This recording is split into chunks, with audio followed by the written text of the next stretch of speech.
Thank you. Thank you. All right. Thank you. All right, y'all. Welcome back. We're late already.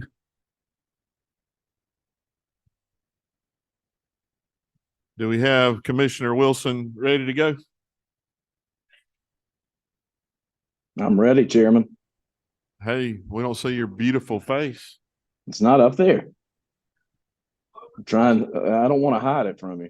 There he is. Ah. Commissioner Wilson, thank you for taking the time and the effort. I know it's a little difficult. You're just 6 hours ahead, so you've already had a long day, and we appreciate you being here. And no further delay. The floor is yours. Chairman, thank you so much. Good evening from a snowy, cold Switzerland. I think I never would have guessed that Georgia would be colder than it is in Switzerland right now, but that was the case when I checked in with my kids this morning before school. You guys are facing some pipe blowing weather over there. It is very cold. So let me thank the committee and chairman for allowing me to zoom into the budget. I'm Pat Wilson, Commissioner of the Department of Economic Development. And I think in the room today, you've got my CFO, John Moffitt, and Josh Stevens, who's our Policy and Legislative Director. They'll be available to answer any questions after the presentation. And you should also have a handout in front of you that provides some additional statistics and backup information on the year that we've had, which has been pretty outstanding.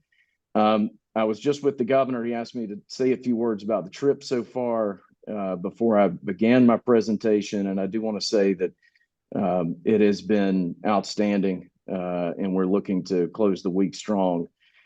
And so for those of you who don't know, the Economic Forum is a pretty tremendous opportunity for us. We're the only state here, and we have the ability to meet with decision makers of companies from around the world who are all in one place. And we get to meet with those companies from multiple continents and talk to them about moving their business to Georgia or growing in Georgia. And that we want them to consider Georgia for future investment and job growth. And the governor's been laser focused on that message, and the meetings have gone very well. At the same time, we're here to maximize this trip by meeting with Swiss companies who've invested in Georgia, and really we're able to talk to several investment projects that are still in the location phase, and that's turned out pretty terrifically as well. We started the week with Corvalia. That's a bottle cap maker that's expanded multiple times. They supply Coke and Dr. Pepper and Pepsi. They're in Noonan, Georgia. We met with Stadler, the company that won the contract to revitalize the MARTA fleet of trains. They should be testing those trains this year with delivery soon thereafter. And it's a new look. It looks pretty fantastic. And then we're closing out the week with OnCloud. On has experienced exponential growth in the market. Chairman Hatchett, I've seen you wearing your OnCloud shoes. They are building a huge distribution and fulfillment center in Henry County with a partnership with Kuehne Nagel, which is a German company. And you've got Griff coming up next from the Port of Savannah, GPA. They are a huge port user too. So that they're going to have a big fulfillment center, and Georgia's going to be their hub for the United States. Then we have a couple of additional investment projects to close out the week, and hopefully to talk them into bringing new jobs to Georgia. So things have gone really well. I'm going to jump in and talk about the department's budget and the governor's recommendation, and I'll provide you some context and background around what the governor's recommended for the department. And I'm going to start with 24, and then I'll move on to FY25. Starting with FY24, following the governor's budget directions, we went to each division and asked them where strategically an increase of 3% could be best used to further the mission of creating jobs for Georgians. So as a reminder, there's 7 divisions in the department plus departmental administration, which really is the backbone of all the divisions. We're grateful for the governor's additions and the priorities that he and OPB addressed in their recommended budget. So first, and the one ad that you see across every division is the $1,000 bonus for state employees. Let me thank the governor and the General Assembly. You guys are being creative to help us try to find ways to slow the brain drain that we're seeing out of state government, not only on the back end, but the ability to recruit on the front end. And so, whether it's the $1,000 bonus or whether it's the 4% increase, that's a big deal. And I want to say thank you for that. We have some divisions that have extremely high turnover. And while that won't fix everything, it is absolutely helpful. So I'm going to start with departmental administration.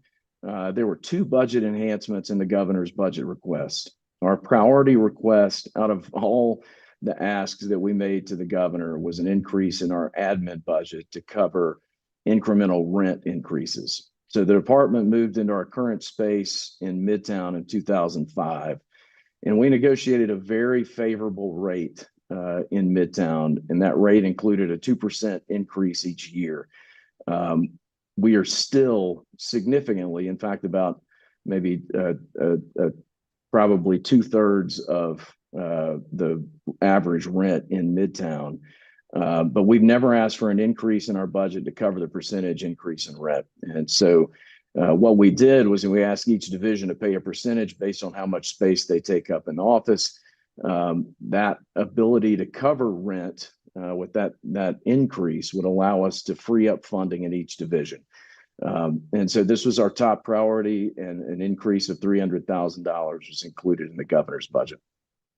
So secondly, we requested additional funding to replace our vehicles in the department fleet.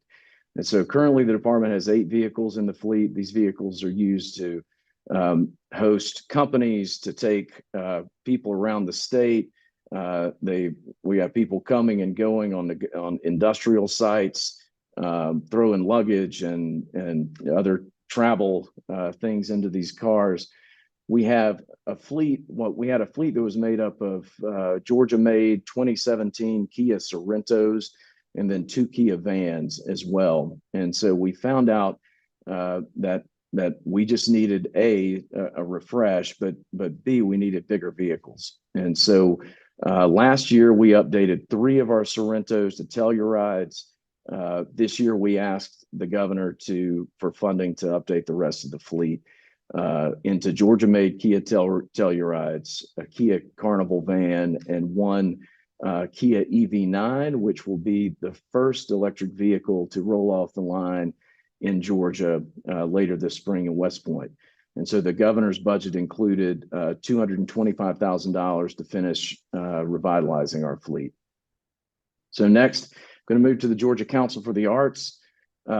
Not many people know that the state owns a very large art collection that was acquired over a number of years, both through donations of artwork and then acquired pieces from Georgia artists. When GCA moved to the department in 2011, the collection had been crammed into every corner of the GCA office. So we brought some of it into the department, and then we boxed some of it up and moved it to the state archives. And by large, it's thousands of pieces. To my knowledge, we've never had an inventory and accounting of the collection. And so there's a long-term issue here. I would love to figure out how we can do something with all of this artwork. But in order to do that, we need to understand what exactly we have on our hands. And so we requested, and the governor included an add of $30,000 to our budget to do just that. International relations and our trade division. Here we asked for $200,000 to be added back into our budget to support Georgia companies that are exporting goods around the world. So our international trade division helps Georgia companies sell their products and find new customers in international markets. It is really a backbone of some of the services that we provide Georgia companies, and a majority of these projects are small business support. Generally Coca-Cola doesn't need our help when they're sending products around the world. The big guys know how to do it. And so mainly it's small business, and many times it's agriculture. You look at a lot of the products that we're working with: pine, peanuts, pecans, poultry.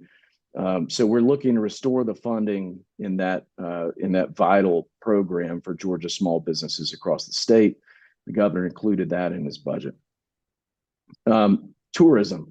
So we have two pass-through enhancements that were included in our budget for the tourism division, and I'm going to let Frank Poe with the World Congress Center, if he hasn't explained it yet, or hopefully he'll explain it soon. But I'll let him give the context on that. But it's FIFA World Cup and then the college football national championship game. $29.25 million was added for public safety and infrastructure for those events. We know those are major job creation events. They absolutely drive a huge amount of money back into the state budget. And then finally, the second piece of that was $1.5 million that was added to move the 1996 Olympic cauldron. And then finally, innovation and technology. The governor's budget request added $1 million for deployment of hydrogen energy applications. As we've been working with companies not only around the world, but right here at home, and many of them are looking at hydrogen fuel cell vehicles as an alternative to lithium-ion battery vehicles. And what that really focuses on is more longer haul, big rig type vehicles, and really a move for cleaner logistics around moving products. And so a good example is Hyundai. They actually build the Exient truck, which is a hydrogen fuel cell big rig. It is driving and operating in Korea. It is what they use to transport their goods there. They would like to do that in Georgia. So the immediate use of these funds would be to convene a focus group of companies under the governor's Electric Mobility and Innovation Alliance to help us identify existing assets and really broaden our understanding of what the private sector needs in order to be successful. And so that was an important add for us in the 24 budget. And that ends the list of enhancements for us. And I'll move to 25, and this should actually be a little quicker because the several of the enhancements are holdovers from the amended budget to the base. Again, the 4% add, that's fantastic. Thank you for considering that for state employees. I think that's very important. Go back to departmental administration. The governor's budget maintained the increase of $300,000 for rent in the 25 budget. The international relations and trade, 25 budget maintained the $200,000 increase from the amended budget. Rural development. There were 3 adds in the rural development budget. The governor's budget recommended 2 workforce development positions to support the 2 largest job creation projects in state history, which is Hyundai and Rivian. The funding enhancement is $450,000. These positions were committed to and will be and would be fulfilling our obligation to the companies. But at the same time, we're helping Georgians find jobs, and we're helping them acquire the skills necessary to gain employment in these high-tech jobs. And so these positions would really be umbrella positions, helping leverage all of our state resources to fill 8,500 jobs in Savannah and 7,500 jobs in Covington. Additionally, the governor's budget recommended an increase of $200,000 to fund a site development specialist. As many of you know, we're kind of a victim of our own success with many of our best sites around the state now being off the table. We've put companies there. And so in order to continue to be competitive, we really need someone to work with communities and focus on the due diligence that's needed to grow new sites around the state and get them ready for development. The governor has talked about creating a grant fund under One Georgia that we could potentially leverage to help communities put skin in the game and at the same time be matched or assisted through state funding for creation of these programs. And so this would be a person to come in and manage this program and help communities with their infrastructure needs. Every one of our competitor states around the South has a program that is either similar or more robust. And so I think this is something that is definitely needed. And then the governor's budget also moves the funding from the Rural Strike Force from One Georgia to the department's budget to really align the budget with expenditures. And as my Madam Chair, Penny Houston has talked to me about for a number of years, this would move personnel out of One Georgia and into the agency where they're actually housed or overseen. And so I think that that's a good move. And then finally, innovation and technology. The budget includes $25,000 that covers the payroll adjustment from the $2,000 budget increase that was passed last year. And so if you remember the centers of innovation, much like I was just talking about with the Rural Strike Force, they were housed in One Georgia from the time of its creation in the early 2000s until last session when, thank you, General Assembly, you moved it over to the department. It just makes it much easier for us to manage. But it was a direct move of funding from the previous year's budget. And so it did not take into account the $2,000 increase for personnel. And so this is just truing up personal services budget for the Centers of Innovation.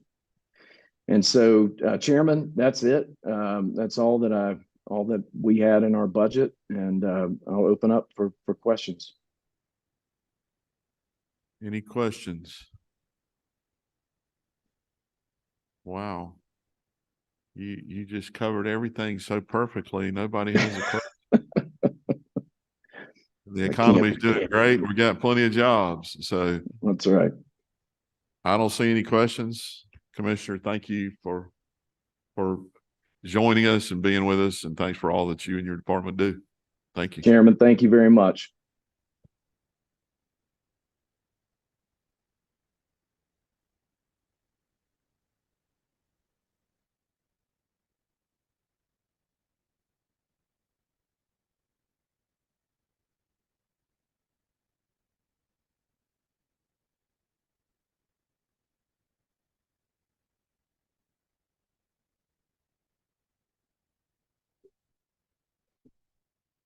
Josh, you got off easy. Wow, we're ahead of the game. That being said, Griff Lynch, President of the Georgia Ports Authority, welcome. Maybe you can be as successful a presenter as Commissioner. That's a tall order. Wilson. Griff, welcome. The floor is yours. Thank you. Thank you, Chairman Hatchett, Chairman Tillery, members of the committee. Thank you for having the Georgia Ports here to speak today. Just to be clear, we're not here to request, so everybody can rest easy, any major capital for the Georgia Ports or our capital projects. We will talk at the end of this presentation about a federal project that requires state share. So we'll hit that at the end of the. So I thought we'd just use this time to give you an update on the Georgia Ports. There's a lot of things happening. Obviously, trade is in the news today when it comes to the Suez Canal, the Panama Canal, some other things. So we'll touch on that, and I'd be happy to answer any questions to the extent that we can. So first and foremost, many of you may have seen this slide before or something like it. The Georgia Ports is viewed, and we take it seriously, as an economic development engine for the state. That's one of our kind of key mantras. And the most important thing here is the jobs that we create, or we're part of creating. We have the Terry College School of Business do a study for us every couple of years. And the way it looks is that essentially every time we do this study, For every 5 containers that we handle, we create about a job indirectly throughout the state of Georgia. I wish it were the United States. That'd be much better. So that's in trucking, logistics, and things like this. So today we're in that creating about 561,000 jobs. Approximately 1,800 people work for the Georgia ports directly. That's a fluid number. These are our facilities. We will not touch on every one of them today, but in Savannah, we have the Garden City Terminal, which is the single largest container terminal in the Western Hemisphere. We've got Ocean Terminal, which is a facility, a $1 billion project we'll describe later, converting it to a container operation. And then down in Brunswick, we're very proud of having an incredible gateway for ro-ro cargo. That's roll on, roll off. Cars, automobiles, heavy equipment like JCB, Kubota, Caterpillar, and things like this. And then into the state, we're now getting more involved in inland ports. Several years ago, it was actually 5 years ago now that we built the Appalachia Regional Port, which was a partnership with the state. In Chatsworth, it's been highly successful. Again, we work closely also with GDED, Pat Wilson having just spoke before me. Great job there creating new opportunities for the state. Today, we recently announced in December that we will build another one of these facilities in Northeast Georgia, $127 million inland port. That what these facilities do is they connect the port to Savannah. They connect these inland locations, sometimes rural, sometimes major distribution areas, to the port of Savannah.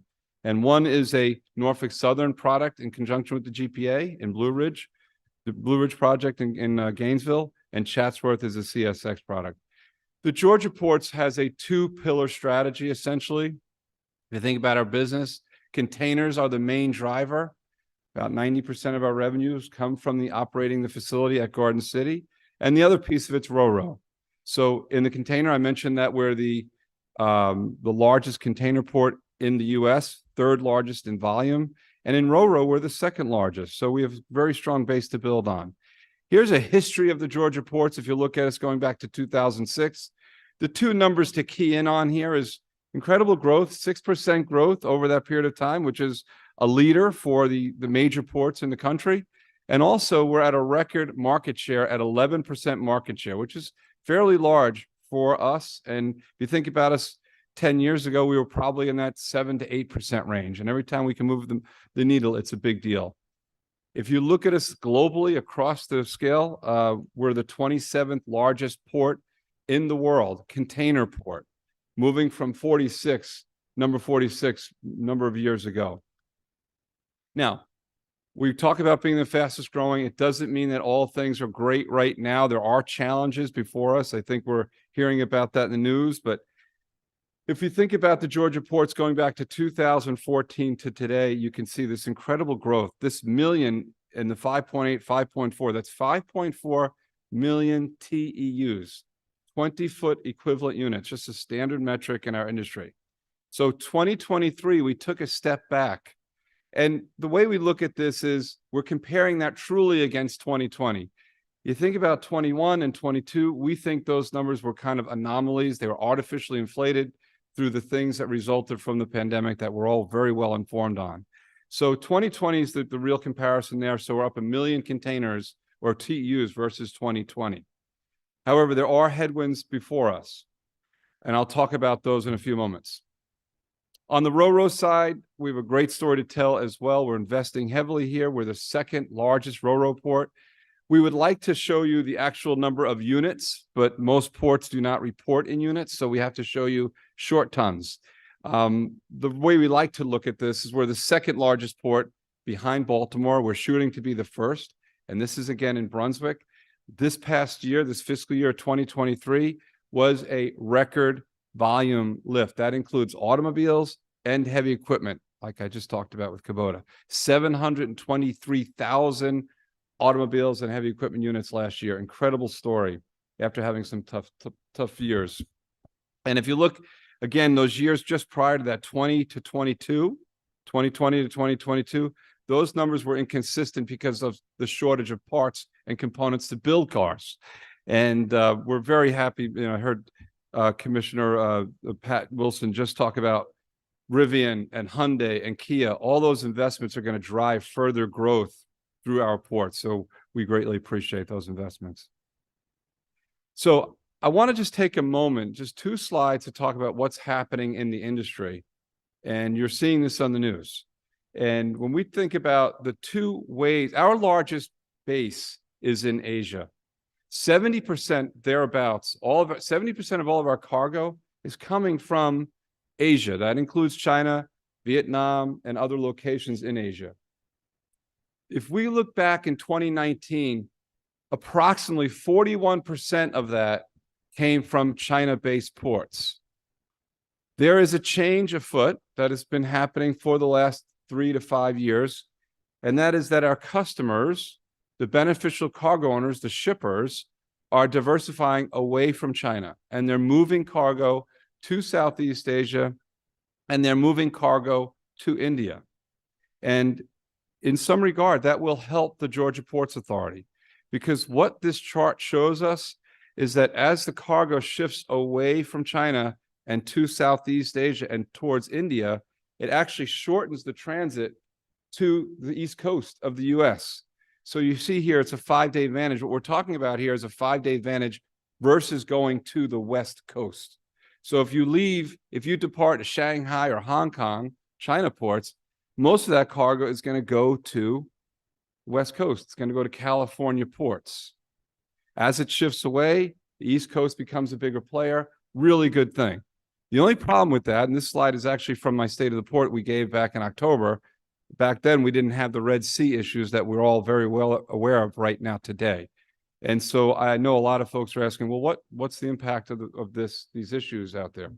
And I'll tell you that right now we haven't seen a major impact, but it is concerning, obviously. We're watching it very closely.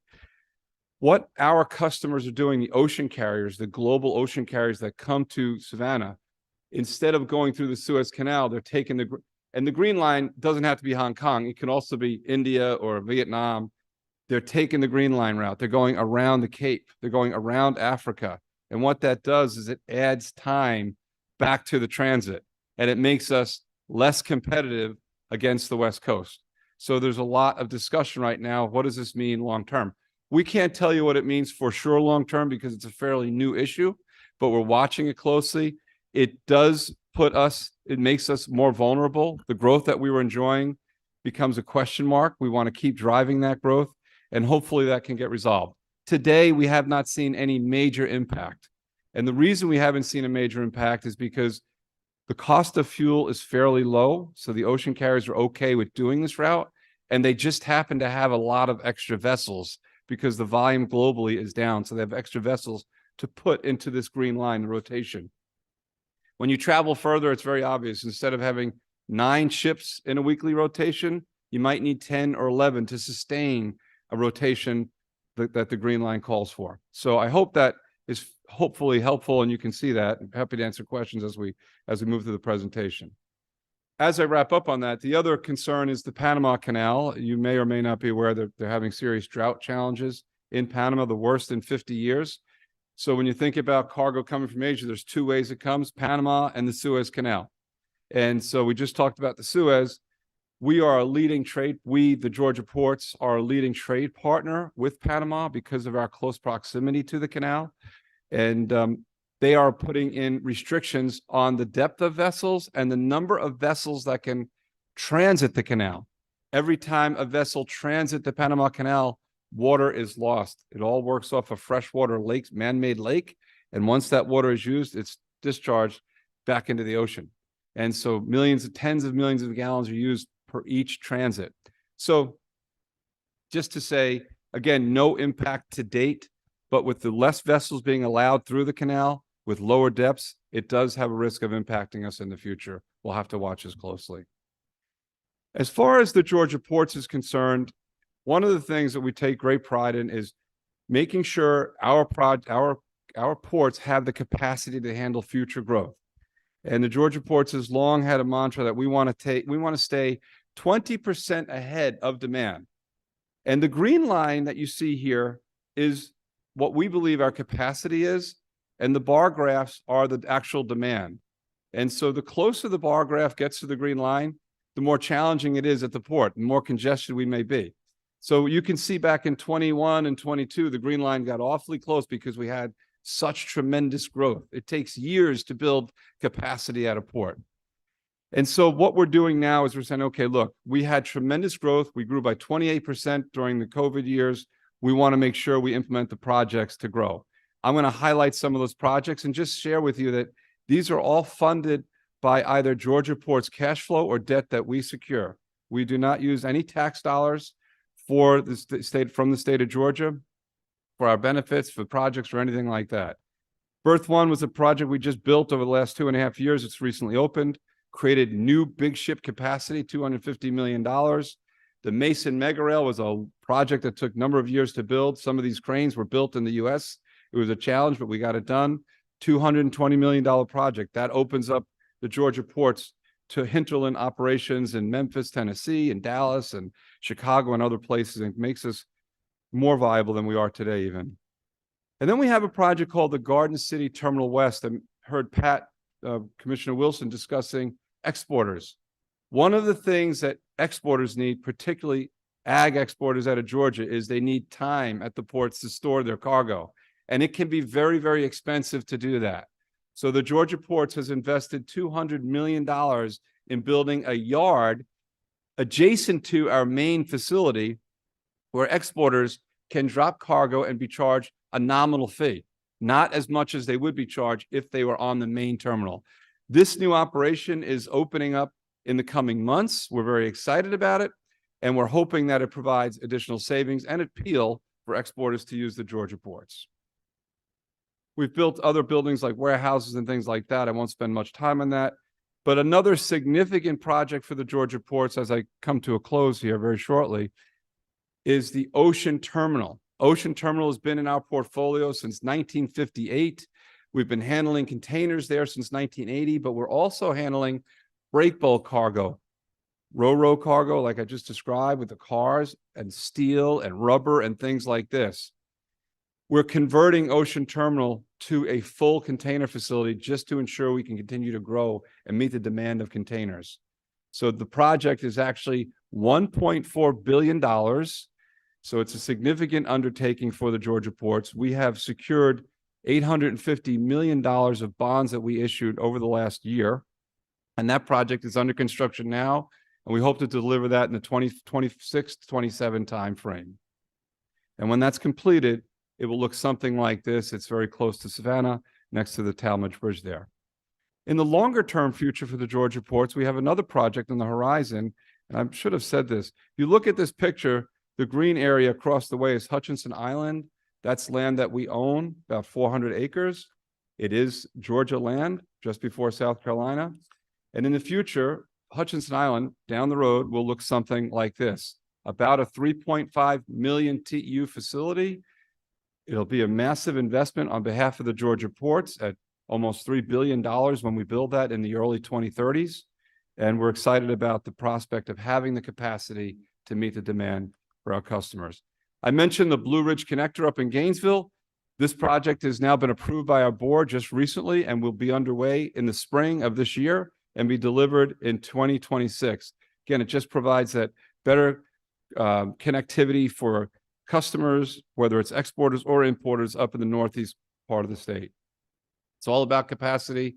When we talk to our customers around the world, they want to know that they can grow with whoever their partners are. We want to make sure we ensure them that we have the capacity to meet their demands, and that's what this is all about today. We just recently went from about a 6 million TEU facility to 7.5 with some of the projects we recently turned on. In the future, with Ocean Terminal and the Savannah Container Terminal, we'll make a step changes of 10 million to 13 million TEUs. To put that in perspective for you, the ports of New York, all total together, are handling approximately 9 million TEUs today. One of the ports, LA or Long Beach, are in that $13 to $14 million range. This is a significant statement. Down in Colonel's Island in Brunswick, we're also investing heavily, creating what we think will be a tremendous gateway for autos. And we're concluding now this year with $262 million of investment, and we'll build another berth. Now we come to the last slide, and this is the federal share, the state share that I was describing. Down in Brunswick, we handle ro-ro ships. That's this picture. These are ro-ro vessels. They look like shoeboxes, okay? But they look like that because they just roll cargo up onto them. Our pilots, the Brunswick pilots have said, hey, in order to handle larger vessels, ro-ro vessels that are on the water and to handle more of them, we need to make improvements to the harbor in Brunswick.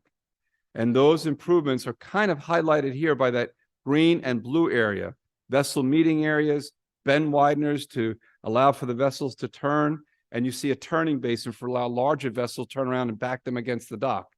The cost of this project is approximately $17 million. This is a project that will be managed and executed by the Army Corps of Engineers. It's a federal project. All federal projects like this require a state share. Typically, it's about 70-30, 70% federal, 30% state. So we are going to, the Georgia ports is a conduit for those funds. We take and just like every other port authority, we take the funds from the state and we pass it to the federal. All the other projects that are on our terminals, we build. This is kind of like a federal highway. We don't do, no port does federal highways or federal channels.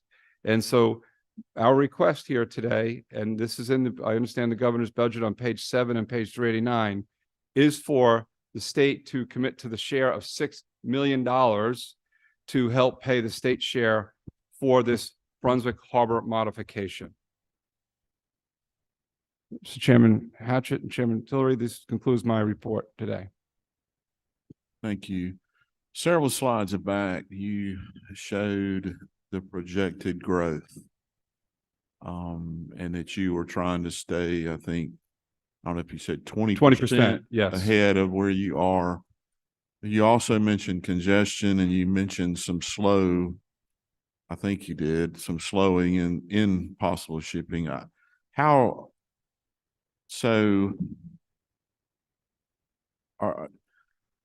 to think how to ask the question.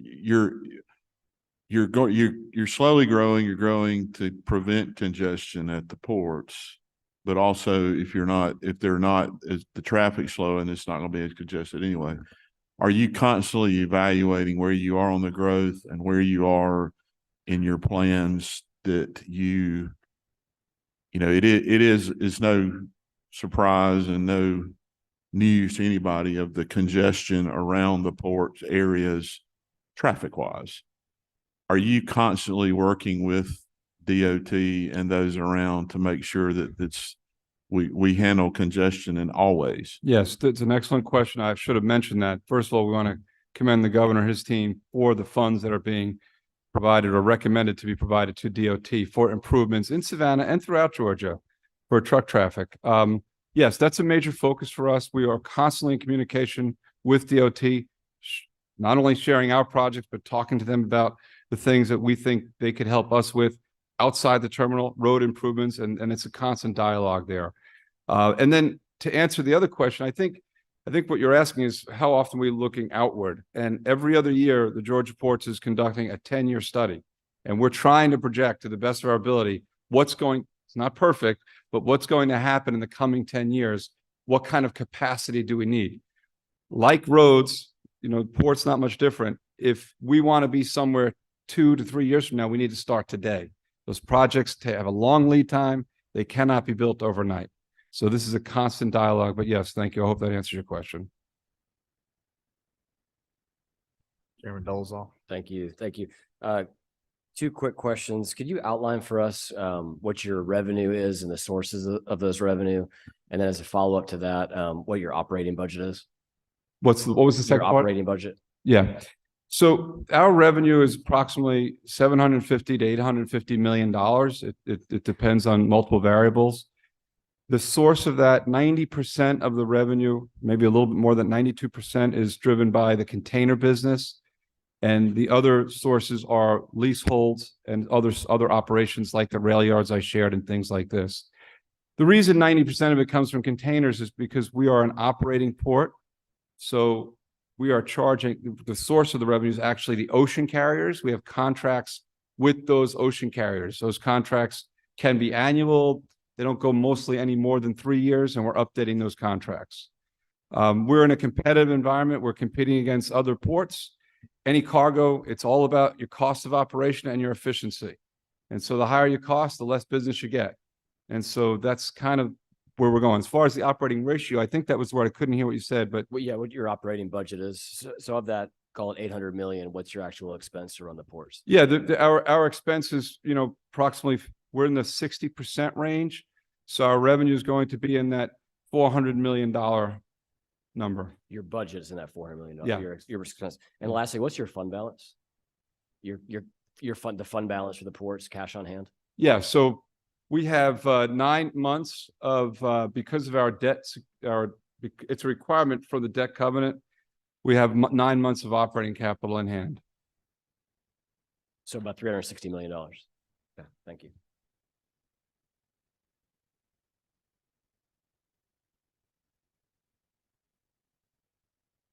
Chairman Stevens. Thank you, Mr. Chairman. Griff, isn't it true that you don't come before the Appropriations Committee essentially for money? These are transportation projects that we just share in, and with these very expensive cranes, you never come to us for a dime. Isn't that true? Yeah, this is true. When you think about ports across the nation, we're the only major port in the U.S. that doesn't require any funds from their state. If you look at other ports in the East Coast, just recently, the port just north of us has been given $600 million by their state to support their operation. Going a little further north, Mid-Atlantic and the Port of Virginia, probably over the last couple of years, they've gotten probably around $500 million from the state to help do the types of projects we're talking about here. So the Georgia Ports works our projects through our cash flow and debt that we secure. Our covenant right now is over $60 million a year, the bonds that we have to pay back. In addition to that, I would say that the efficiencies that we provide our customers are greater because we do run the port like that. And all of the projects that we're talking about, thank you, Mr. Stevens, are really transportation projects. Even though they're at the port, they're enhancing the offering of the state. Senator Lucas. Thank you, Mr. Chair. Thank you, Mr. Chair. Mr. President, do you have any idea what your traffic would be coming out the port within the next 3 to 4 years? The traffic coming out of the port in the next 3 to 4 years, we're expecting approximately 3 to 4% growth each year for the coming 3 to 4 years. Now, that puts aside some of the things I just talked about. We don't look at everything happening in the world. We're just saying on average. So what we have today, we think that the transportation, the traffic impacting the port might be, let's call it 8 to 12% increase over that period of time. One of the things we're trying to do, though, that would help offset that is these inland ports that we're building, like the Northeast Georgia Rail Yard. The more we can do of those, the less traffic we have trucks on the road. So this is a conversion of trucks to rail. As an example, we have the Chatsworth, Georgia facility that we built 5 years ago. This was an area serviced by truck before then. And now all of that, most of that goes via rail to the northwest corner. So in the end, when we build Northeast Georgia, the capacity of that facility will be about 200,000 trucks a year. Double that number, 400,000 trucks a year off the road that might have gone otherwise that way. The reason I asked that question, I drive back and forth to Atlanta every day while we're in session. And the traffic that I meet is basically when I get to McDonald's, and all of the container trucks look like they're coming out of Savannah. That's one reason I pushed to do 1675 and get it done. Thank you. Because of a 2 lanes turned into one. But when you look at that traffic, have you ever contemplated about an inland port around the Macon area, since we do have Norfolk Southern running that way? Yes, so a couple of things. Number one, it's a very good question and a fair question. I know that the Department of Transportation and their team are looking at improvements to make sure we account for the future traffic on the existing roads. So we appreciate everybody's support there. The second thing is that, yes, we can't divulge everything, but we have talked to other major railroads. You have to have a rail partner to make the inland port work. We just run the facility on either side of it, but the rail has to work for the railroad. So we have been in talks with both railroads, CSX and Norfolk Southern, about operations that might help that area. Nothing to report on today, but it's been a conversation we've had in the past and we'll continue to have it. You need to cite it, we need to look at the markets and so forth. So I do think that Macon would be probably the closest one could be. Railroads would tell you they don't want to be too close to the port. They have to have approximately 200 to 300 miles to really make it make sense for them. But volume could make up the difference and we'll see. Representative Sains. Thank you, and really excited about the Brunswick project. Given with the state match and investment, will there be what's the expected timeline for that project, and is there going to be any modification restraint through the port during that process? No restraints or restrictions during the process of building it. I believe this is actually there's no simple projects, but this is a fairly simple one as Army Corps speak goes. So once they begin the project, we're talking, I think, less than 2 years. Representative Franklin. Thank you, Mr. Chairman, for taking my question. Do you still have plans to raise the bridge or to change out the bridge? And if so, do you have a timeline for that? So that would be a great question for the DOT. The Georgia ports helped fund what we did several years ago because we did see a need. The bridge is 30 years old and does require some maintenance. I'm very pleased to say that Commissioner McMurray and his team have done a great job. They've looked at alternatives to the bridge and also looked at actually raising the bridge. And I believe they've led a contract now, and the engineering firm is designing a bridge raising. I can't tell you exactly where that is right now, but I know that is being looked at and is very feasible.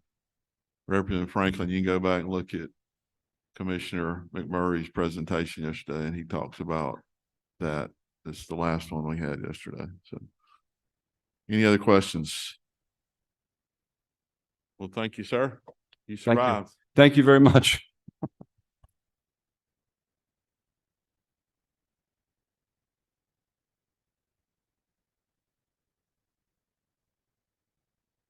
Next up is Secretary of State Brad Raffensperger.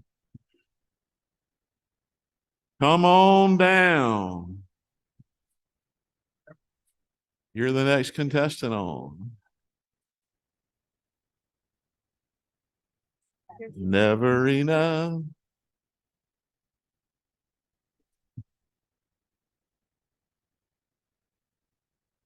Mr. Secretary, the floor is yours. Well, good afternoon, Chairman Tillery and Chairman Hatchett. It's great to see you both in such great moods this afternoon. I hope you don't change that. Wasn't planning to. Anyway, thank you for the opportunity to come and discuss the proposed fiscal 25 budget and the amended 24 budget. Our office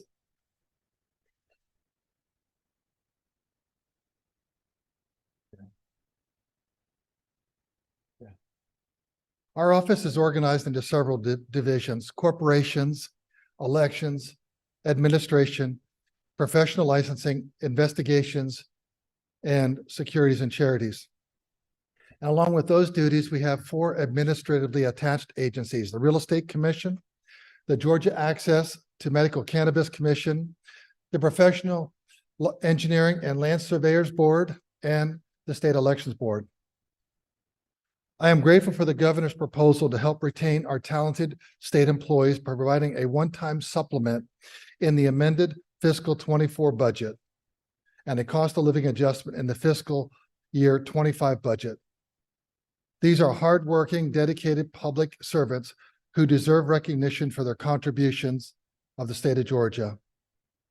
So I'll be going through the governor's recommendations, starting with the amended fiscal year 24 budget, which is on page 338 of the governor's budget report. Starting with the corporations division.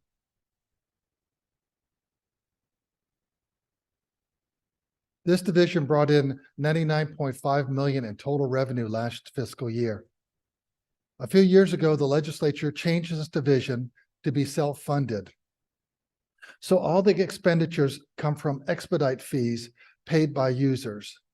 This model has been working, but unfortunately it will not be sustainable in the long run. Expedite fees cannot make up the difference in wages due to Washington's economic policies. We are very grateful for the governor's recommendation for the one-time salary supplement for these hardworking employees in our corporations division.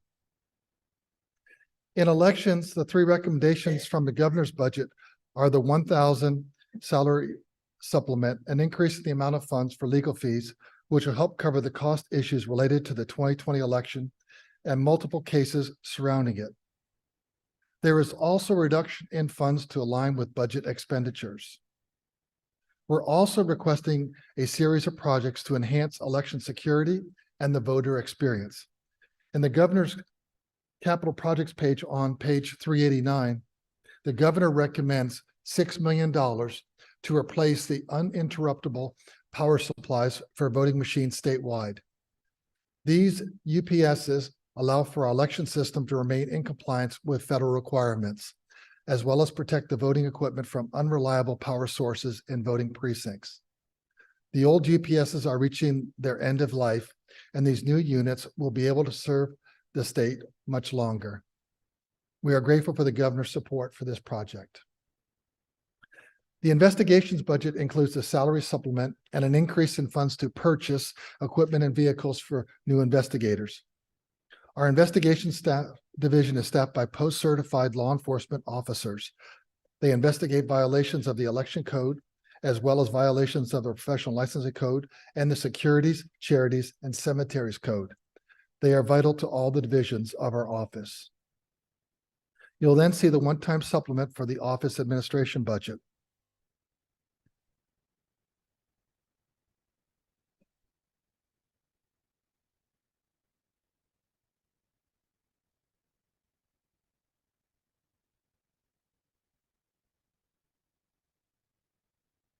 The Professional Licensing Board's division includes funding for temporary labor to address a backlog of licensure applications. We are grateful for this recommendation of requesting additional full-time staff in the fiscal 25 budget. The levels of staff in this division have remained mostly changed, even as the number of applicants and licensees has grown significantly over the years. We've been working to modernize the division with new software, but the limited staff availability means that we have staff covering multiple jobs, which is slowing down licensing renewals. They've been doing an excellent job of bringing the office in the 21st century, but we need more hands on deck. To give you some perspective, in the 5.5 years that I've been Secretary of State, we have nearly 50,000 more nurses in the state of Georgia over this period of time. The Securities Division also includes the salary supplement at the top of the next page.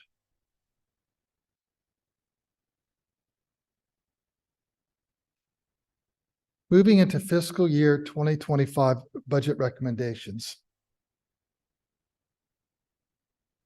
At the bottom of page 339, you will see there is no recommended changes to fiscal year 25 corporations budget, but our office needs you to consider funding a capital project to enhance and replace the aging corporation filing system.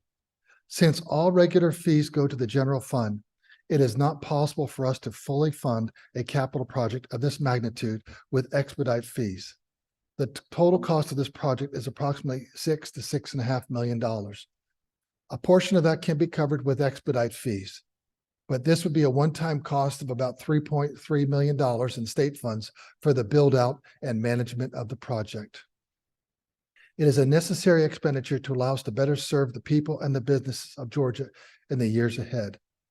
This build-out would also include enhanced fraud protections to prevent inappropriate changes to existing corporate filings.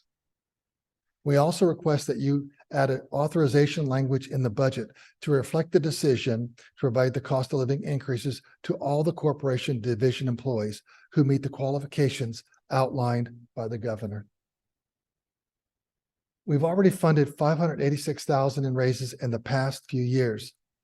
This raise will be an additional $82,000 for a total of 668,000, all while our top of the line revenue has decreased by $2.5 million.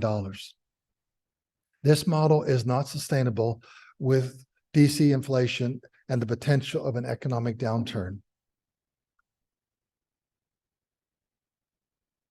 Up next, we have elections. The governor's recommendation includes a cost of living adjustment, funding to cover the increase in Department of DOAS agency premiums, and an increase in GBA rental rates. The governor's recommendation also includes funding for rising postage cost. This will cover the increase of mail units for voter list maintenance. We've seen an increase from approximately 700,000 mailings to 900,000 mailings annually.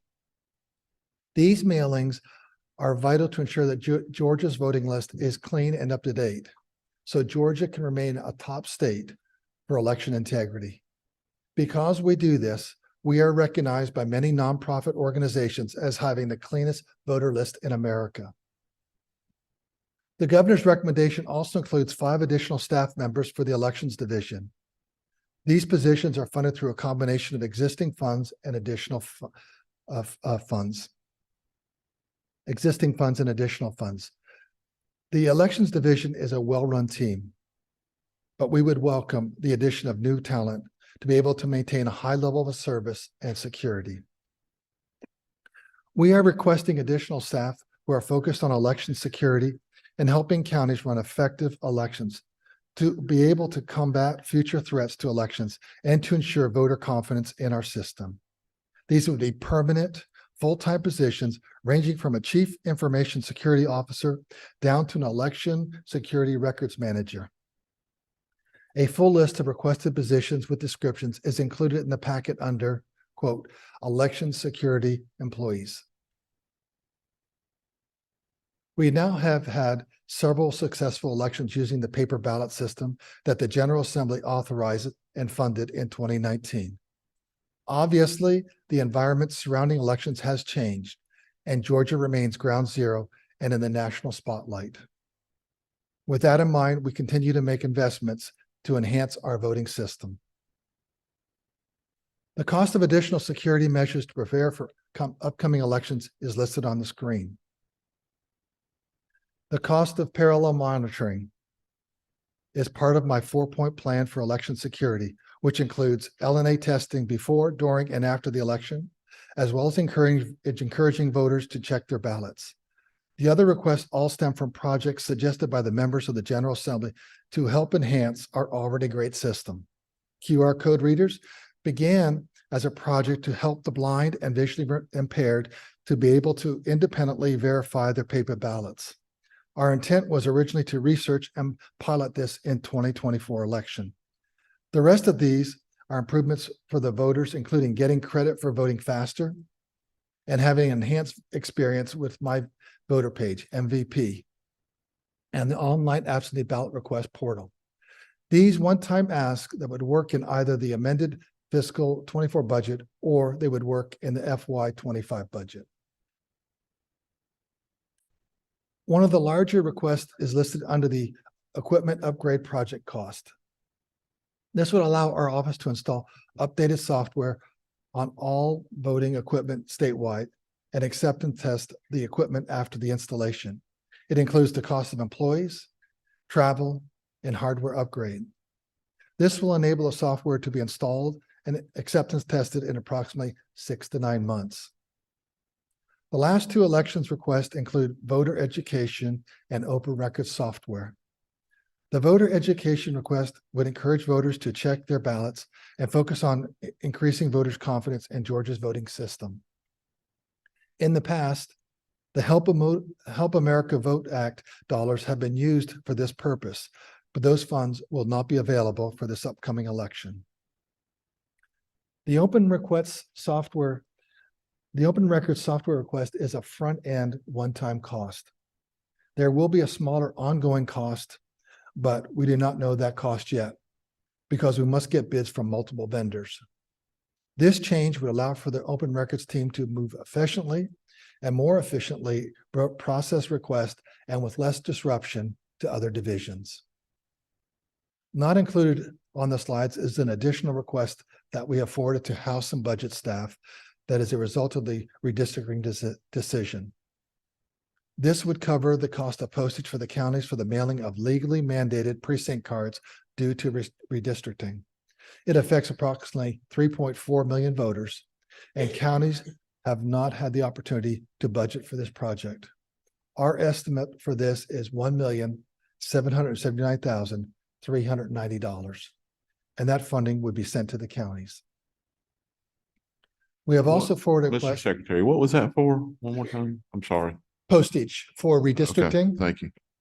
Right now, the counties would be on the hook for that. And if the General Assembly could be so kind as to help fund that, we would just be a pass through to the counties. And we've estimated that cost at $1,779,390.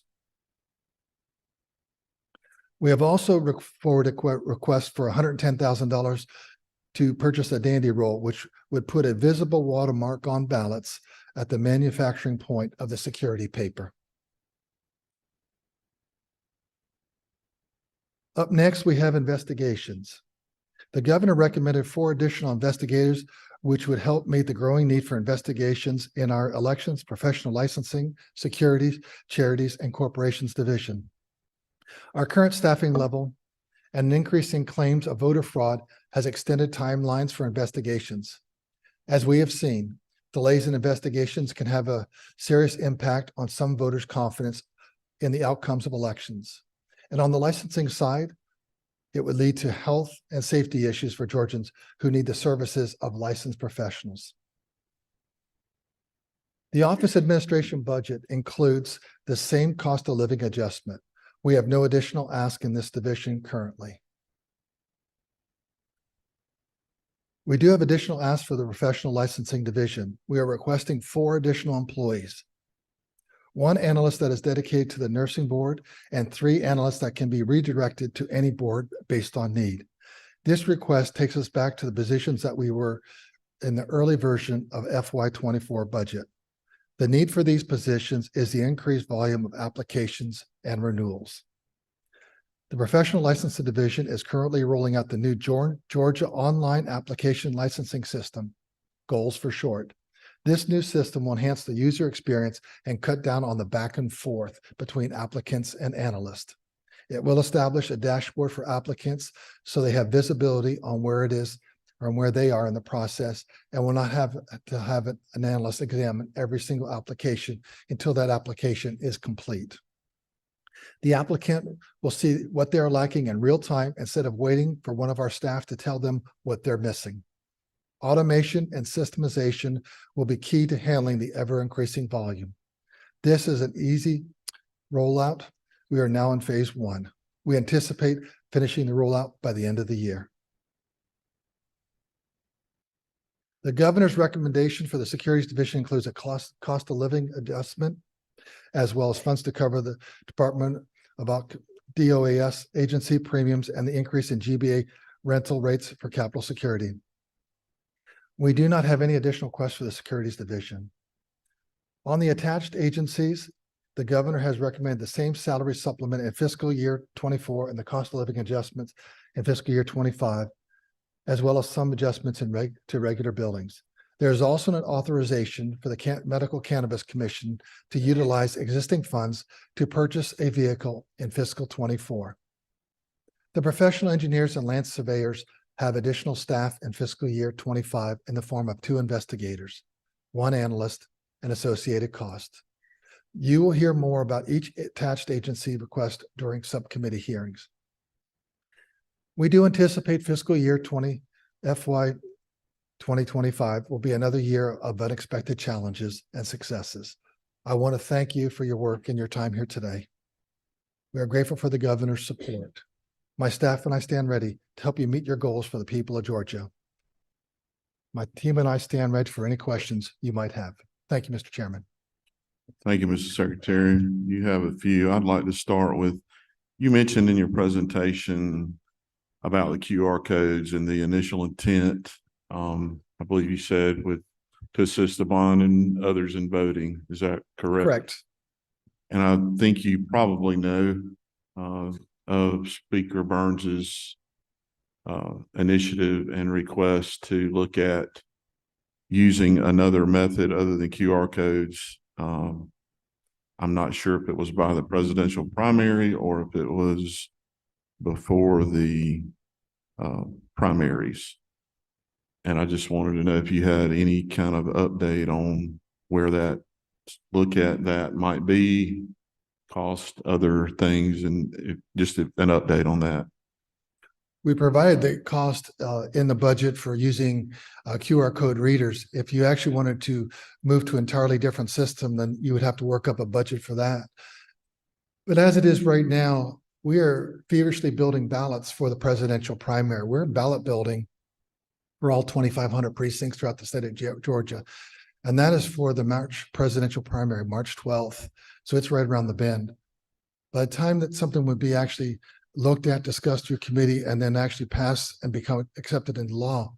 If you go back to, for a reference point, probably would be the 2019 cycle. When we passed House Bill 316, then we worked feverishly to do the procurement and then actually implement, the new system. And that was over a 10 to 12 month process. And so if we were going to do something like that, it'd be physically impossible to have that done for this election cycle. I'm gonna follow up on that just a second, Mr. Secretary. You mentioned the QR codes and changing the law. I don't think you have to change the law to remove the QR codes. Do you take a It's really, different position? it's really the technology and having that available from the vendors. And that's really the real issue, and then getting that implemented. So that is not available at the current time. So it's really getting that process. They are working on that. And, that would then be, we'd have to, first of all, source it, get their price, and then make sure that it is available. Do you agree with me though that there does not have to be a law change for the QR code? No, if we use the ballot marking device, it would just really being updating the technology and checking for availability. We could circle back on timeline and cost for you. Okay, and that technology existed last year though, when we started this discussion, I thought. The system, it required, if we actually changed, then it would really require changing out all the scanners for the ballot, for actually recording the ballots. Because you'd have to go to a full face ballot. Chairman Burns. Thank you, Mr. Chairman. Thank you, Secretary, for being here. We appreciate your work. I want to especially thank you for your investigative division's work in identifying potential abuse where people are voting not only in Georgia, but perhaps other states. Thank you for that. I want to focus on elections and follow up on the QR code issue. I think that we will be working to try to come to an alternative approach to utilizing QR codes. That's number one. Number two, I want to circle back to, and I have the budget from the governor, and then I have additionally the handout from your office. Are your requests in this additional sheet, are they in addition to the governor's request? Because in the elections division, I only see about $400,000 improvement. Yeah, we have in accepted the FY25. governor's budget, but we did have members from both the House and the Senate that asked for additional things. And so that we had some of those elements added in there. But as I said, we are grateful for the governor's budget, and we would live within those, the budget that he has set out. I'm grateful for that. As we get into committees, I'm sure we'll investigate that a bit more. Let's talk a little bit about software upgrades. And I think we've had more than one discussion on software upgrades, especially as it relates to Dominion Suite. And I'd like an update, please, on the implementation of 517 and your plans there. Have they changed? Have they moved forward? Are we making any progress? We are planning on implementing that as soon as we finish the November 2024 cycle. In the 2024? So, yes, because the system to be updated, because we're already in the election of 2024, we're continuing with the system we have right now. You will continue with 5.5 in 2024. Correct. No improvements in updating that implementation. No, and that's why we have our 4-point plan with the safety checks. One more follow-up, Mr. Chairman, I'll concede. I appreciate the implementation of Jarvis as a replacement to ENET. And I recognize in your communications that you invested $5.7 million in that project. Is that correct? Correct. And that you spent 150,000 man hours in that project. Is that correct? That was on a press release from your Pardon me? office, 150,000 Yes. hours. Now, my question is, that works out to about $38 an hour for development and implementation. That's pretty tough. Have we utilized resources beyond your staff to implement Jarvis? Yes, but the $38 an hour also includes the 65% burden rate that the state of Georgia imposes on any hourly rate employees have. My question is, are we utilizing local resources, local election official resources to implement Jarvis? Oh, absolutely. When we are doing this, we are leaning into the counties, and they're also, coming alongside of us. Just like when we do our security checks, they're pulling out the equipment and assisting with us at no additional charge. I apologize. One follow-up. How would you assess the implementation of Jarvis at this point, and are you confident that it will meet the needs of the 2024 election cycle? It will meet the needs of the 2024 cycle. Thank you. Thank you, Mr. Chairman. Chairman Tarvin. I forgot what my question was. Oh, you had the 4 investigators. Yes, Okay, then at the end, there was additional agency. That's another investigator for, didn't you have an additional investigator? right. We were looking at a total of 5. Is there a piece of equipment that reads a piece of paper with somebody's name on it? It would have to be a position reader, wouldn't it, with a dot colored in? I mean, you got QR code and all this talk, but you can't, there's not a scanner that just reads the name. It only reads the position, doesn't it, on the ballot? Yeah, the current system right now reads the QR code I'm talking about, but there are I'm talking about available equipment otherwise. with human readable text. And if we went with human readable text, the challenge that we have is that then we need to look at the system that we use to actually, scan the ballots. And there's a cost associated with that because you have to go with a full face ballot. But that is new That'd technology. be new technology, updated technology that the Dominion has, and really, I believe all vendors have at this time. Thanks, sir.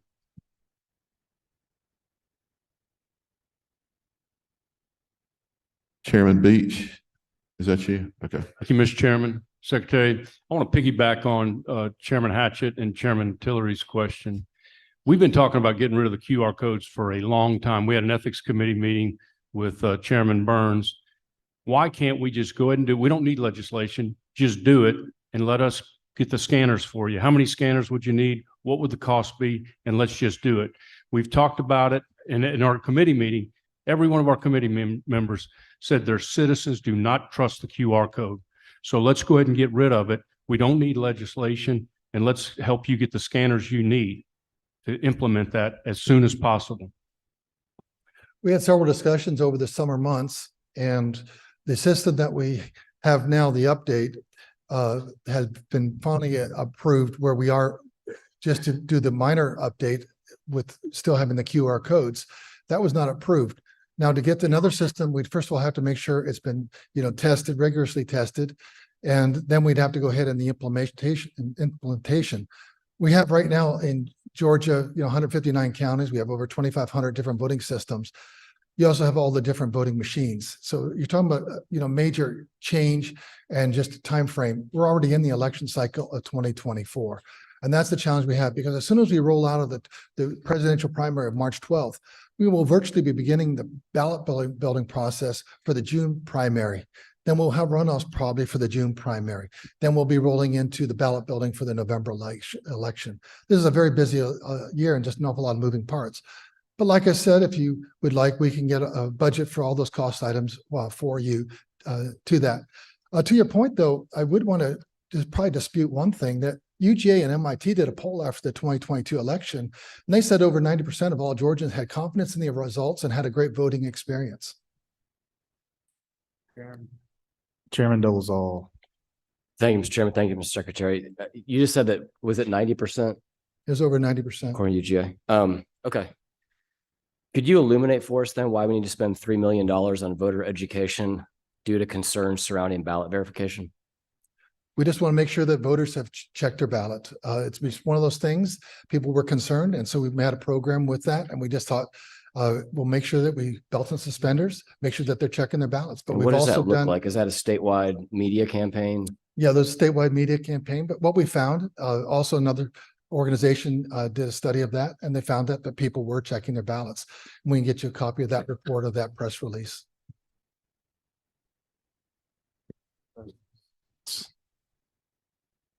Thank you, Mr. Chairman. Just for clarification, so the Secretary's office has not yet done a estimate on moving from the QR code to a written scanning Oh, ballot I system? think we developed a budget for that, and that's been provided to leadership. Okay. Do you feel, in respecting your position as our chief elections officer, do you feel that it would enhance, at least, if not the trust and transparency, but at least the clarity for individuals to be able to utilize moving from that QR code to a visible, human visible signal of some kind?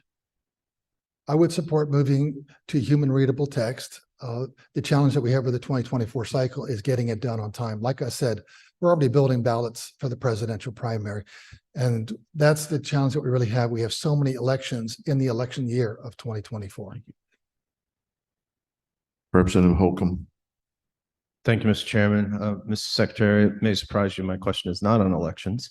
It's on licensing. I've received a number of constituent communications about the goal system, which seems to be having some hiccups in the rollout, in particular with physical therapists. Can you let me know if everybody that needs to be renewed by, I think the date is coming up January 31st, if that's going to be done or extended so those folks can be taken care of?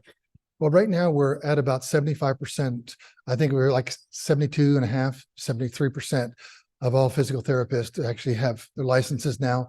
There's about another 5 or 6% that are pending. So that almost pushing up to 80%. So we are not intending to extend that past January 31st, but also to end that percentage of the 20% left to go. Some of those people haven't done any of their paperwork at all, and they haven't even sent it in. So I think what they've found, they got additional time. They've kind of extended their deadline. This deadline will not be extended, but this is the first tranche, the first, section of professional licensing, because if there were any issues, we wanted to make sure that we had a subset of the total number of professional license holders. Thank you. Last question, Representative Buckner. Thank you, Mr. Chairman. Secretary, I'm interested in ranked choice voting, and I understand that we're using some kind of, can you hear me? Yeah. Okay. Ranked choice voting, and with our military overseas absentee ballots, we're using a form of that where they rank so that with the short time frame between, say, a runoff and an election, that their votes would be registered. How has that gone?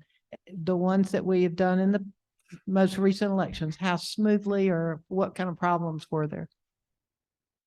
With Uocava ballots, it has worked well. Go one more, Senator Lucas. Thank you, Mr. Chair.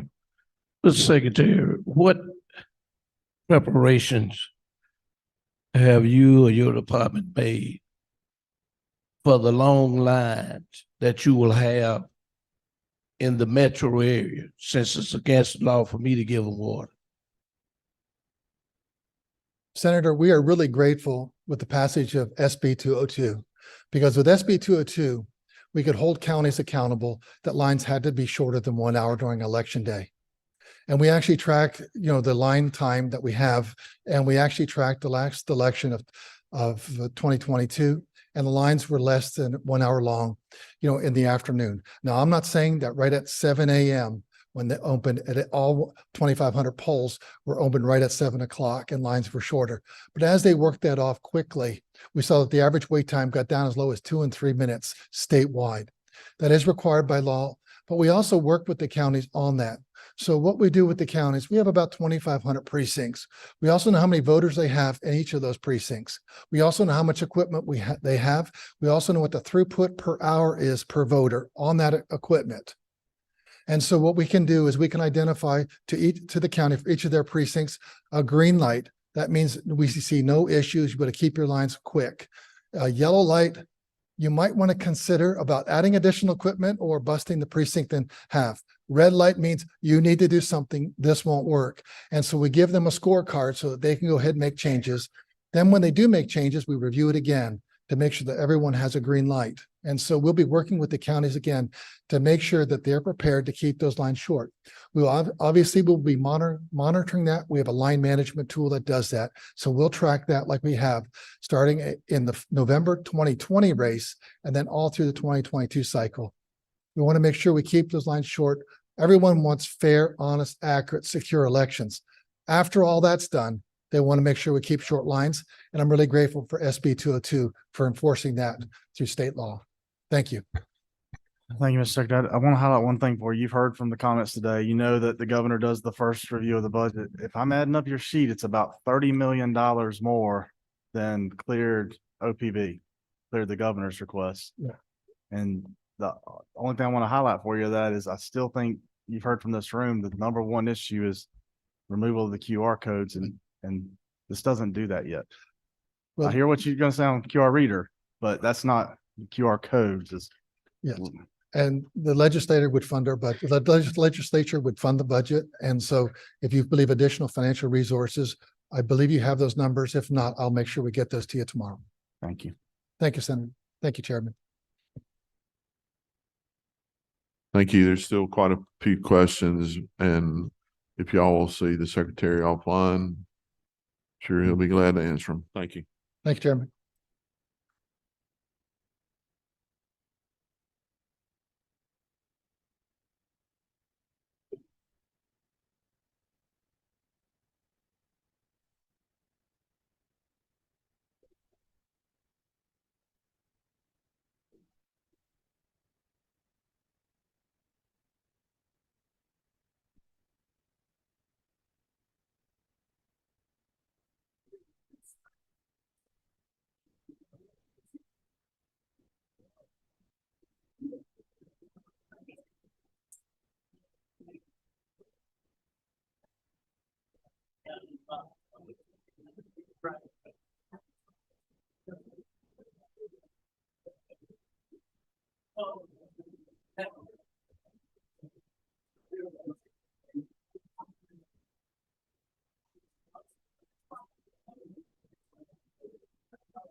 All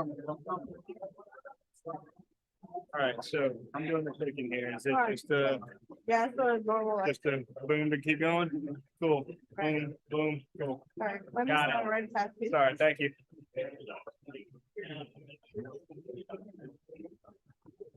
Obviously, I'm not saying, right? That's easy to speak, right? Yeah. that's cool. Thank you. Right here. Right beside you. If I mess anything up, just know that. All right.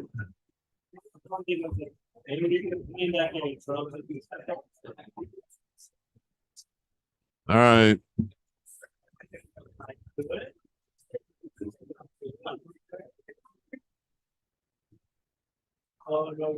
Okay, everybody, let's get back going. Let's stay on. We're on schedule. Let's try to stay that way. Who's gonna do the slides? All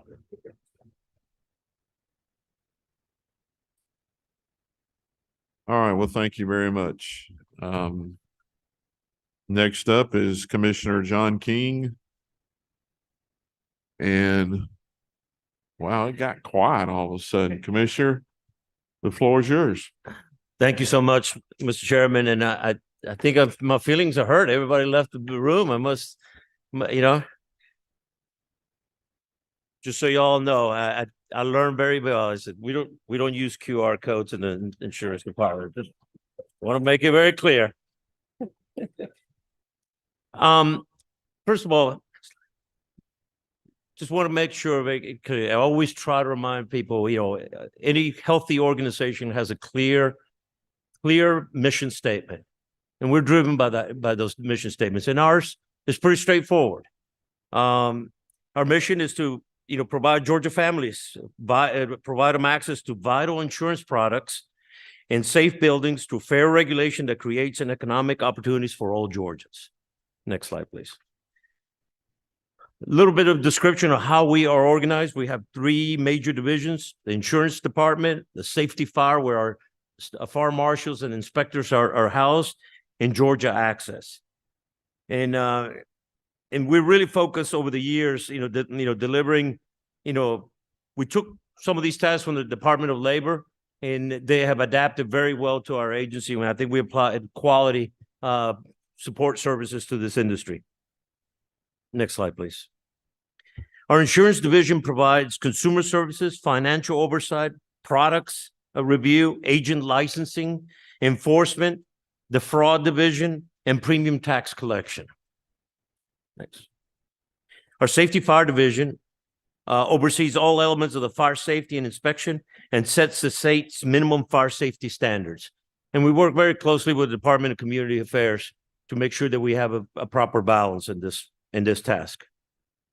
In our third and most and newest division is Georgia Access. Now, Georgia Access is our alternative to the federal marketplace, in which provides a better way for consumers to enroll and plan in a plan that best fits their family's needs. Implementing Georgia Access has given our state the power to improve consumer shopping and enrollment experience, reducing the number of uninsured Georgians, especially underserved communities. The latest statistics from CMS, the Centers for Medicare Services, show that Georgia's enrollment numbers are almost double that of the national average, showcasing the benefits of this program. It's because Georgians took control of this task, and that's how we are clearly outperforming the federal government. And this data comes from CMS. Out of all the consumers who use our platform, 75% chose a plan outside healthcare.gov, meaning through a broker or directly from an insurer's website. 88% received direct assistance from an agent when choosing their plan, and 98% obtained federal subsidy, keeping the cost down for nearly every consumer. Our department goals: to advocate for fairness on behalf of consumers, to ensure excellence in Georgia's top insurance regulatory body, and thoroughly investigate and prosecute criminal insurance activities, to protect our communities from fire-related injuries and incidents through our education and examination process, and maintain the health and well-being of all Georgians through safety inspections. We generate revenue for the state and every community across Georgia. My number one job is to be the advocate for the consumer. That's why Georgia has chosen many, many years ago to elect their insurance commissioner, and I take that mission to heart. When a consumer believes they're not getting what they deserve from a policy, they know to call our office. Our consumer services department handles over 10,000 complaints a year, 10,700 just in FY 2023. Since I've taken office, we have recovered more than 67 million from insurance companies back to consumers' pockets. Many of y'all's constituents have reached out to our office. We thoroughly investigated and did our very best to make those citizens whole again. If any of our constituents are having a problem with their insurance company, we ask you and we ask them to call our office so we can investigate. And again, our last section is the Criminal Investigations Division. Our Criminal Investigations Division is responsible for investigating insurance and fraud-related crimes. Behind tax evasion, insurance fraud is the second most costly white-collar crime in America. The costs of insurance fraud are passed directly to every consumer, costing an average family between $400 and $700 if increased annual premiums. When I began 2019, CID had only 9 investigators for our whole state. Thanks to your support in this committee, we've now increased our investigative team to 32 investigators spread across Georgia. So now we have positive relationships with district attorneys, with sheriffs, and police chiefs to make sure that those referrals come to our office and we promptly investigate. Our goal is not to replicate any other law enforcement agency in the state. We want to be the partner of choice for insurance fraud investigations and arson investigations. The last part of it is also the arson investigations and safety inspections. We're also home of the State Fire Marshal's Office, which makes us the primary fire marshal responsible for most areas of the state. Our services are available to any agency who requests our assistance, no matter how big or how small. And we can respond to fire investigations requests anywhere in Georgia within 90 minutes. That's where our investigators are located. They're out, most of them are out of Atlanta, outside of Atlanta. We have a total of 10 canine teams who helps local fire departments detect the use of accelerants in any suspicious fire. That relieves fire crews from so they can return back to service, because our investigators arrive on the scene, take over the scene, and discover if accelerants or is a potential arson. Lately, we've been a little busy helping the city of Atlanta with their issues with their training center. While I'm proud of the steps that we've taken over the years and increase our inspections frequency, we've taken some risk, and I'll be upfront with this, because we did not want to slow down the inspections of new construction. We've taken some risk on existing construction. And part of my request that I will outline in a few minutes is how to rebalance our agency so we can now not slow down new construction, but make sure that we don't advocate our responsibility for existing construction. And that is where my request, and I'm not asking for additional money. I'm just asking for the ability to be able to move money around so I can rebalance our agency. My agency is the second largest generator of wealth for the state of Georgia behind the Revenue Department. In 2022, we collected nearly $1.6 billion of premium tax revenue. 910 million of that was distributed to every city and every county in Georgia. And the other 682 million being collected, it goes to the state treasury. We don't retain any of that. It goes straight for y'all's decision-making and the governor's, obviously, decisions. For the short fiscal year 2024 and fiscal year 2025 amended, we have three main areas of request. We are first asking for the permission for the movement of funds to increase the capabilities in our safety fire. That's the building inspectors for the existing construction. I'm asking for that ability to do that. The second is to make sure that funding for our reinsurance program, which has kept health insurance premiums low, especially in rural parts of our state. And I will outline a little bit more of the data where we've seen a tremendous impact. And lastly, a one-time investment into Georgia Access to make sure that the complete rollout for next year is implemented. And now for the amended fiscal year 24, in your budget books, OCI is section 29, beginning on page 234 of the governor's budget report. For the amended fiscal year 2024, we're asking for the following: a roughly $1 million reallocation from other programs to Safety Fire Division. This will be used for hire additional safety inspectors for unattended buildings and procure the necessary vehicles and equipment for that staff. A $134 million investment into reinsurance to fulfill the mission of the Patients First Act by maintaining Georgia's thriving health insurance market and keep health insurance premiums low for consumers. The creation of the reinsurance program allowed Georgia counties to have 2 or more health insurance carriers across a record number of Georgians, and also a record number of Georgians enrolled in healthcare insurance. And lastly, a one-time investment of roughly $16.4 million for Georgia Access to drive more consumers to our platform and reduce the number of uninsured Georgians. Georgia has 1.24 million plans selected for planning year 2024. This is a monumental growth in our team, in our task, and the largest plan selection in Georgia's history. This effort will be used to further develop Georgia Access brand and awareness, continuing to drive the record number of enrolled numbers. To give it to you all, and probably a little bit more clearly, we are going to every community in Georgia where people are gathering. We're not just relying on a one solution, one website. We're going to local communities, talking to people where they gather in Spanish, in English, in any language is spoken, and talking about the importance of signing up for health insurance. And those numbers are showing, especially in our performance for Georgia Access. And it's the message in Dalton is different than Gainesville, different than Macon, different than Savannah. And those communities, have different questions. And we're going to those communities and pitching that in terms that they can understand and they see the benefit. For fiscal year 2025, we are requesting the governor's recommendation for costs associated with staff raises, post-certified officer salary increase, rent and utility increases, and all other general expense increases. A reallocation of 1.3 million to the Safety Fire Division from other programs, which will annualize new positions and equipment needed to execute our mission. Continued support for the reinsurance program, currently slated at $20 million in base funding. We will continue to adjust this number as the new reinsurance program evolves.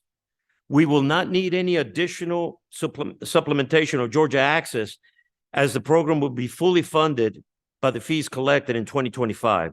The user fees generated from Georgia Access will be used to fund the Georgia Access operations and also the reinsurance program. So it can only be used for that critical task, and it will lessen the burden on the overall state budget.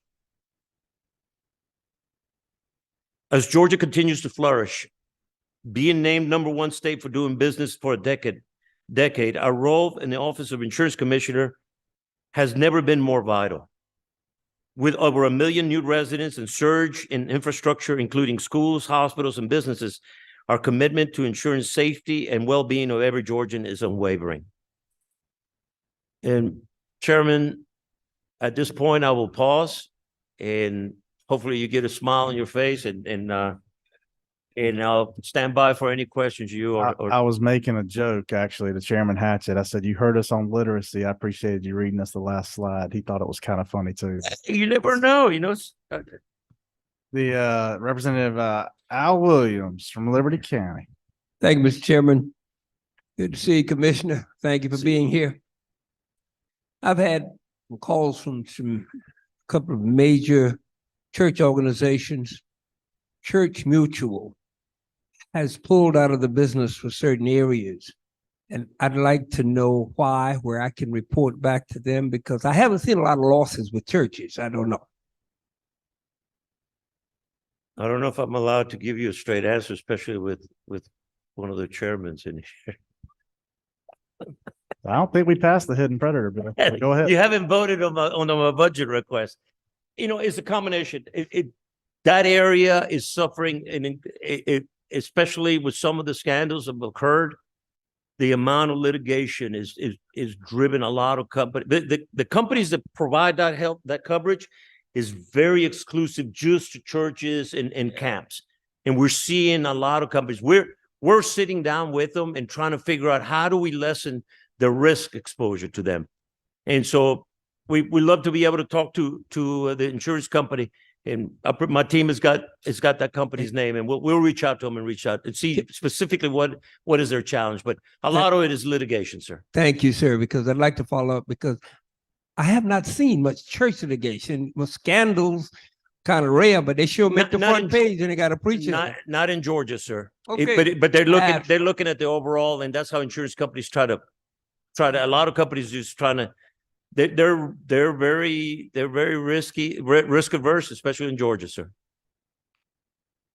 Without getting in trouble with the chairman. I don't think you'll get in trouble with the chairman, but I do. If you're going to say that, then I am probably going to highlight that also a lot of the losses are coming from property damage. Is it not correct? That is correct, sir. Yeah, roughly. I think there was a $3 million claim for a church on the coast due to weather, and we've had several weather events. Yes, sir. And it's not just affecting churches. In all fairness, it's affecting the property. And a lot of the companies got burnt really badly in Florida. And because our proximity to Florida, a lot of companies like to lump the Southeast into one area. And people don't realize that Georgia is a lot riskier to do insurance business than Florida or any other part of the Gulf Coast or Atlantic coast. Chairman Tarvin. I'll be quick. This probably isn't the place for this, but along what Reverend Williams said, up north where we live close to Chattanooga, our people drive in Chattanooga. Well, the police officers there now have stopped working wrecks unless it's a serious wreck without injury. We ended up with he said, she said, no fault. They give you an SR. Nobody wants to go to subrogation. It's going to drive our costs straight up. The other thing is, somebody's got to pay for it if the more damage you have to your cars. With the cost of cars, cost to fix them, cost of building homes now. Also, we're not able to we can write a house in Tennessee, but can't write a house in Georgia without a home inspection that's costing people about $1,000. I just hope that you guys got a magic wand and can do something to help us out. Sir, we are out of magic wands when it comes to rate increases in Georgia. The magic wand is in this structure, in this building. We look for suggestions Yes, from you. we'll be happy on to these put- things are Well, very, very serious right now up where we live. And I talked, before I came in here, I talked to the Florida commissioner and the Tennessee commissioner. Try to figure out why Georgia's such an outlier. And we'll be happy to share that in private, sir. Thank you. Representative Bruce. I thought I was on your do not call list there for a minute, but thank you. To what extent do you get involved, does your office get involved in issues between consumers and these insurance companies? Because every day it seems like I get a complaint about something that an insurance company has done. Is there something in your? Yes, sir. We have a whole department that deals with consumer services, and that's what in my remarks, I'll remind you that we were able to recover $67 million back to consumers' pockets as a result of our investigations and our intervention on behalf of consumers. Is there a statute of limitation on how far back you go? Because the reason I'm asking that is because we get complaints about insurance companies doing things, and then the consumer gets tired of fighting. Yes, sir. And then they have time to recover from that, and they get mad again, and they want you to. So is there a statute of limitation on how far back you'll go? I'll give you a specific answer because it could be, it depends, life insurance versus, other lines. So I want to make sure I'm accurate in my response. We'll get you the answer to that. But sir, we have a lot of tools. You all have empowered our agency through legislative action to giving us a lot of tools to go and fight on behalf of consumers. And we're not shy about going after. We fined the largest health insurance carrier in Georgia over $5 million in fines because of their behavior and how they treated Georgia consumers. So can I come see you personally? Sir, we're always open. Representative Donahue. Thank you, Mr. Chairman. Thank you, Commissioner. And you are always open. I want to compliment you on that. I just wanted to kind of come in with the same thing with, I have 100 of these problems every year with insurance. Used to, insurance was great. They would come out if you had a problem. That's why you have insurance. Yes. And then what happened is, over the years, we've come down to where a person can't climb a roof, so they want somebody else to climb the roof. That's their job. They come out and they'll say, we'll get back with you. Used to, it was within 24 hours, 3 days. Now it's 5-6 weeks. I just want to see it to where we are not trying to put a company out of business. No companies. I want them to be pretty much where they're going to come in and they're going to be transparent on what they're trying to do. And I've seen this just where they're coming in, charging more rates, and they're not accomplishing anything to help constituents of mine. And most of the time, the problem is it's $5,000, $10,000 and less. You don't hire an attorney for $6,000 or $7,000. And I want to meet with you still again about this, but I do want to let everybody know you do have your doors open, and I thank you very much for that. We take a lot of pride, sir, in helping with your constituents and resolving their problems. At the end of the day, I'm elected by consumers. I'm not elected by insurance companies. Now, this is the advice that I tell insurance companies. If you pay your claims promptly, in 30 days or less, if possible, you will reduce the number of complaints significantly. But when you start fighting with consumers over a piece of sheetrock or some nonsense, you're just making people and that's one of our tasks is going around the state and telling people you have a recourse. When you're exasperated, when you can't find a way, come to the Department of Insurance. Our job is to fight for you. And we're very proud of that. You all have given us plenty of authority to go after insurance companies. And insurance companies, now I have to maintain a balance because if a company is not making a reasonable profit, they leave the state like they've left Florida, like they've left so many. I just got an announcement that a major carrier left Mississippi. And so That is the balancing act that I need you all to understand, that that's a balancing act that we're having to do. But I never forget that the fact is that you are probably usually the first calls that consumers make. But I ask you, send them our way. We stand ready to deal with that. Thank you, Mr. Commissioner. You are free to go. Wow. No QR codes. How did? We agree. Thank you.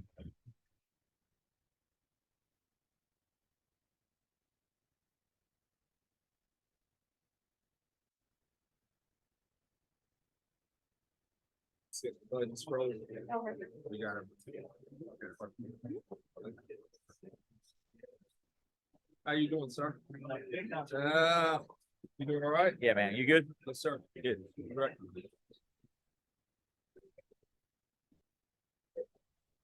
All right, y'all. We're ahead of schedule. Let's see if we can't stay ahead of the schedule.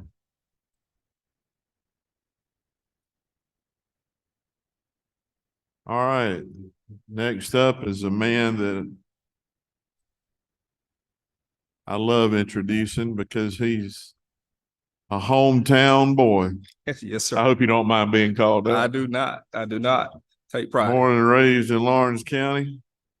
Commissioner Spencer Moore, Department of Driver Services.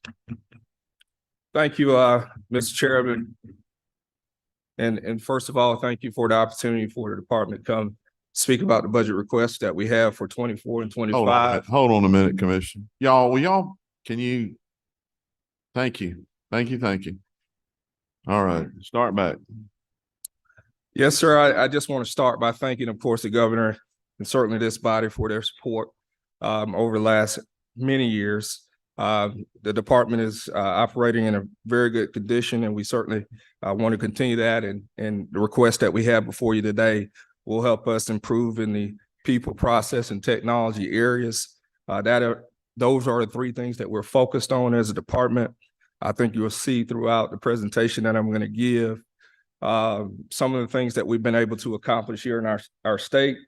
And it's my hope that as legislators, you don't get as many calls related to driver services as you once did.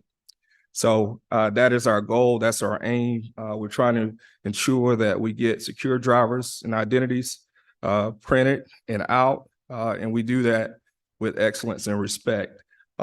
Before we get into the actual budget request, I'd like to just give you an outlook of where the department is as it relates to driver services, and something that I think every person in this room can be proud of, because Georgia is a leader, not just nationally, but we are a leader internationally. We have 9.3 million valid Real ID compliant credentials in our state. That's 99.876% of our population that leads the entire country. You may see something that's coming out from the federal government about you can't get into courthouses or you can't get domestic planes in the next few years, because there are a lot of states are well behind that number, and they're trying to get their citizens up to date with Real ID. We do not have that problem in our state, and I'm proud to say that a lot of work from this body, as well as the employees of our state, has gone on to ensure that we don't have it. 8.6 million valid driver license holders. Today, 2.398 million people we serve face to face this past year, and I'll talk about in the prior year because it's very similar as well. I'd like to just point out the map that's to the right on the slide, because on that map you'll see some stars, and those stars are where we are currently having new builds. So those are locations that we are adding to the already 67 centers that we have around the state. And I'll point out that of those new builds, the vast majority of them are CDL licensing locations. Forsyth is a location in the middle of the state that we don't currently have a CDL operation, but we are expanding from what we're doing in Jackson, where we are only open 2 days a week. We will be moving to for that 4.5 days, so Tuesday through Friday and half day on Saturday, where we are hoping to enhance the number of CDL tests that we can provide, because we know this is something that's needed across the state. We're also going to be opening a new center this fall in Douglasville. That was something that obviously was needed.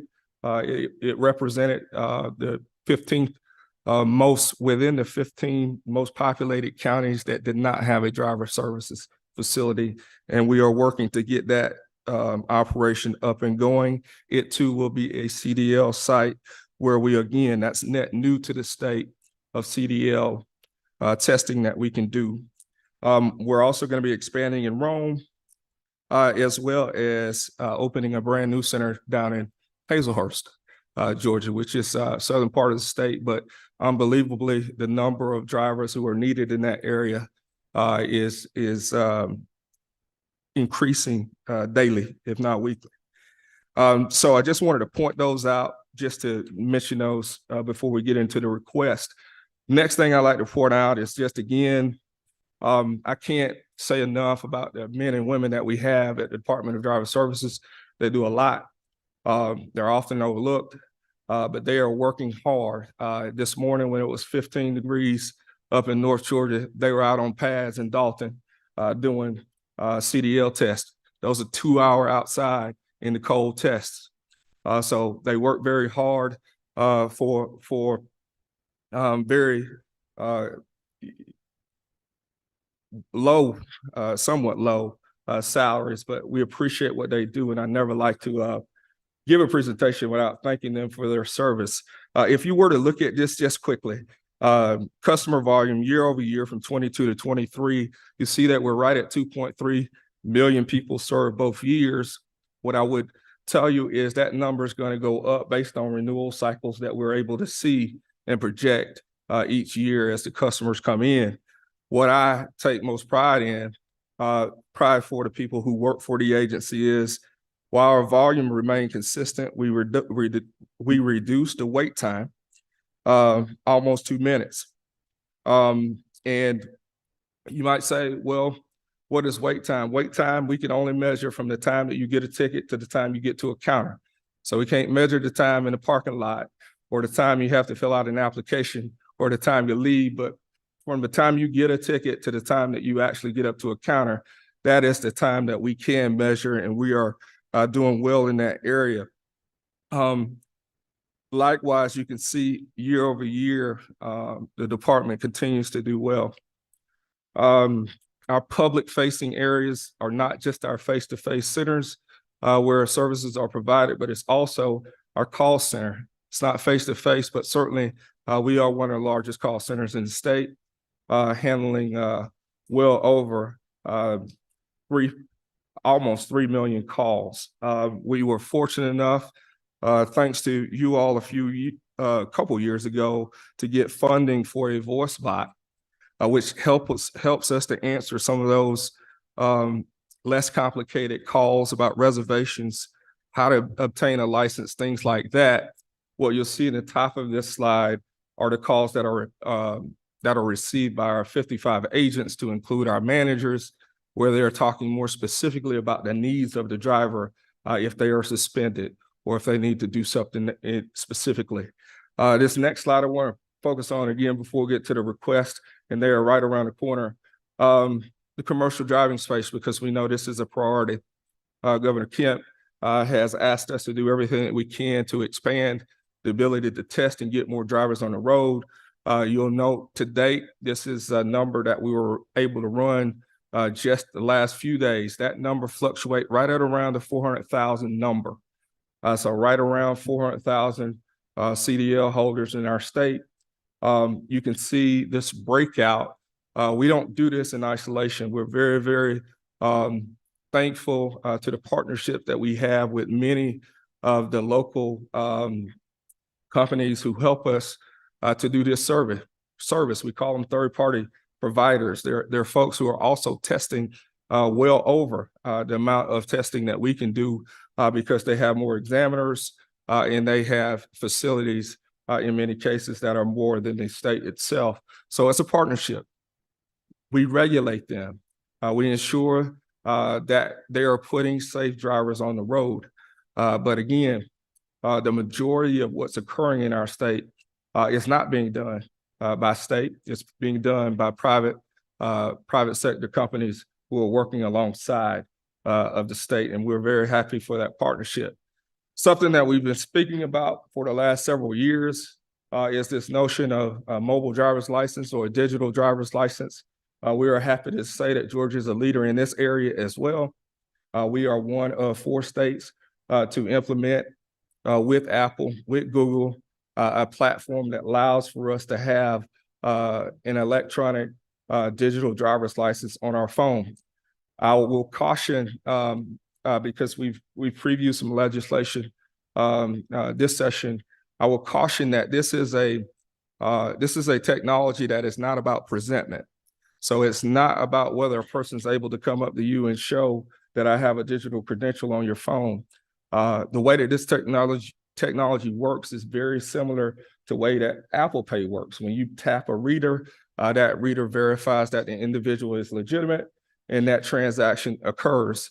So we are really, really cautious in letting people know that presentment in and of itself does not mean it's valid, because there are a lot of good programmers out there that can put something on a device and fool you. No different than what we experience today with the physical license when people, especially the younger ones, are trying to be over 21 and go out and get something that may not be legitimate. So again, we are seeing roughly 265,000 who have already signed up for that digital credential if they have an iOS device, and then another 17,000 if they have a Google device. We went live with Apple in May of last year. In October, we went live with Google. We are seeing the successes of this. This is just a start. We only have one use case that we are really working with today, and that's a use case with the TSA. So if you were to go down to the airport and you happen to be in the pre-check line and they have the ability to show your digital credential, you can scan that with those CAT2 machines down there. It will verify, and those TSA personnel will let you through. Many more airports are being equipped with that reader technology, and we're looking forward to expanding that in the coming. We, as a department, we're seeing 2.3 million people a year. What I've challenged our staff to do is let's be a consumer of a product that we're producing, and let it be a fast opportunity for people to get service in our agency, and then we certainly are looking to expand that. As it relates to the request, the statewide request, the agency is certainly supportive, and thanks to governor for the recommendation of the one-time $1,000 salary supplement. It is useful to my staff. My staff is roughly 75–80% female. Many of them are single family females. Any increases to what we can provide those workers becomes a really big plus for them. So we're appreciative of that support. Next, if you were looking at a tracking sheet, and I think if you were looking at the governor's recommendation, you'll know the carbon reduction RFP development consultant. What that is every 10 years, Georgia goes through a procurement to acquire a vendor who can provide the driver licensing service. Our current provider is Thales, THALES. This is a company that has had they've had our business for the last few years. And again, as we start to move forward, I want to move back. With each of these contracts is very competitive. And these RFPs are in need of assistance through third-party consultants to help us write the specifications that will get the best product and keep the state out of protest. These are multi-million, more than $50 million contracts over the life of the contracts themselves. So it is important that we go into it the right way. Next, the agency is seeking assistance with postage. Over the last several years, and what those numbers represent in red are actual dollars that the agency has absorbed. For example, prior to August of 2021, our postage rate on average was 55 cents. In August of 21, it went up to 58 cents. In July of 22, it went up to 60 cents. January 23, it went up to 63 cents.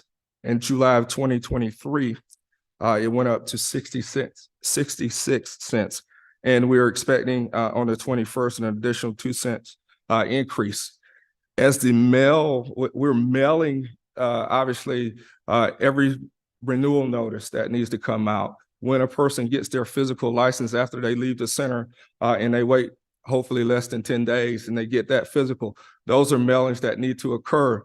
But to expand upon that, we've implemented now the mobile driver's license, in which we are confirming that the individual who signed up for that remotely is the right person by sending them a mailing to indicate, yes, you were able to perform this service.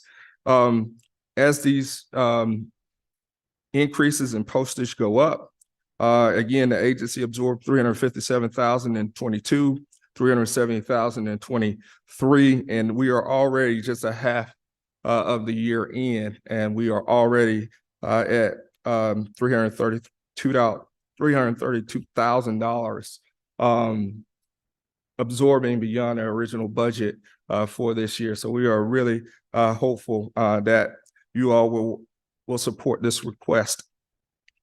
Next request is a request, again, people, process, and technology. This is a technology request. As you might have heard in different presentations, the state in and of itself has gone or migrated most of its services to the cloud, government cloud format. We are seeking to do that with the more than 86 million records that we currently have from persons who have been licensed in our state over the years. We know that this will create a higher standard of quality. We currently have 2 sites for which we have physical data centers. One is housed in Dallas, Texas. Our backup is in Pasadena, California. If something were to occur, this would put all those services or those records up into the government cloud and give us the ability, of course, to hopefully operate a little bit more efficiently as an organization and securely, mainly as an agency. So we are hopeful for 54484 million for that particular request. Along with that, well, I should say 3.9 million for that specific request. The additional 3,954,484 to make that total request that I just mentioned also comes with the replacement of every workstation that we have in our buildings today. These pictures represent what you see: printers, desktop scanners, of course, CPUs, as well as screens. All of that equipment is at end of life. We purchased it in 2016. It is 7 years plus old, and we are needing to get that replaced. And that's a part of this overall request. Next are statewide requests, which are, of course, a 4% cost of it. Moving into the 2025 budget is the statewide request for 4% cost of living adjustment. And I will note just quickly, most of our staff would absolutely be in need of that request. So we're very appreciative that I won't go through those specific requests. We do have a law enforcement. I'll speak to the last one, which is the targeted salary for increase of officers. We do have a law enforcement unit within the Department of Driver Services. Not only do we investigate driver licensing fraud, but we work with all the police agencies around the state. If you think about it, every traffic stop that goes on, the information that an officer is pulling up at that traffic stop is the information that's provided by the Department of Driver Services. So that picture, that data that officer is seeing at roadside is provided by our staff. These next three requests, and I think we're almost at the end of the request themselves. System alien verification enterprise services are something that we do. Every person who comes in our office who is not presented something that shows that they are a United States citizen has to go through this process.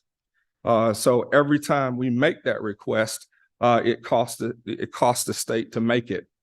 We came last year and you approved a request from 50 cents to $1, which represented the increase that USCIS, United States Customs, has increased these rates year over year.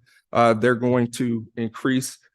We'll be coming back next year because they'll increase again up to, I believe, 2028, where it will cap out at $3.10 every time you run a person to ensure this person is in our country legally. So we are requesting funds in order to accommodate that increase in the SAVE request that we are making. We are also requesting, again, we spoke about the one-time cost in the amended budget for the cloud transition. This is a request for us to maintain as well as continue to monitor and enhance our ability to be in the cloud. Again, what you'll see at 21.2.8 in the tracking sheet is the postage rate increase that we requested also in the amended. The last two items, Mr. Chairman, are simply reductions that the agency has that you'll note also in the tracking sheet, 5% achieved through the migration to the government cloud. So we will be able to achieve some efficiencies of those physical maintenance of data centers with that process that will get us to that 380,000 number. And as we open up the Hazelhurst location, just down the road, we operate a part-time center in Helena. We will be closing that in order to achieve the requested reductions. This last slide is just simply a summary of the things that I discussed, Mr. Chairman. If there are some questions, I'll be happy to answer those. What percent, and you can definitely ballpark, of the people that you test to see, that you check to see are U.S. citizens or not U.S. citizens? I do have that number. So I told you I had 2.3 million people that we saw last year. The number of persons who came in who were not citizens was 470,582. That's a fairly substantial number. It is. I'm glad the federal government knows that. Representative Holcomb. Thank you, Mr. Chairman. I have a couple questions. One is with respect to the digital driver's license. Yes, sir. If a Georgian doesn't have TSA pre-check, what benefits does it offer? And are there plans for some benefits long-term? The plan is for it to go to the regular space, right? What we are faced with is TSA being able to equip all the lines with the machine readers that it takes to scan it. So they're only able, they started in the TSA pre-check lines, but as they're able to increase budget to allow for those in the regular lines, that's the goal. Okay. Will it ever replace the physical license as well for any other issues like interactions with law enforcement or anything like that? And I would think that that would need to be at the option of the person, because there could be privacy considerations, et cetera, with handing over a phone. But every part of the mobile driver's license is consent-based, as you indicate. We do see it at some point in the future, not just being a replacement of the physical driver's license, but being an enhancement to security. When you go get a printed static driver's license, what you see may or may not be valid once it's presented to whoever is consuming that product. So you come to us, you get a driver's license on a Friday. For all we know, or any consumer might know, is on Monday it got suspended for some reason, but they still have that physical card. What the enhanced digital driver's license will do at the point that we're able to read it, and we have enough readers in the public, it'll know instantaneously whether or not that license is actually valid. For law enforcement, we see it as a officer safety. Imagine, and this is something that I've actually been to Cupertino. I've had GSP command staff to attend with me. The goal, and this is not right now, this is in the future, but imagine a law enforcement officer being able to be on the side of the road and ask for the driver in the vehicle he or she stopped, and say, you know, from his vehicle, will you show me your driver's license? And that person consents to do so. That officer then has the knowledge of who is up in that vehicle before they get to approaching it. Those are the things that we're hoping to provide in this technology in the future. Interesting. And one other question, if I may, Mr. Chairman, how is your turnover rate doing in terms of your agency? We, we coming out of COVID, it was extremely high. I just looked at this number, 38.3% is where it was last year. What we are seeing is turnover, but what we are also seeing, as opposed to the last several years, is many more applicants. So our applicant pool is going up because the salary has gone up, but retention remains a problem. Yes, sir. Mr. Chair, Mr. Commissioner, we did put some money in your budget last year to help with that issue, right? And it's my understanding that they have come back to you and you're looking at creating a new job code to assist in those high turnover areas. Is that correct? Yes, sir, that's true. Okay, good. Senator Rahman. Thank you, Mr. Chairman. Thank you, Commissioner. Yes, sir. Just want to ask you, mentioned something like over 2 million Georgians showed up at your driver's license offices. Out of that when you request whether they're citizen or not, like 400,000. So I assume a lot of them are maybe immigrant, green card holder, or residency. And what There are the number? students. Yeah. They're students. There are people who are working here in the technology space. But they are people. So we can attest that the people who are coming, at least those 470,000, can present something that verifies with the United States government that they are here lawfully. So what is the number you actually found that they are not qualified to get a license? Do you have any number, any idea? We really don't, because that person doesn't get a service. Okay. They aren't able to get I was just wondering, if you rejected certain people is not qualified and trying to get a license. I don't. So there's probably almost none, I assume. There should not be any, because if you cannot verify, you cannot get a credential from us. Thank you. Appreciate it. Yes, sir. Chairman Tarvin. Thank you, Mr. Chairman. The Apple application of the driver license. Our driver license now have 4 or 5 holograms and different. How does that work on here with a barcode or QR code, or how does that work? On the mobile driver's license, NFC technology. So again, it has to have a reader. So in and of itself, it's just a presentment of something. It's similar. It will be similar to the holograms or whatever you call them that are on your license now.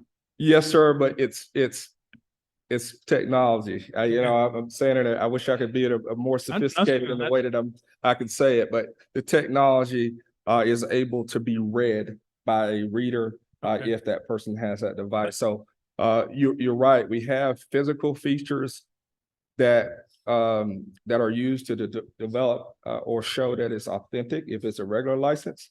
Many of them you can see, some of them you actually can't see. Yeah. There are many more than 4 or 5. Some we show to the public, some we show to law enforcement only. Thank you, so our physical licenses have a lot of safety features in it. Thank you, Commissioner Moore. That's all the questions. Appreciate you you. coming and sharing with us. Thank you, Mr. Chair. Y'all, we are definitely aware that this morning it was 10 degrees outside and it was 13 degrees in here. And the air conditioner's on, and we asked about it at lunch, and we're very well aware that it's 150 degrees in here now, and we're trying to get that worked on. Next up is Director Jim Potvin with Employee Retiree Systems. And for those of y'all that know, he does exist. There is this guy that's out there looking at ERS, and glad you're here.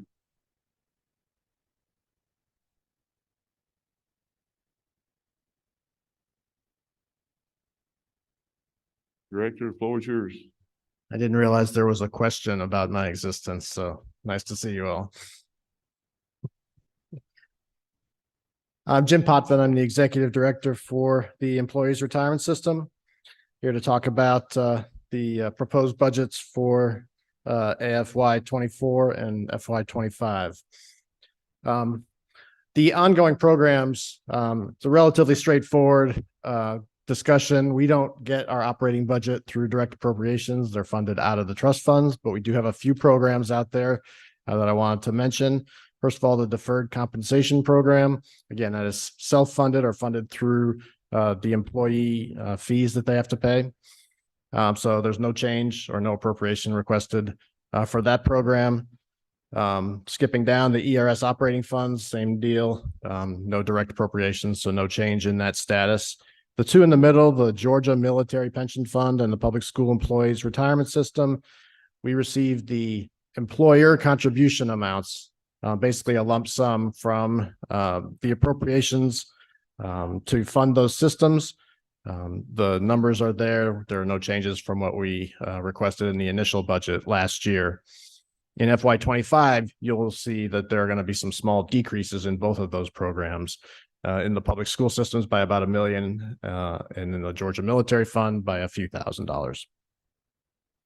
What we're really here to talk about are the quote unquote additional items, the $500 million proposal from the governor to boost the funding position of the system, a proposal for which we are most appreciative, as well as the $26.75 million, which was already in the budget and there was no change to that. But it was also added to the proposed 25 budget as well. And I'll talk about the uses of those two items in just a moment. But I want to start by just kind of setting the stage a little bit. The objective, the written objective, as approved by the board in its funding policy, is that we strive to attain a 100% funded ratio where our assets and our liabilities are roughly equal. As of the most recent valuation, June of 2022, the ratio stood at 72.2%. And if you go farther back in time, the 10 or so years that I've been the director, we've basically been within the range of 71 to 75% for that entire period of time. And the actuarially determined employer contribution is set such so that we will achieve the 100% objective within a stated period of time. That period of time currently is 20 years.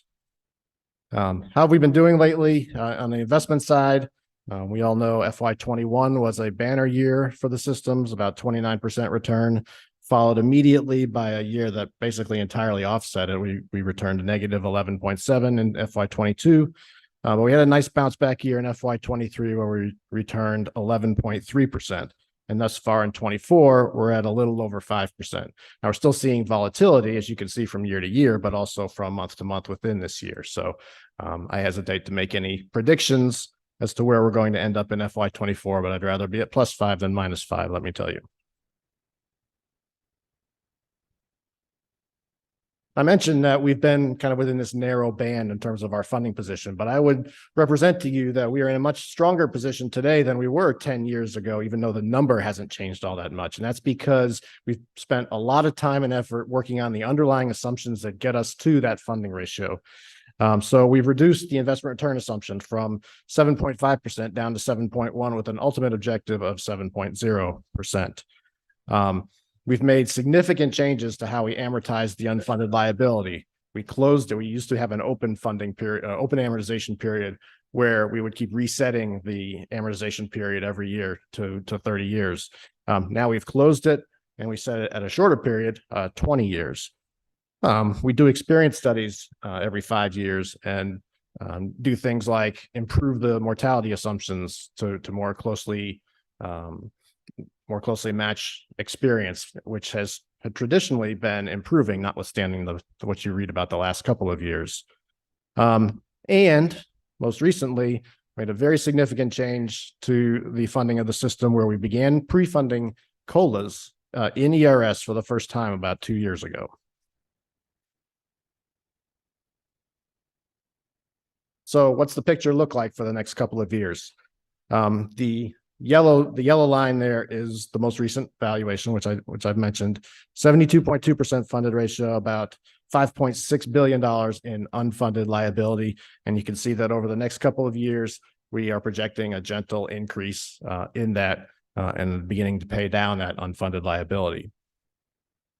Probably almost as soon as the last session ended, I would say, we started having conversations with a number of key parties, the appropriations chairs in both the House and Senate, their respective budget offices, Office of Planning and Budget, my board, and wanted to see what we could do. Of course, everybody agrees 100% good goal, kind of far out in the future. What can we do in the interim to get us kind of on path toward that and to start to see some improvements in the overall funding percentage? And we've settled upon sort of a consensus that 80% is a good sort of intermediate target for us to get to. And we'd like to see us get to there more quickly than what our current projections would show. And that's where the idea for a cash infusion or an investment in ERS came from. And that $500 million that was proposed is a very significant step toward that 80% level. What does significant mean? Well, it means that we'll reduce our unfunded liability by approximately 9%. It means that we'll increase our funded ratio immediately by approximately 2.5%.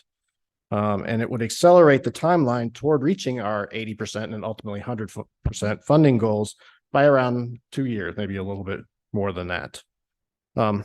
Just to put a little perspective on what 2.5% change to the funding ratio actually means, that would be by itself larger than the largest year-over-year increase that we have had in our funded ratio in ERS since at least 1999. Okay, so we have had increases from time to time, but they're usually pretty marginal in terms of a percentage. So 2.5% is a very significant number. In fact, it's the largest change of any kind since at least 2012. So throughout my entire term as director. So this really is a profound move in the right direction from our perspective. Besides making my spreadsheets a little bit more fun to look at, why would we do this? What are the benefits of making this investment? Well, first of all, it gets us kind of out of this band. It gets us on a path to get beyond the 75% and make meaningful strides toward the ultimate 80% and then later 100% objectives. I know in the ratings agencies review Georgia's financial picture. One of the big sections is debt management. It's one of the big four, I guess. And so this would be consistent then with the state's track record of conservative debt management that is established over many years. Risk mitigation. So I'm fine in the short term with being at 70% because I know that we have done a lot of the right things from an actuarial perspective to put us on the right track. I know the commitment that you all have made over the years and the governor's office has made over the years to funding the system at an actuarially appropriate level. So from that standpoint, I'm fine, but you still want to be making progress. And this will provide us with some mitigation of risk against the possibility of an untimely market downturn. After we had the big 29% year a couple of years ago, you know there's going to be some regression, but you don't necessarily expect it's going to rebound so much in the other direction as it did. So I want to have a little bit of a cushion in case we do have another negative market event at some point in the near future. One of the goals that the board also has established in its funding policy is to keep a stable, as much as possible, actuarially determined employer contribution, or ADEC. And so this will enable us to get closer to that as well. It will enhance the security of future payments to all of our members and retirees. And this is what I state to them as my primary goal, to make sure that the checks are going to keep coming and that they will always keep coming from now until, for as long as they need them. Intergenerational equity. Essentially, we're using today's, when we have an unfunded liability, we're using today's contributions to pay off benefits, liabilities for benefits that were earned in the past. And you want to get those more closely synced up so that today's benefits are being paid for by today's contributions. And then finally, certainly not least in many people's minds, it gets us closer to having an ability to provide meaningful COLAs to those eligible employees when we're able to do that. And how does that work?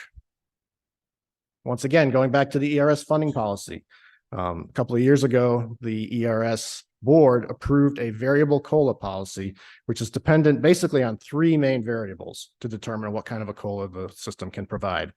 One is the overall inflation rate, where the inflation rate would serve as sort of a maximum or a cap on what the COLA could be. Two is the actuarial rate of return, which is kind of a proxy for the 5-year investment rate of return.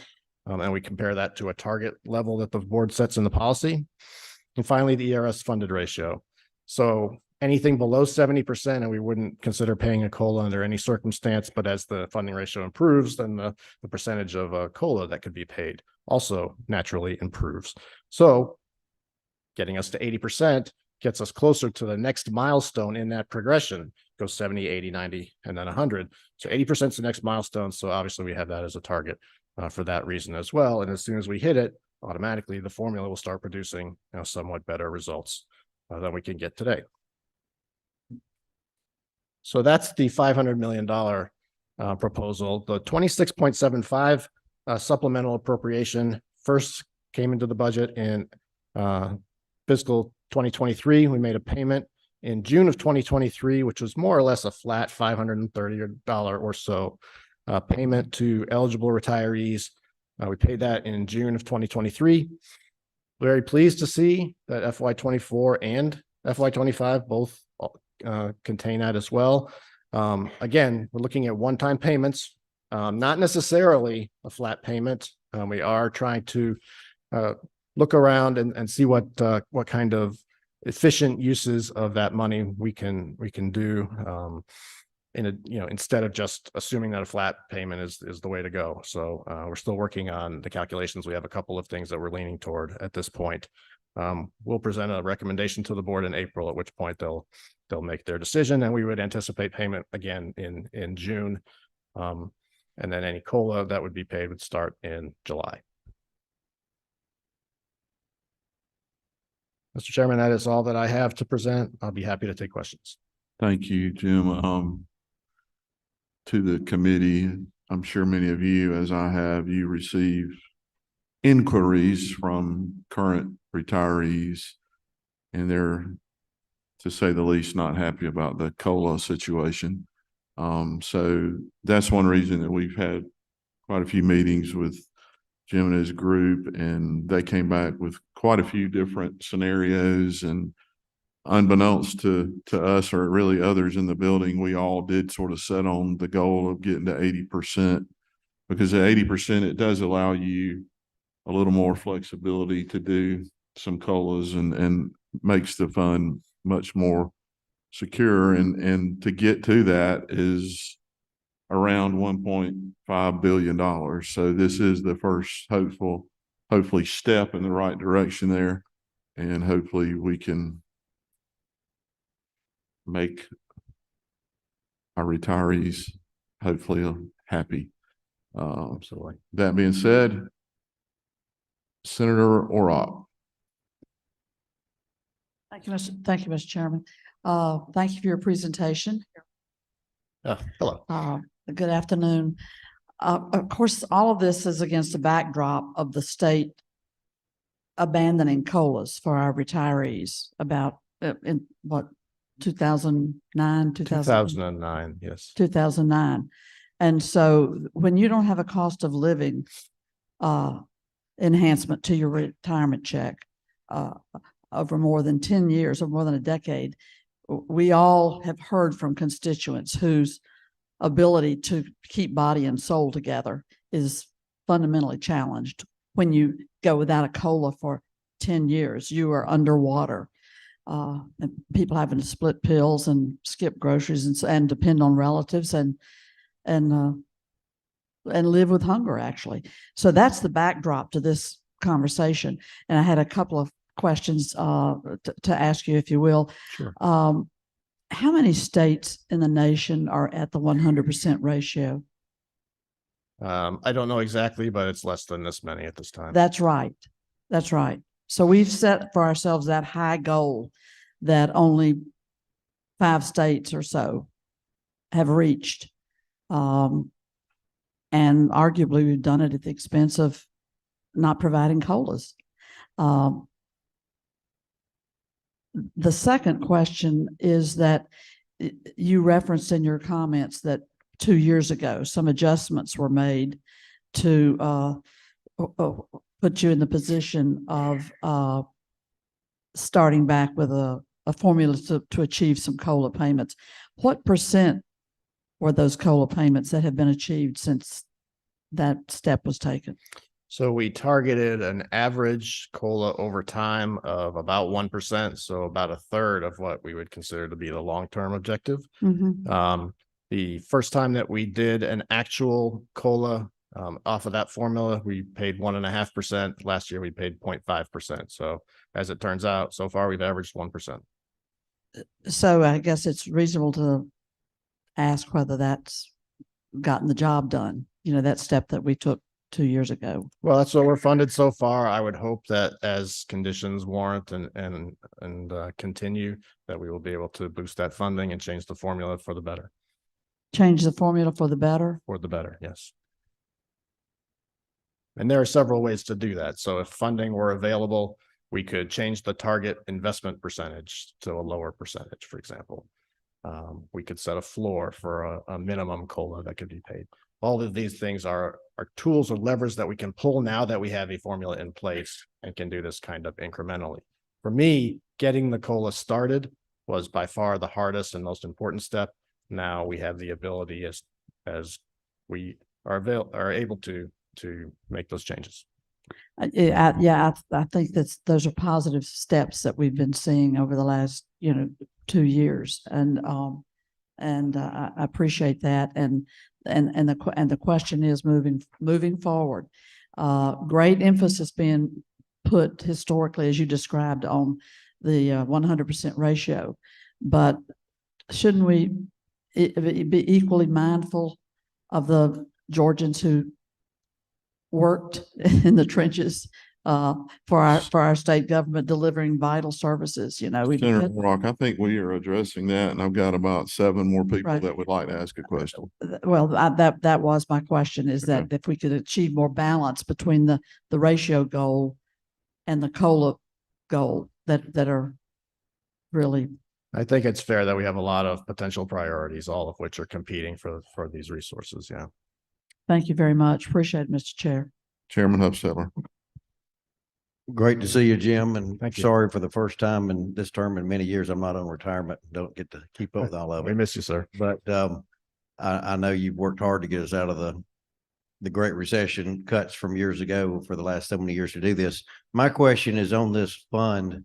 As you know, we've got a new program that gives up to a 13% 401k for new employees, which will make them millionaires if they take advantage of it. But how many of our employees are still on the old plan versus the new plan, this being the old plan you're talking about?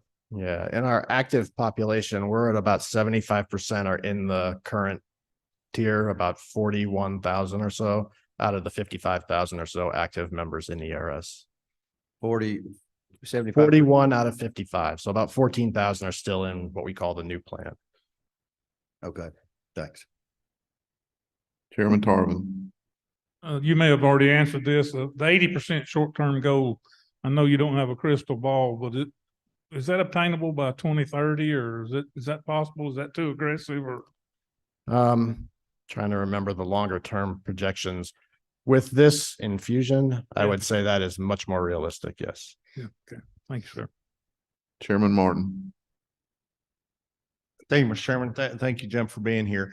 To go back, if I can follow up on the senator's question, I didn't understand it. So you're saying 14,000 people are on the new plan, Right. So the majority are on what we refer to as the old plan or the old plan. No, the majority are in the current plan. Okay, that's why I had those There's numbers. nobody in the first tier. Nobody's in the Nobody's old in the plan first tier, anymore. so 40 some thousand are in the second tier and 14,000 are in the new one. The other way around. 14,000 in tier 2 and 41,000 in tier 3, the current tier. Okay, I had that backwards in my head. So thanks for clearing that up. Sure. I've been watching upstairs. It's been a busy day around, and I was hearing this relative to this. And what I wanted to ask you before this body is, there's a lot of things, levers you can pull to make this plan look funded or not funded. But in reality, the returns have to meet the contractual obligation for the employees, correct? Yes. And so when we talk about an injection of 500 million, that just means for years here under the contractual plan, what the employees put in has not been enough to keep up based on our projections. Isn't that right? I would say that it's really important to look at how you set the actuarial assumptions. I would suggest to you that 12 years ago when I started, the actuarial assumptions were not in the place where I think that they should have been. That is why we've been making the changes that I put on a slide for you earlier on. So in that sense, while the funding was done according to the way the ask was made, I have tightened it up.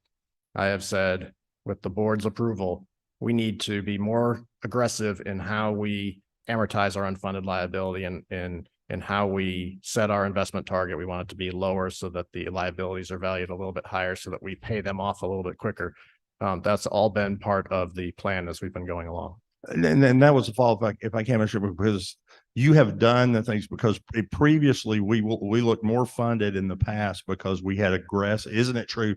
We had aggressive return categories that the fund wasn't able to meet and left us short. And you've aligned us better to the current market conditions, isn't that? Yeah. Hindsight is great to have. In the mid to late 90s, when we were getting 14% every single year, everything looked fine, right? 2 recessions later, things looked different, and I felt like we had to do something about it. Yeah, but isn't it true, the stock market, across the board hadn't returned 14% over a 20-year period since 1900, but we were counting that into our plan, and that's what was allowing us to do COLAs, correct? Well, we never had a 14% investment return assumption. I'll Well, just say that was the speaking, number that came out of your mouth. So I was just using that. well, that's what we were getting at that time, right? So we're getting gains every year. But we never had that as a actual assumption. Again, I can look back over time and I can second guess. I can second guess the way the old plan was put together. I can second guess the increase to the new plan contribution rate. Those are all things that were very welcome by the members, but they had profound impacts. And when you make a change, you have to understand that it's going to have an impact for decades into the future. And that's what I've been trying to do, is position us for whatever happens today. We're going to be ready over the next 10, 20 years to deal with it. Okay.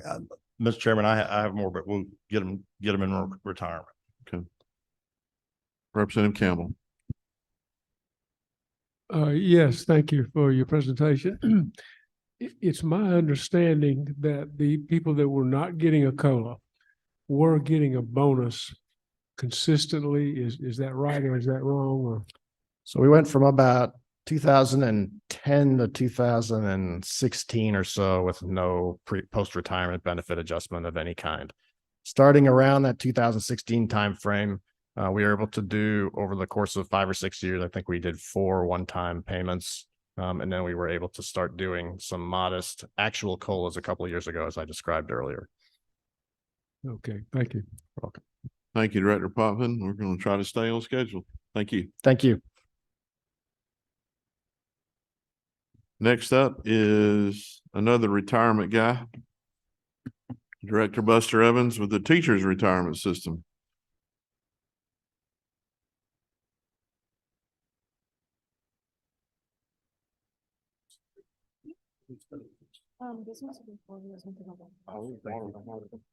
Good afternoon and thank you, Mr. Chairman. It's a delight to be with you to talk about the Teachers Retirement System of Georgia.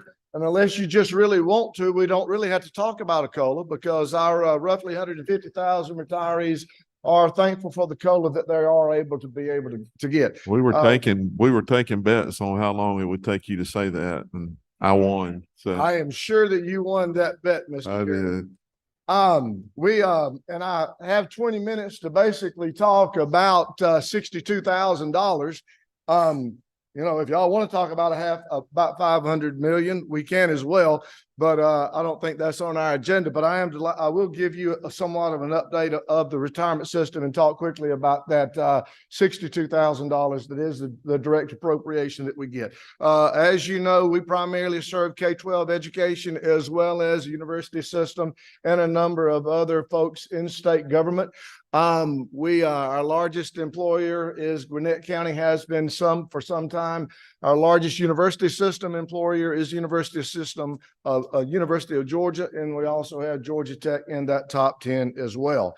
A little bit of key plan information, and I'll try not to be redundant, but you'll find some key differences between the teachers' retirement system and the employees' retirement system.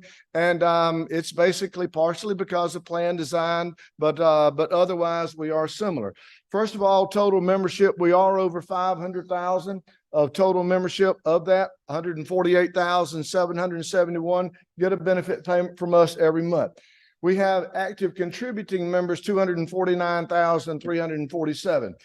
I include these numbers in here as well as the inactives may come back to us or not, but I want to point out the difference between the active contributing and the beneficiaries. We have a ratio of about 1.7 active contributing to 1 who are beneficiaries. If you look at the employees' retirement system, you will see a much tighter range of roughly 1-to-1 ratio.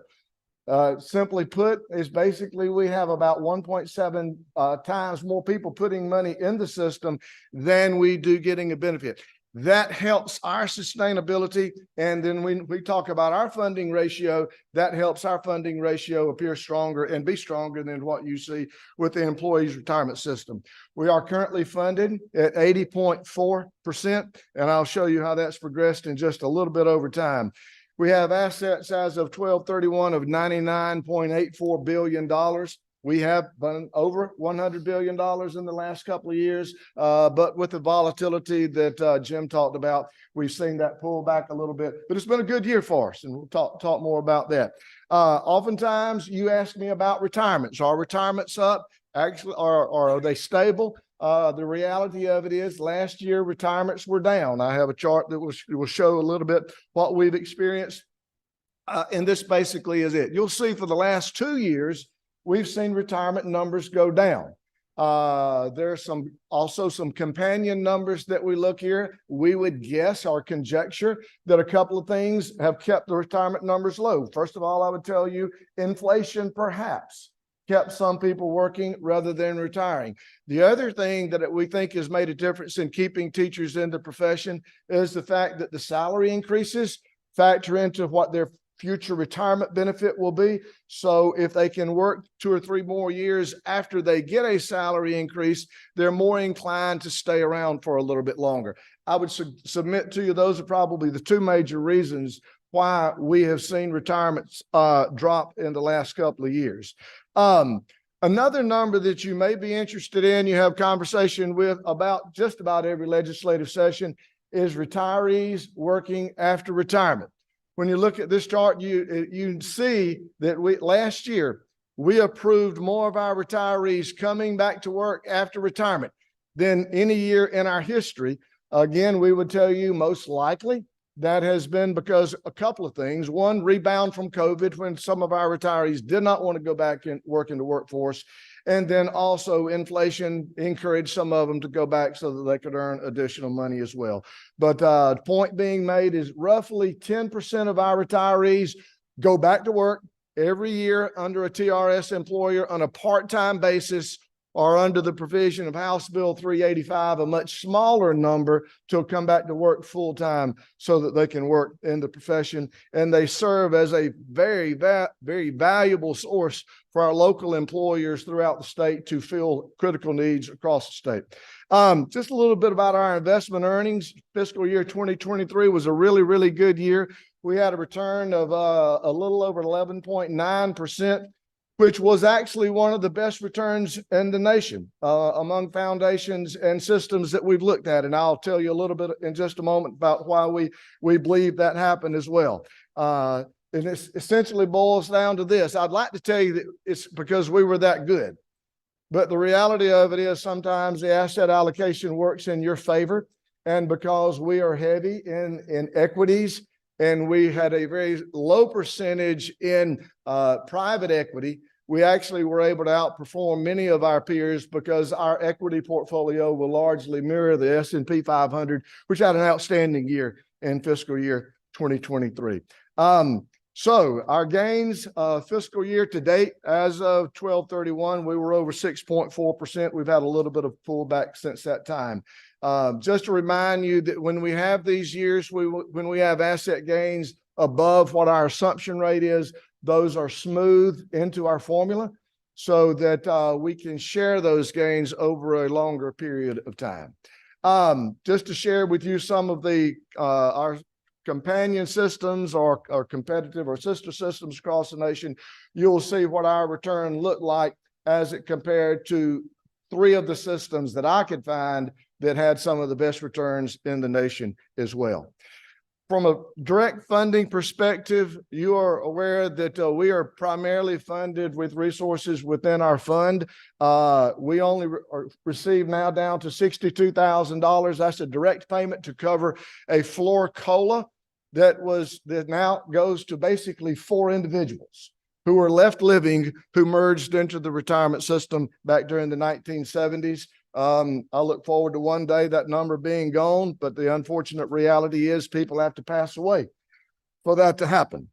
And we don't necessarily wish that on anybody. I talk about that $62,000, but I would be remiss if I at least didn't point out what the big number is, and that is the actuarially determined employer contribution, or what we call the contribution rate.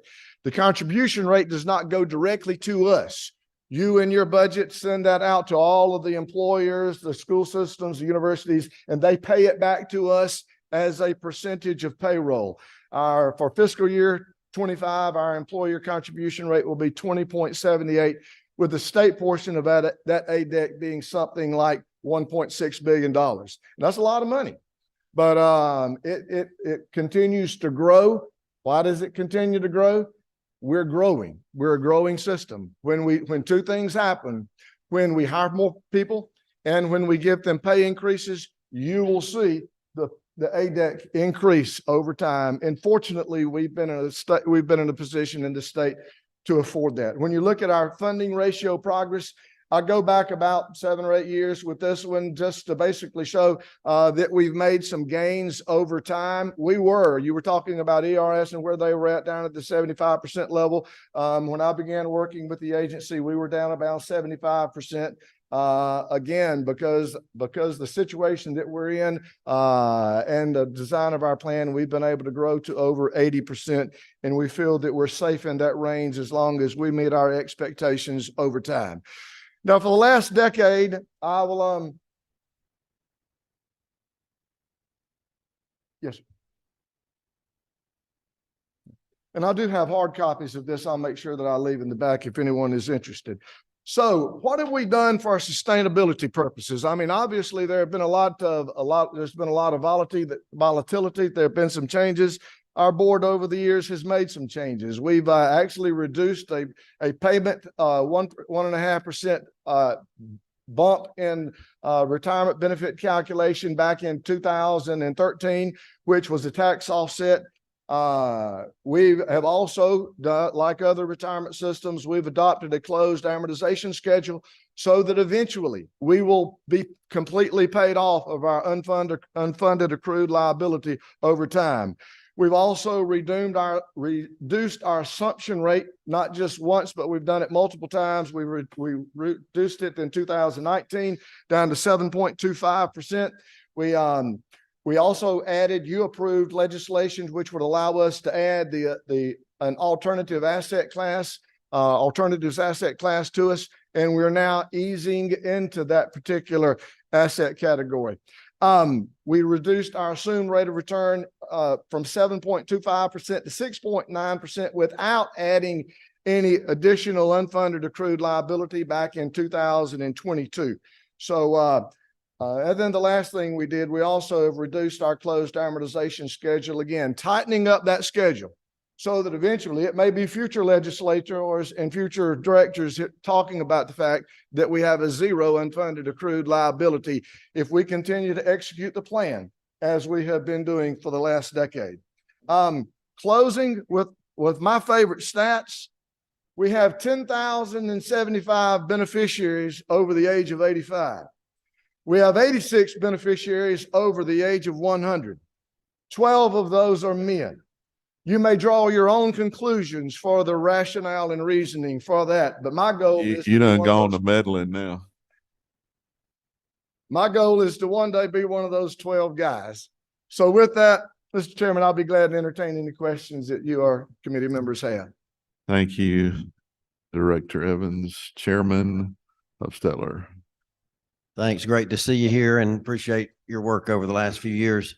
If I understood you right, you said that because of the higher pay increases for teachers, that they're waiting to get those years in their final calculation to get their pay higher.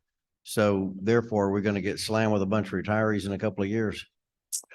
You know, we've seen bumps over time. I don't know that we're going to see slam with that. I think you look at the numbers, 5% or so. You know, we're not predicting that. We could see, you know, we tend to have a reversion to the mean somewhere around 6,800 to 7,000. So if we see a bump, if I go back to that slide and could look at it, you would see a year that we had an increase, the next year it dropped back down. It seems to almost inevitably revert back to the mean. You have successfully blown everybody's mind and you have no more questions. Wow, thank you. Thank you for doing a good job. Thank you.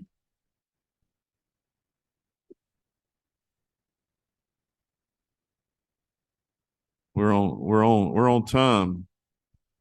Next up is Commissioner Bruce Thompson with the Department of Labor. And as I said, we're on time. We're on time. Hint, hint, we're on time, Commissioner.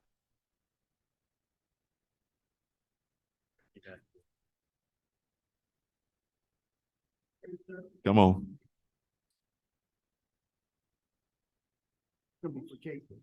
I'm hoping we can stay on time, right, Commissioner?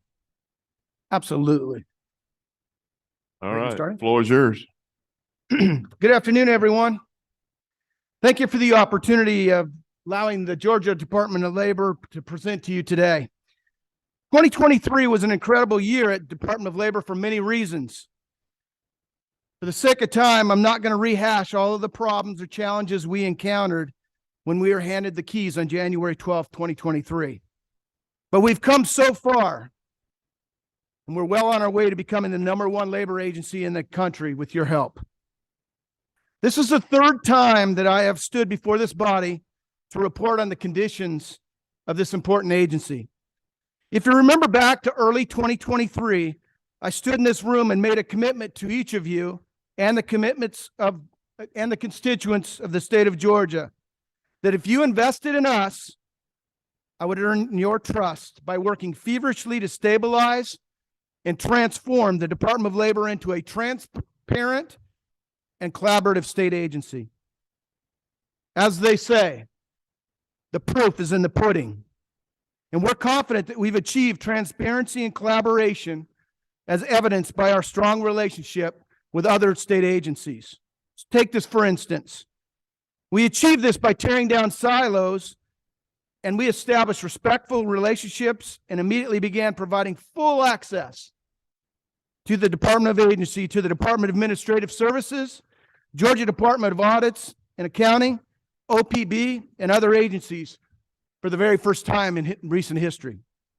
We leveraged these relationships as well as Deloitte Consulting to take a deep dive into the operations of finance, UI, and IT with the goal of improving our efficiencies and increasing our delivery service models. We implemented talent assessments and accountability measures to ensure that we had the right people in the right place, equipped and empowered to make the right decisions. If I heard it once, I've heard it 1,000 times as people remind me, hey, Bruce, this is government, not the private sector, so slow down. I realize that not everyone may appreciate my passion or private sector experience, but I will not be satisfied until this agency is completely transformed. And over 25% of my term is already gone, so time is of the essence. From day one of the primary focuses was to move this agency from being transactional to becoming relational, internally and externally. In other words, our desire was to become more responsive and easier to do business with. And from the incredible positive feedback that we've received from many of you already on both sides of the aisle, I think we're well on our way. You know, after identifying nearly $105 million that were strategically hidden in the agency, we worked directly with OPB and others to ensure the funds were transmitted to the state treasury to abide by the state constitution. With the hiring of Kate Furman as our CFO, who's behind me, we began monthly transmissions to the state treasury with the penalties and interest collected from delinquent employers. And that amount equals about $24 million a year that we are sending over. So as a recap, we have deposited to the treasury nearly $115 million since I became your commissioner. That is a return of over 10 to 1 on the dollars we send. Georgia's UI system was built in 1982, and it's far past its life cycle. I'm not proud of the fact that we remain out of compliance by missing many state and federal audits. I'm sure you aren't either. But it's not because of a lack of effort on our part. The failures exist because of the antiquated UI system, and accessing the required information is still a manual process, and some of the data is just simply not available. Now, to add insult to injury, there's one individual in our state with the knowledge and the capability to disseminate that information if it can even be obtained. We're in a very precarious position that does not bode well for our agency or the state as a whole. Until we modernize this UI system and the other associated software programs, we likely will never have a clean audit out of the Department of Labor, which could impact our state bond rating, as it nearly did in the past. Prior to my arrival, this agency had $100 million in federal money that they could use for modernization initiatives, but they didn't execute. And subsequently, they lost the money back to the feds in December of 2022. So in the first quarter of 2023, we created a steering committee that worked with the labor departments in other states. We leveraged our national trade organization, NASWA, and engaged other experts in workforce and labor fields to create a plan and a roadmap to provide Georgians with the most modernized UI system possible. With a price tag of nearly $58 million, we knew you in appropriations and legislature would expect us to do our due diligence and explore all funding avenues before asking for such a large appropriation from the state. With the grace of God and a ton of effort, our leadership and specifically our UI team headed by Denise Beckwith located $28 million that could be utilized for those efforts. But time was of the essence, and we had to encumber the funds by October 2023, or again, we would lose them back to the feds. We followed all the state guidelines and procurement requirements in the bid process, and after all the necessary state agencies signed off, the contract was awarded and is currently underway. Now, currently we requested $8.8 million in the amended budget and $18 million in 2025 budget to continue fixing this agency, and we are grateful that over $7 million has been proposed and in the governor's amended budget for us. I believe we have been excellent stewards of the funds previously appropriated to us, and we will continue to be that. However, we're not going to be able to continue implementing the plan of creating an efficient, effective, and sustainable agency without the 18 million we requested for 2025. Our state has a history of investing in infrastructure to create and maintain the designation as the #1 place in the country to do business. In other words, ladies and gentlemen, if we believe in it, we must invest in it. Without the necessary resources, we'll not be able to complete the transformation. And listen to this, and the business environment will likely be heavily impacted. Why do I say that?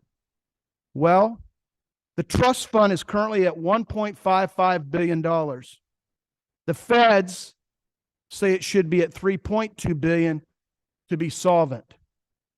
Now think of where we are in our state. With record low unemployment numbers and unprecedented business growth, you'd think the trust fund would be dramatically growing and flush with cash. But we have a problem. The growth of the fund's not reflecting this incredible business environment. Why? Because much of it is attributed to the high rate of fraud that we have, and without any resources to combat these activities, that is only going to continue, and our trust fund will continually be at risk and attack. Now, we often criticize citizens for not being fiscally responsible or failing to save and invest for their future, don't we?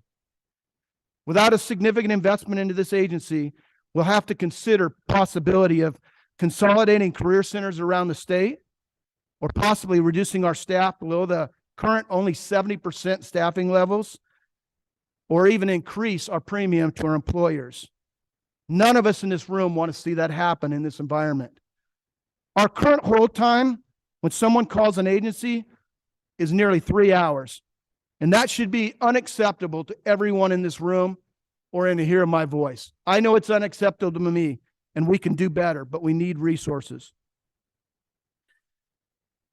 All right, all of these possible scenarios can be avoided, but I can't do it without your help. It's true that I stood up a strike team to assist the executive branch and the legislative branch with your calls that flow to you from our constituents. But this also is unsustainable because we're using resources that we should be using for others. So now, before I hand this off to our esteemed CFO, I'd like to suggest you consider my final plea for help. If you've heard nothing else, hear this. We currently have nearly $180 million in uncollected late fees and penalties from employers in our state that can be collected and sent to you at the state treasury.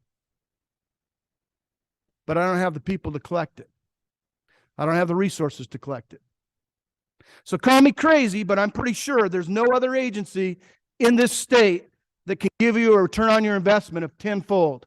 We did it last year. I can deliver it again, but I need your help.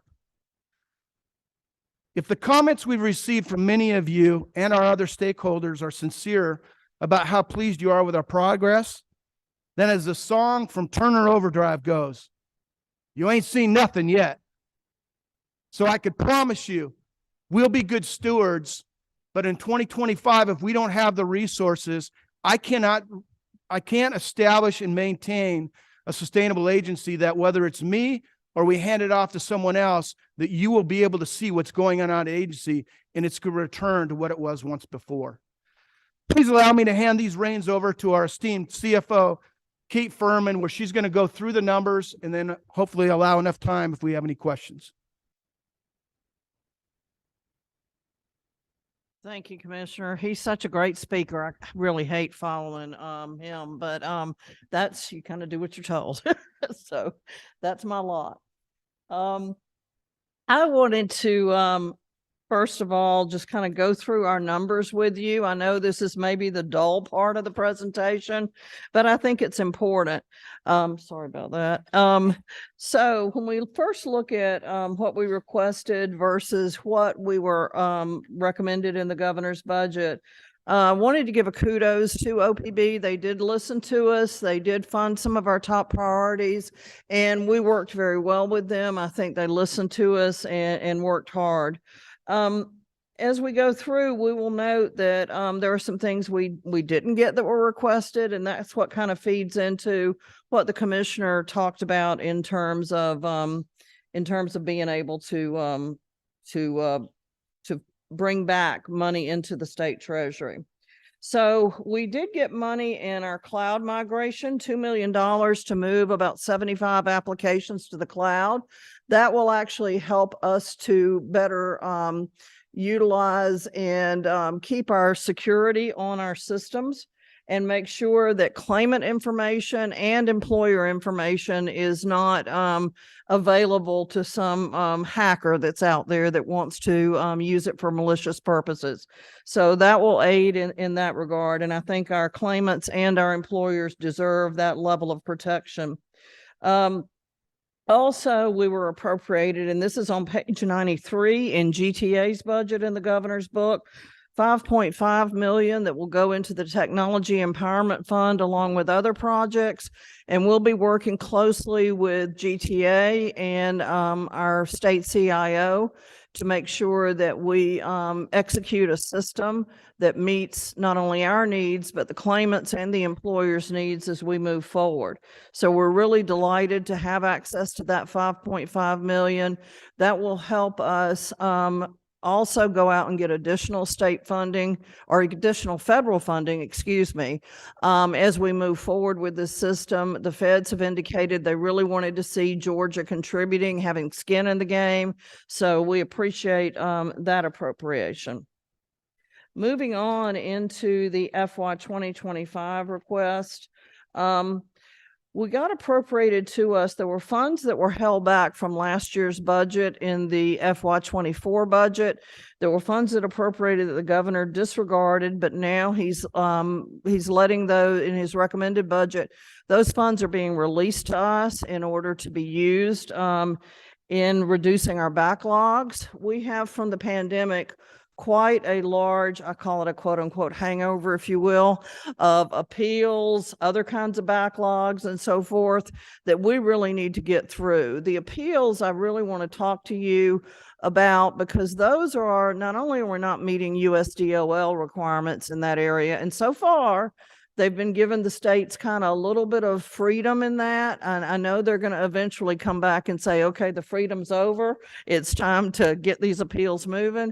But the other thing I want you to think about, when somebody's appealed, that's either the employee or the employer, and money hangs in the balance. So it's really not fair to keep our state citizens waiting on which way is this thing going to go, because it's important for the employee. They could, perhaps feed their family and put food on the table.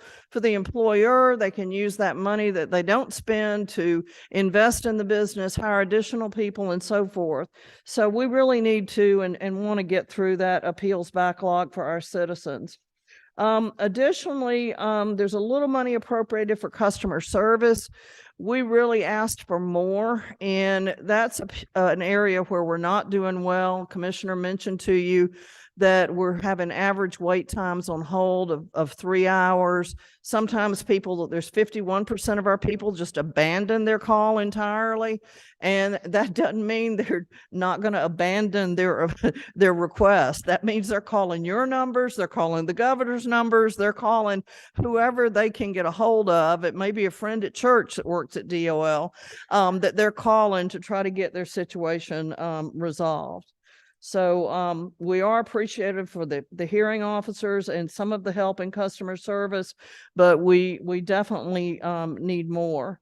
In terms of capital outlay, we did get some funding to help us in our office here, about $2 million in capital funding, and that certainly is welcome and appreciated. And that will help us have a livable, good environment for our staff. As we go on, thought I'd already covered this. So 2025, as I previously mentioned, we did have the funding for our customer service and our backlog. So we've got that in there. State funds appropriated by fiscal year. You'll see here our funding has been relatively flat. There's some dips. Part of that is due to cuts we took during recessionary times. It's also due to different pieces of the agency going elsewhere in state government. And when I looked back at all of these years, as new CFO, I wanted to see what had we requested in the past 10 to 15 years, what had we received in state funds, and honestly, when I looked back, I did not see monies that had been, not only see monies that had been appropriated, but we didn't even ask. So that's on us. That's not on you. And so now's the time we do really need an investment, and we want to give you a return on that investment. We really want to show you we can do this. We want to better everything for our citizens, for you, and for the employers we serve. And, you know, I think it is time for investment, sort of like the state's really investing some money in state accounting office and in the next gen application. It's been 24 years roughly since PeopleSoft was put into place, also known as TeamWorks in the state. And so, you know, it's an appropriate time for us to also get a modernized UI system that will be passing information over to the state accounting office. I just saw Greg Griffin come in here, and he's on my mind too as I think about a new UI system. At this point, we are getting disclaimers on our audit opinion, and that really means that Department of Audits can't tell you, can't tell us, can't tell our citizens if our financial results fairly present what we're showing. And that's a very disturbing situation. With our new UI system, we will be able to provide audits with the opportunity for robust testing to really look at the entries that come from one system to the next and trace it all the way back to the beginning and ensure that our figures are in fact correct. As we look at our trust fund balance, again, the commissioner mentioned how it is not what it needs to be. Part of resolving that problem, quite frankly, is some more field tax agents. We did request those, and those individuals would go out, they would find employers who have not filed at all, get them to file. Those tax funds would end up in the trust fund. Penalties and interest would end up in the state treasury, which would be beneficial to the state. The other thing I want to mention, and I just found this out the other day, and maybe all of you know this, but I certainly didn't. When an employee comes to us and says, I've been laid off, I need to get unemployment. If that employer has not filed any kind of GDOL tax return, has not claimed the wages, has not paid the tax, then guess what? We can't pay the unemployment insurance to that employee because they, in essence, are uninsured. So again, that's unacceptable. We definitely want to make sure people are paying. And when you're not enforcing, guess what? The word spreads. You can't keep that good news hidden forever. So that's kind of where we are at this point. The other area I've mentioned is the customer service response unit. We did request funding for that. We got a piece of that, but you can see the average wait time at the bottom of the page. That's certainly not good. And so we really want that to improve. And again, people are abandoning calls and they're just calling elsewhere. The response unit would be employees that we hire to do nothing but this. And they would work in conjunction with software that keeps metrics, that keeps all sorts of data on how lengthy the call was, what got accomplished, et cetera, et cetera. There would be accountability for that. Right now, our customer response is really handled by employees as they have time to be on the phone to do that. They're trying to do it in between other job duties. And so we really want to hire about 35 people that do nothing but respond to customers all day long. Again, this is kind of just a quick graph on the assessment penalties and interest and what that looks like. And again, the amount of money that we collected, it is, you know, not a sneeze. It's a good chunk of money. We want to continue doing that.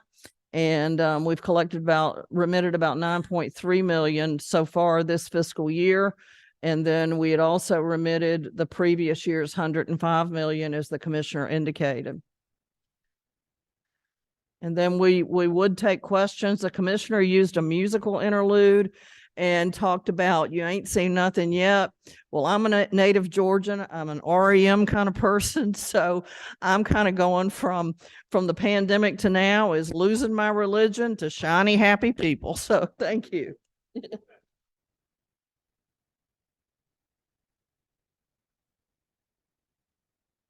that it? That's it. Okay. Thank you both for your presentations. I don't know if you said this, what's your current turnover what's your current turnover rate? Well, the total appropriation. What we just got. I don't know if, No. Anyway, it's the total state. hey, I don't think, sorry, yeah, Mr. Chairman. what's your current turnover rate? Do you know? Current turnover Yeah, rate? do you know what our current rate? No, I don't. We can get that Okay, for you though. okay. Have you gained employees since you've been there or lost? No, sir. But we had to, because when we lost, prior to me coming in January, we lost that $50 million. Those employees that were working for the employment services that went to TCSG were also half doing claims, but the whole employee and the funding went. So we lost that. So we're down to a little over 800. There was over 900 employees when I started, and we're down to about 825 employees right now. And so your plan to get rid of that backlog is one of these slides is you want a new UI system. Yes, sir. Which will help that, I guess. And then what's your plan on hiring more people? So if we had funding, we would hire those individuals. I would take the individuals that you're experiencing right now that handle your calls. And I'm not trying to brag. I think most of you have said that when you have an issue, and some of you have already sent things to me today, and you had instant responses because we got after that. That's the kind of individual should be working in Department of Labor. So we bring them in, train them on the strike force, put them out in the field that anyone in the state should experience that same kind of response. But we have a lack of training and a lack of people to be able to do that. Senator Still. Thank you, Mr. Chairman. Thank you, Commissioner. Yes, sir. Can you jump forward a slide where we are? On the trust fund insolvency, I believe that should be a B, not an M. Is that correct? I think we got a little bit more than 3.2 million in the insolvency fund. Yeah, I didn't put the slide together, but the trust fund right now has 1.55 billion. Thank you. It's supposed to have 3.2. I mean, yes, we're supposed to have twice as much that we have in there right now. Still better than most states, but that's still good. So going back to a point you made about the ROI as a state agency, how you returned 105, 115 million back to the state. 115. How do you repeat that next year? Simple. As I said already, we're sending you roughly $24 million every year in penalties and interest. You have employers that don't file their premiums on time. So there's penalties and interest that they're charged. Okay. And we're collecting that and we're remitting that to you right now. It wasn't being remitted before. We're remitting it every month the way it should be. But we have already identified 180 million that is still out there. We just don't have the people to go visit, do the books, and collect that money and send it to you.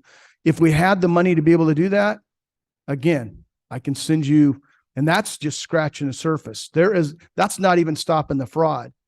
There was so much that was at the Department of Labor that was basically holes in the bucket that we're slowly covering those holes to be able to stop the leakage.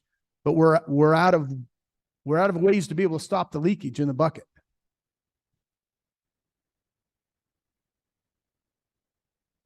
Commissioner, doesn't appear you have any more questions. Thank you. All right. Thank you so much, Mr. Chairman and members of the Appropriations Committee.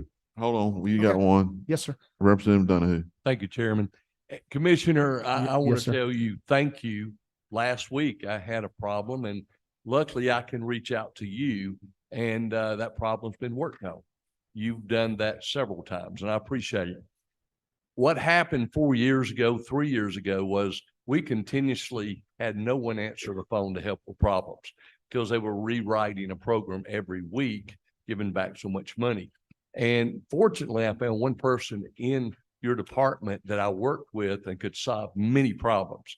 However, my admin, she was doing a favor. She thought she would give me everybody in my office pretty much their constituents. So we were knocking out about 200 of these. But then when this lady was out for a week, it went to a nightmare again. And this product you said was from 1982. So we need to kind of come back to reality and look at 2024. So I mean, I really want to see you do this, and I believe you can. But, you know, our process is we have to train these people to understand they are to answer the phone. They're not to work from home. They're to come in like everybody else and work hard every day. But I do appreciate your work. May I respond to that real quick, Mr. Chairman? Sure. I don't know if there was a question, but go ahead. Yeah, no, I appreciate that. Hey, listen, I'm a private sector guy. When I came in, we were running about 25% of the people on campus. I could tell you right now, we're over 80%. I would challenge other state agencies and other people around the state, get your people back in place. That's how you change culture. We have changed culture, but I cannot field a winning team with 9 players that need to be 11. That's kind of the reality where we're at. You give us some money and I'll deliver it tenfold back to you in the treasury. Thank you so much. Last question, Chairman Tarvin. Yes, sir. Sorry, I didn't mean to walk away. People who are calling now, if they're first time callers, they see a problem. But with people that are calling now that called 4 years ago, it's much improved. I know that you get discouraged, but if you catch what I'm saying, people that had problems 4 years, now we had COVID and everything, but people that had problems then and have problems now see much improvement now. Now, the first time callers still are complaining, but they don't realize, I don't want to say this, but they don't realize how bad it really was before. So you've made great improvements, and Thank you. Appreciate that. I appreciate that. That's all the questions. Thank you. Thank you so much. Another question? All right. Next up is the man that taketh away. Commissioner Frank O'Connell, Department of Revenue.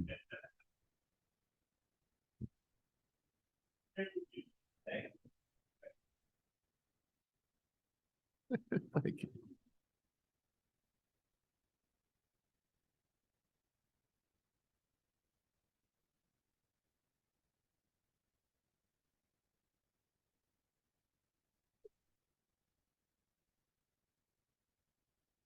Good afternoon.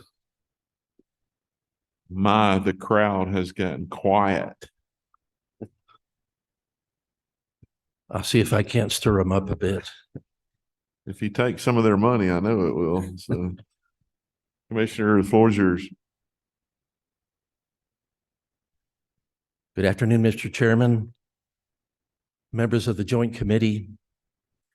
Thank you for the opportunity to speak with you today on the governor's recommendations for the Department of Revenue for amended fiscal year 2024 and state fiscal year 2025. My name is Frank O'Connell, and I serve as the Commissioner of the Georgia Department of Revenue. I'm joined today by Chief Financial Officer Keisha Beavers, as well as Austin Gibbons and Joe Snowden from our External Affairs team, who are familiar faces to many of you. Today, I'd like to talk about who we are, what we've been up to lately, and what we're here to ask you for.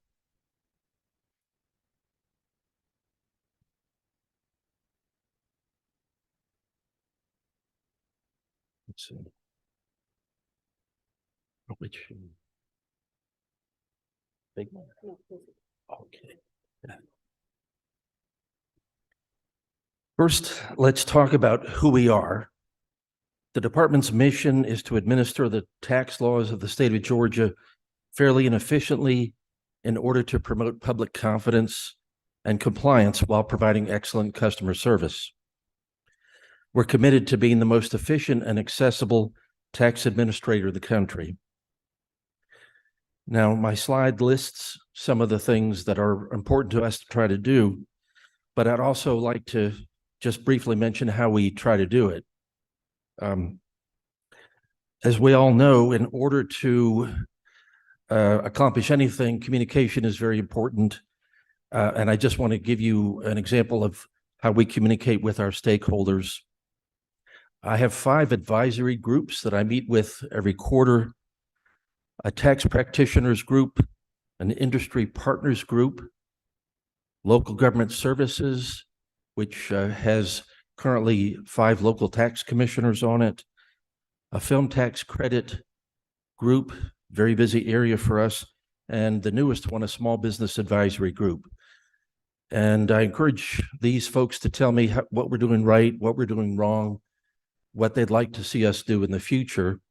It's also an opportunity for them to get together and talk to each other about the issues of the day that affect taxation.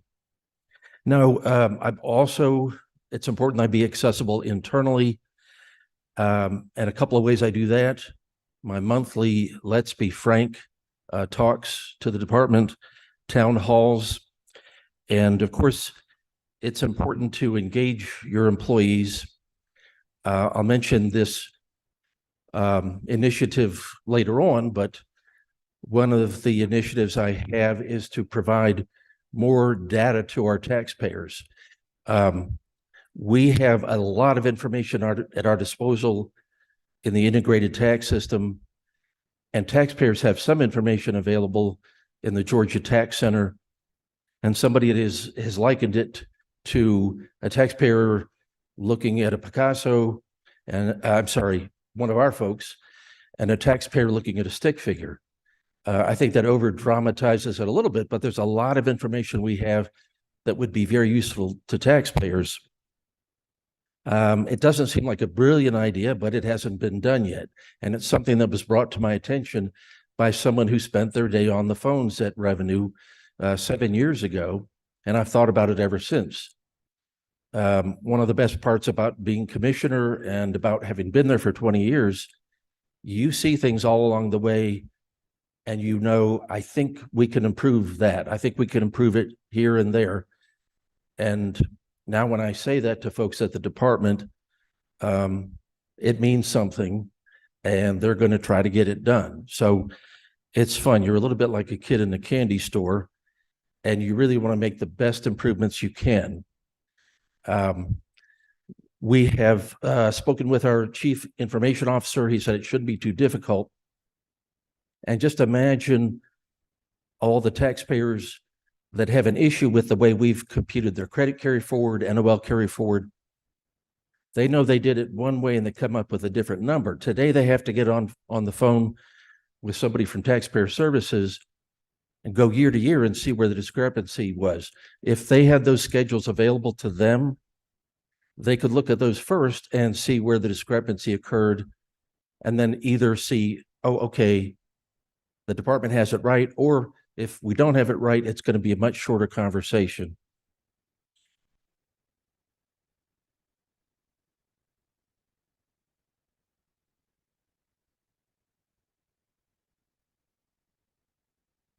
Now, during my 20 years at the department, there's 2 ways that we bring value to the state of Georgia and its citizens. One is the tax revenues we collect and send over to the state treasury that make everything possible. The second is the way we administer the tax laws, and not just the tax laws, motor vehicle titling and registration, unclaimed property administration, licensing for alcohol and tobacco, a couple of other areas. These things affect every Georgian in the state. Now, through our external operations unit, we also affect and impact every local government through the issuance of alcohol licenses. We collect their local sales tax revenue. We give local property tax training sessions, and we work with the locals for the registration of vehicles. Now I'm going to talk secondly about what we've been up to. Just mention 4 of our major projects and initiatives. The first is the consolidation of our leased office space. Our current lease is for, I think, 278,000 square feet of space. Our department has shrunk since I first came 20 years ago. I think we had about 1,350 people. Today, I think we're funded for a bit over 1,000 positions, and we can make things work because of technology with that smaller number. Also, with the pandemic, people got used to hybrid work schedules. We certainly did that and intend to retain those hybrid work schedules. It's very important to employees. You want to use it responsible, and we can use it in ways where we can still measure the productivity of our employees responsibly. So of that 278,000 square feet, we had by contract been able to give up a couple of floors of our building, and then we couldn't give up any more than that. So we sublet to another agency, a couple of floors. Now we were coming to the end of our current contract, and our DOR leadership and our partners at the Georgia Billing Authority saw an opportunity to reduce cost to taxpayers and really use the amount of space that we need. So we're going from 278,000 to 110,000 square feet of office space, quite a reduction. Fortunately, we did have an RFP. There were 7 bids, and the lowest one is just a half mile down the road. And so as of January 1st, 2025, we're going to be at 2500 Century Parkway instead of 2800 Century Boulevard. But we'll be able to save well over $100,000 a month. And it's not going to be easy. It's never easy to move, particularly when you've got a lot of office equipment, computers, et cetera. But we've got teams working on that, and we'll be working on that for a few months. The space we're going into is much newer. It was inhabited by the CDC, so it's also it's much better security-wise.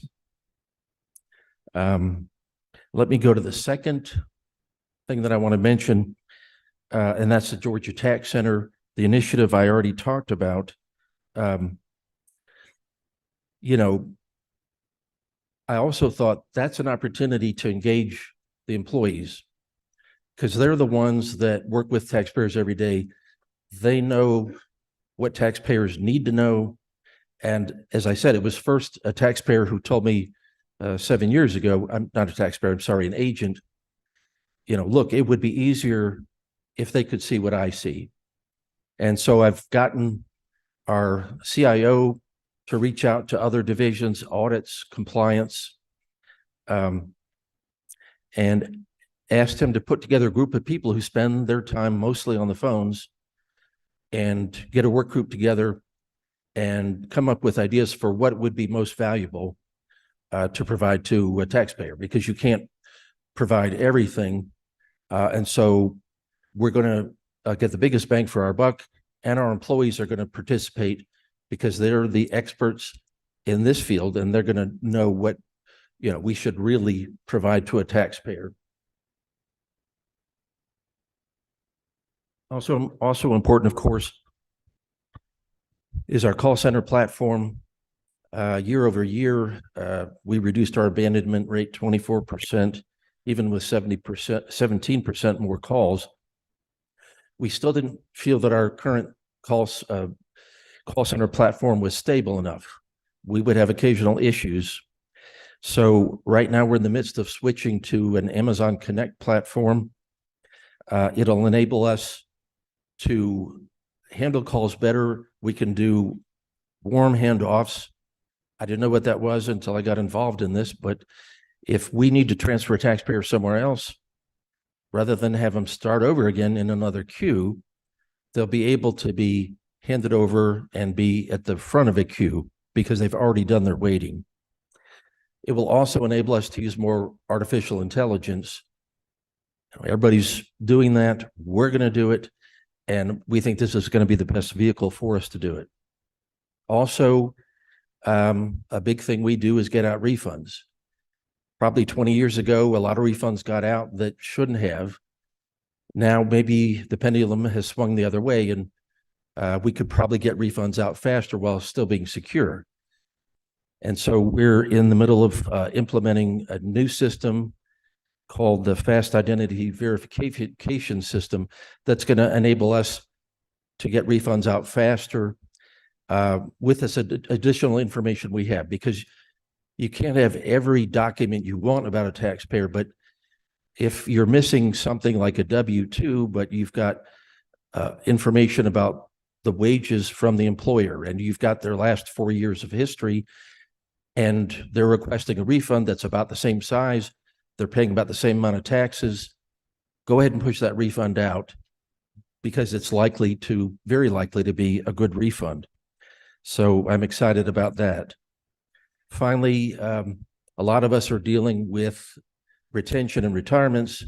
One way we're going to deal with it is in dedicating a couple of folks to putting together our standard operating procedures. It wasn't my initiative, it was my predecessors, but I think it was a good one. And so we got a consultant help us identify 120 principal areas where we have repeatable processes we do every day or week or year. And now internally, we've got teams of folks who are going around to each of the areas and making sure we've got these processes written down in a central location.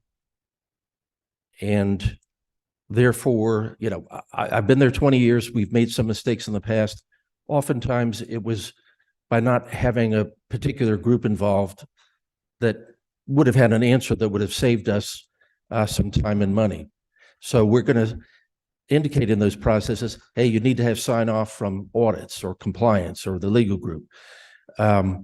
Also, you know, you're going to look at your processes and improve them as you write them down. We're also going to have our internal auditor make sure that if we're going to all this trouble, we're going to be following our standard operating procedures. They're going to be available to every employee on our intranet. And if you come in brand new, besides being trained, you'll have access to documents that tell you step by step how your process should be done.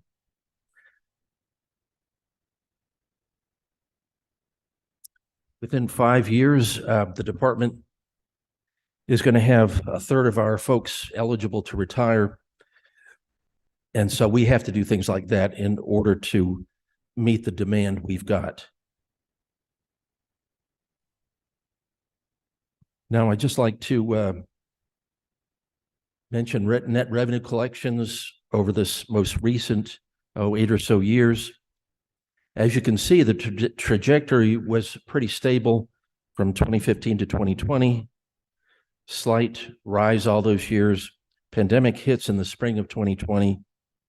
And there's approximately 0.04% decline when it had been rising 5.75% year over year.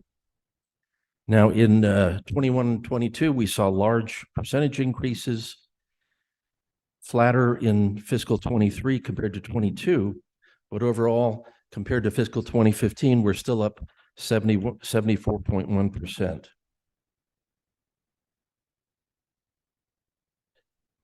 Our budget divided up into a number of areas, 4 key areas: tax ops, external operations, administration and pass-throughs. Taxpayer operations is taxpayer services, compliance and audits. 90 million of our budget, and that's about 40%. The external ops that involve property tax, industry regulation, and motor vehicles, 66.4% or a million or 30% of the budget. Finally, administration, 19.1 million or 8%.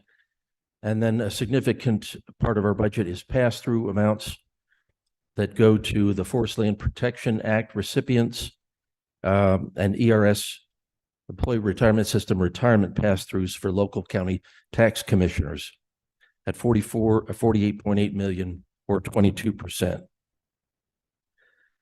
Now we've heard talk about return on investment. Just a quick slide. And for what we bring into the state, I'd say we're safely over 100 to 1. Um,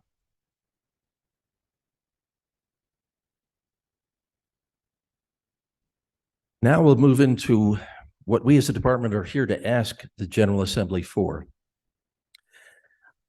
I've put it on the slides by topic, and I'd like to go by topic and have 24 and 25 side by side. All of the topics on this page, the purposes of these funds are all common to agencies in general. These are not particular to DOR, but these are all amounts that fund the salary supplements, the COLA, as you can see, GBA rental rates, DOAS administered premiums, and so forth.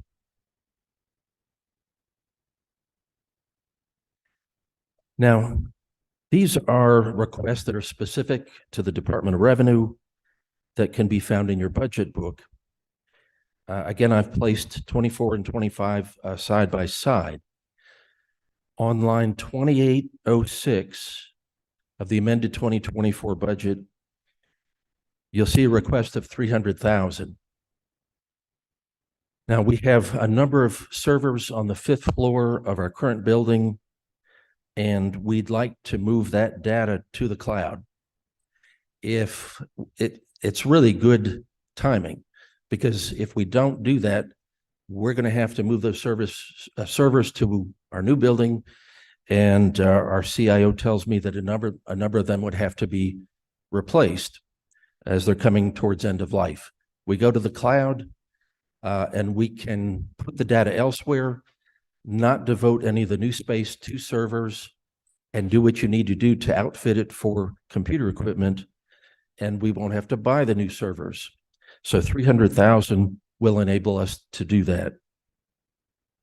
Next, on line 2842 of amended 24 budget, and also line 3513 of the 2025 budget, these are our most significant requests for $2.4 million in 24 and $3.3 million in 25.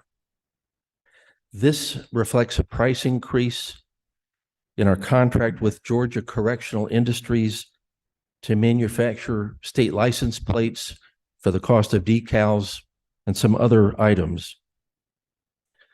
This is our number one priority, and it seems like a big jump, but we have actually had requests from GCI probably starting in 2019 for an increase in our price to them because of the increase in cost of materials. Well, we met with them over a couple of years, really couldn't agree on what we thought was an accurate way to gauge the increased costs. So what's a good way to do that? Well, we put out an RFP and we got bids, and GCI was the low bidder by about $5 million. And that still results in these amounts that you see here, but we had private industry bidders as well, and that makes me a lot more comfortable with the amounts. The next item are 1% reduced funds for consolidation of office space, 1.658 million, and in fiscal 25, that represents the entirety of the 1% efficiency gain that we were required to provide by the Office of Planning and Budget. The final line on that page is a decrease in funds for the Firework Trust Fund due to lower than expected fireworks excise tax collections. So this isn't really any number that we come up with. It's based on the amount of revenue that comes in from the fireworks excise tax.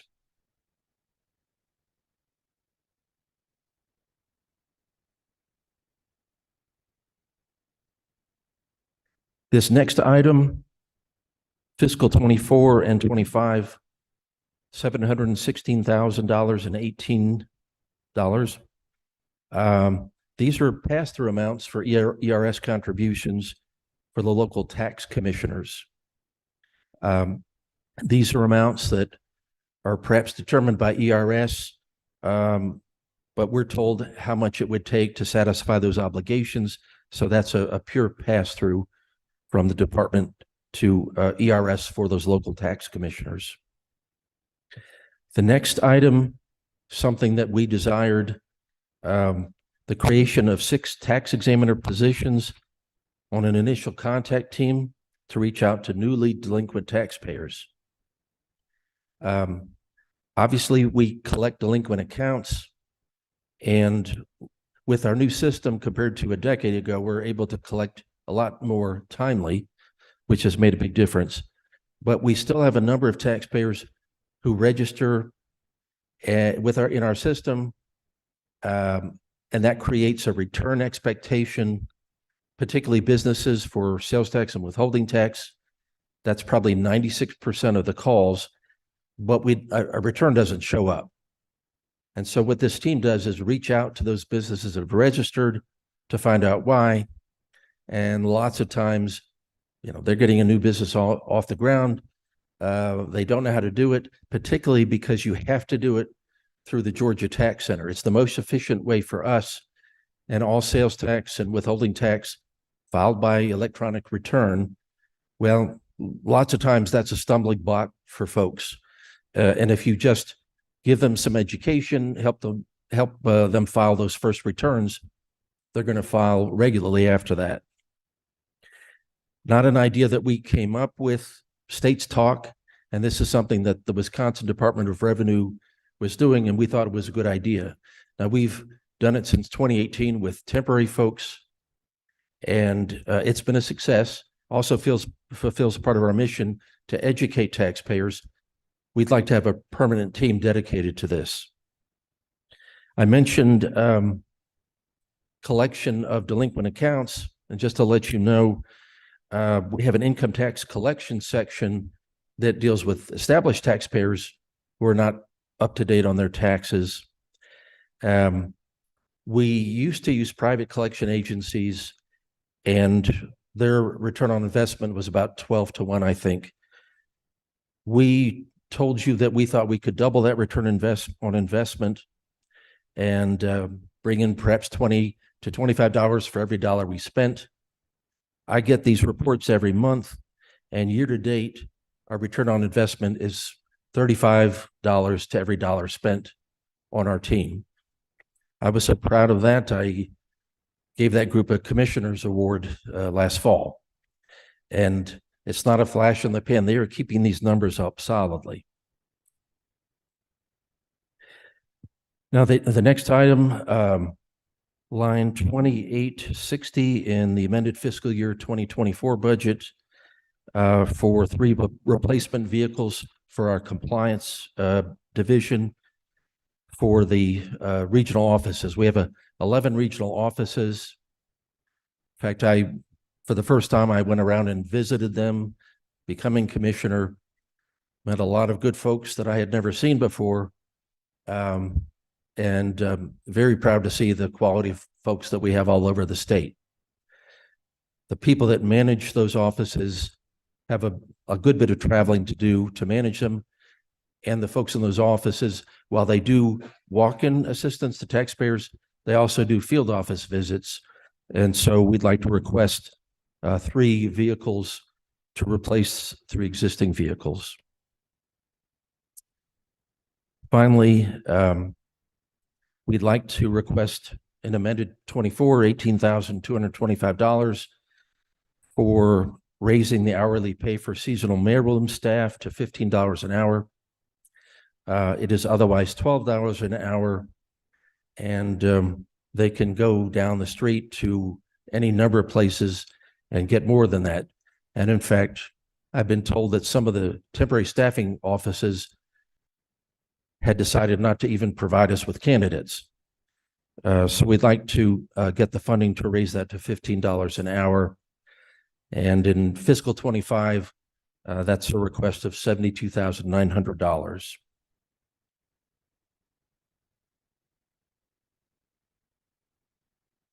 And I would like to address any questions anybody Thank- may have. Thank you, Commissioner. That was a very, very thorough presentation. Chairman Chokus, you're it. Commissioner, thank you very much for that presentation. And I just wanted to do a shout out to two of your personnel that have done an outstanding job and helped me and my constituents in my district. Jason Larkins. As a matter of- yeah, he does a great job. I called him on a Friday afternoon at 10 minutes to 5. He called me back. And it's, that was great.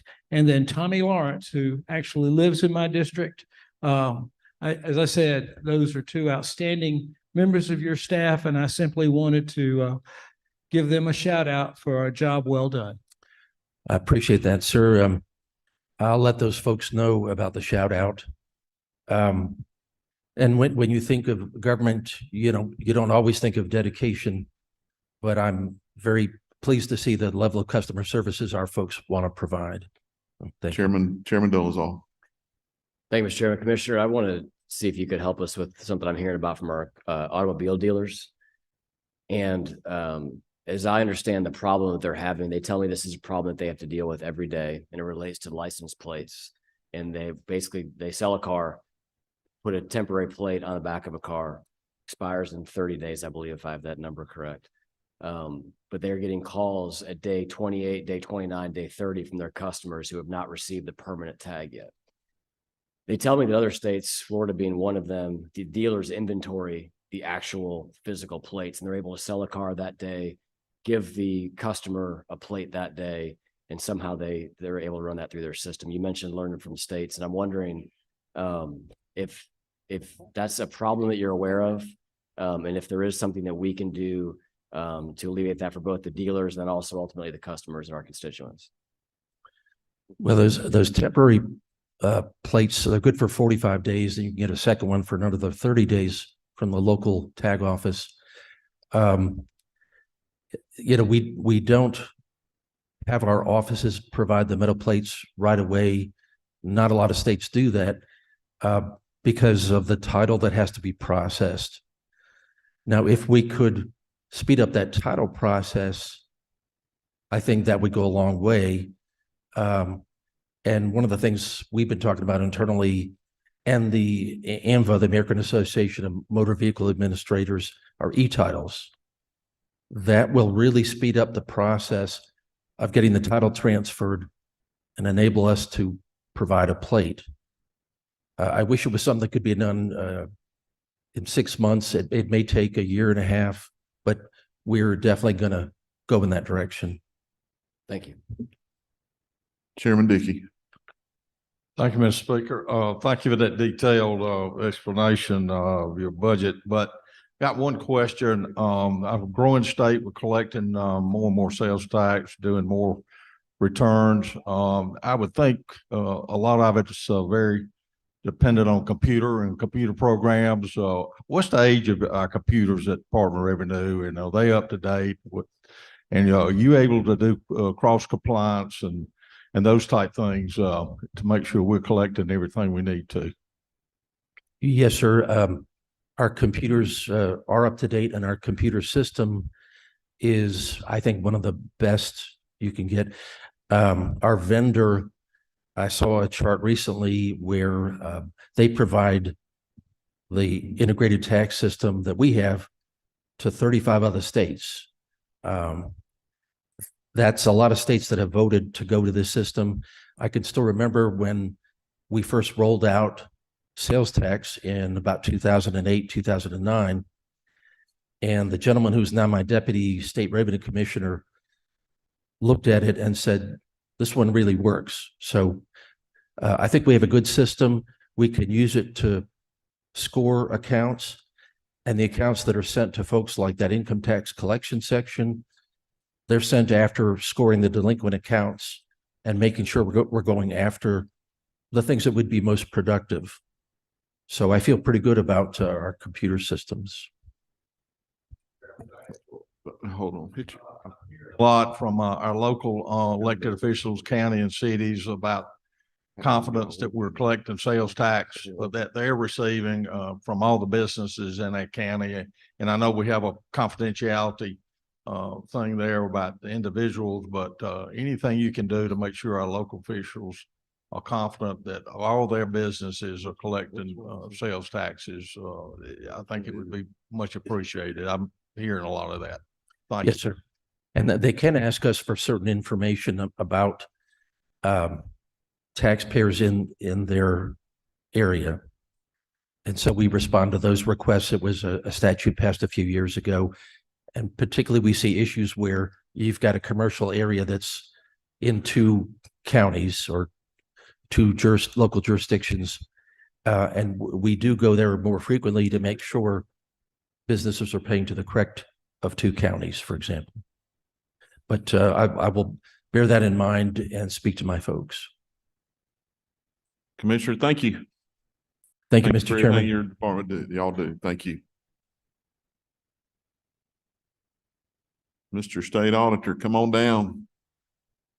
You're the only thing between us and listening to some guys in the back that actually have ties and suits on that I didn't know they even had any. Thank you.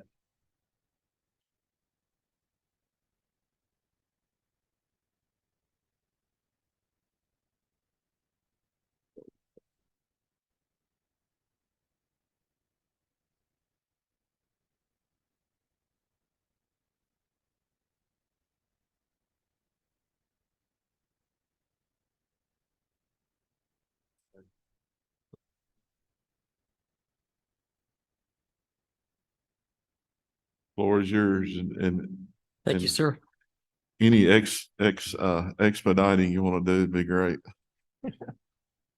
Yes, sir. Understand. Thank you, Mr. Chairman, Chairman Hatchett and Chairman Tillery. Good afternoon.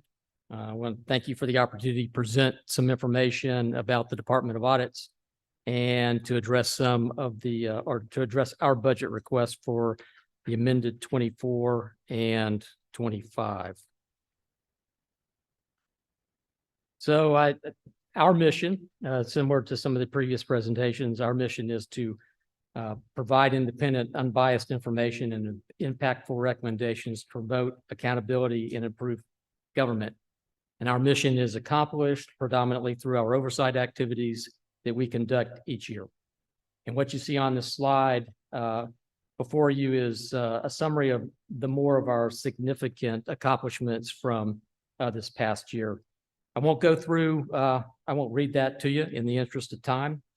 I will just bring your attention to the right side of this slide. In our local government work, we completed desk reviews of over 800 financial statements of local governments and over 300 reviews of nonprofit organizations. I would say through this review, we have been able to identify a recent trend where our smaller local governments, cities primarily, are increasingly becoming non-compliant in their filings. They're filing late and or not at all. And so we had the opportunity to provide some information and present this information to the Rural Development Council and provided some recommendations to them for their consideration. In addition to our audit-related activities, our department provides the legislature with information that helps you inform decisions regarding potential legislation and or potential changes to the operations of within state government or a specific entity. And on the slide here, again, are some examples of how we support the legislature through the year. In the interest of time, I will not read all of those up there. I will bring your attention to the bottom left. Yesterday, we pushed out a new report to all of you. It's a new report that summarizes, it provides summaries of all of the performance audit reports that we have issued over the past 3 years and provides an update on the recommendations that were in those reports. And our intent is that that report serve as a working document and a resource for committee members, allowing you quick access to information and relevant topics as you deliberate in the upcoming session. So we hope you find that report useful, and we certainly welcome any feedback that you may have on how to improve that for next year. And I'll just, as a reminder, just say, I have a great staff that produces all these reports, and they are available to answer any questions that you might have on any of these reports and any time throughout the session. So please don't hesitate to give us a call. Our work is accomplished with about 270 full-time staff. Currently, we have about 10 positions. We lost another one yesterday, but much of our work is, it requires specialized skill sets, such as accounting degrees. 96% of our staff have bachelor degrees. Almost 60% have master's degrees or above certifications. Those would be CPAs, certified information systems auditors, and masters in public administration, those types of things. So let me get to our budget request for the amended 24 and FY 25.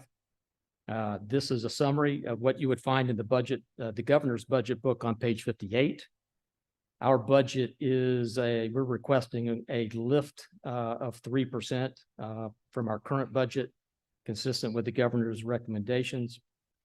Our request is pretty simple. I think it's targeted at two specific things: people and technology. And our technology request aligns with the governor's directions that these one-time funds move the needle, that they either improve program outcomes or provide significant future improvement on how we do business or deliver services. We think what we plan to do with those funds will meet both of those objectives. So our 3% budget lift equates to the 1.35 million that you see at the bottom of the slide. For amended 24, we're asking for non-recurring funds to improve our analytical tools and capabilities and to implement several data analytics type projects. And for 24 and 25, we are requesting some additional personal funding to further address our efforts to attract and retain existing staff. And I would say that the plan to use the funding on personal services would be based on performance-based salary adjustments. So let me provide a little more context around our request for salary funding. What you see here are some startling trends in our industry. There are headwinds ahead of us facing the accounting and auditing industry. We face a supply and demand issue. The demand for accountants and analysts and auditors continues to increase, but the pool of college graduates with accounting degrees is shrinking. And what is worse, many accountants and auditors are leaving the field. So these statistics make it even more critical that we are able to retain the staff that we currently have, because it's going to be much more difficult to fill these positions in the future.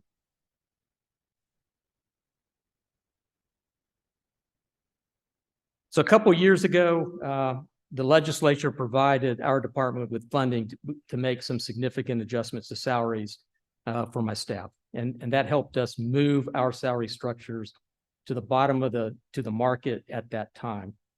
I want to say, as I always do, thank you again for that funding. And on behalf of the staff at the Department of Audits, I just want to say thank you again. I'm going to let you know how much we appreciated that support.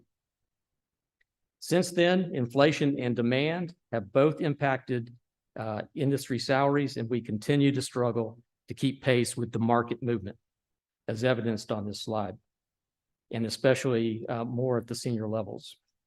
And I will tell you that as a data point, compensation consultants remind us that salaries are generally competitive if they are within 95% of the market. What's key is that 5-year level on the slide of seniority. We invest in training to develop proficient auditors. We focus a lot of time, significant time, on the government environment and accounting, which is often not taught in the colleges and in the classroom today. We need to retain the staff that we have beyond that 5-year mark to benefit from that investment and to retain institutional knowledge needed to sustain the organization into the future. Here's our turnover from last year. This data here correlates with the data on the previous slide. What we're seeing is that over 60% of our turnover is among that staff at the mid-level, career level, and in their careers. On average, it's about 7 years of tenure, which will tie and relate back to the bottom two levels on the previous slide. What you see here is data that includes retirements. If you take out the retirements and just look at voluntary termination, the 46% turns into 55% at the mid-level and 18% at the manager level. And those are key roles and positions in our department. They run our audits. Those are the guys that run the audits and train the younger staff year after year.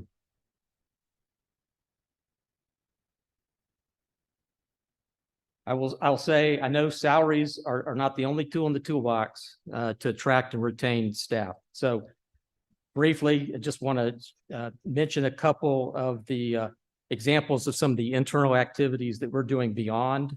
Again, focus on salaries. This helps to promote development and growth within the department. One key item on the list up there we're very proud of is we created a leadership academy a couple years ago. We have put through about 40 staff members over the last 2 years. I believe they are all still here with the department. We are very confident that that's going to pay dividends for us in the near term and long term. We start our third cohort of staff through that academy here in February. So again, we're very proud of these efforts, and they've done a lot to improve the culture and collaboration within our department. I want to turn our attention to that technology request that I mentioned earlier. The 2024 budget requests one-time funds to help improve our current data analytics program. Enhancing or everything we do at the department is data-driven. We have tools that help us perform analytics in our work, but many of those tools that we use are becoming out of date and inefficient to accomplish the work, particularly when you're talking about large data sets or multiple data sets, working with those types of things. So a more widespread use of data or analytics in our audit work would have a huge impact on the work that we deliver, the level of insights that we could deliver, and also on the efficiencies that drive our organization. Data analytics will allow us to greatly expand the amount of financial and program information that we're able to analyze so that we can provide you better insights on the financial condition of entities that we audit and the effectiveness of the program's operations within entities.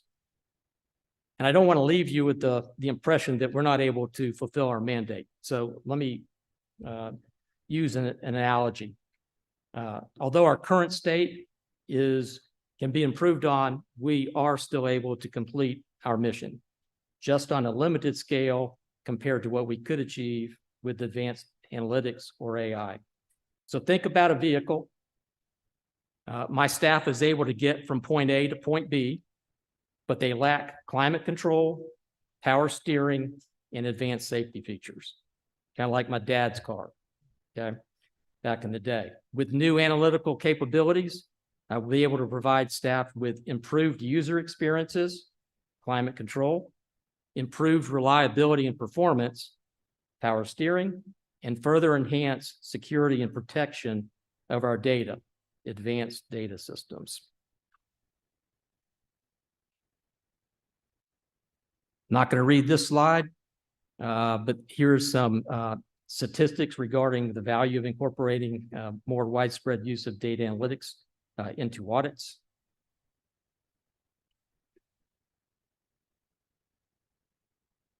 I will continue to move on.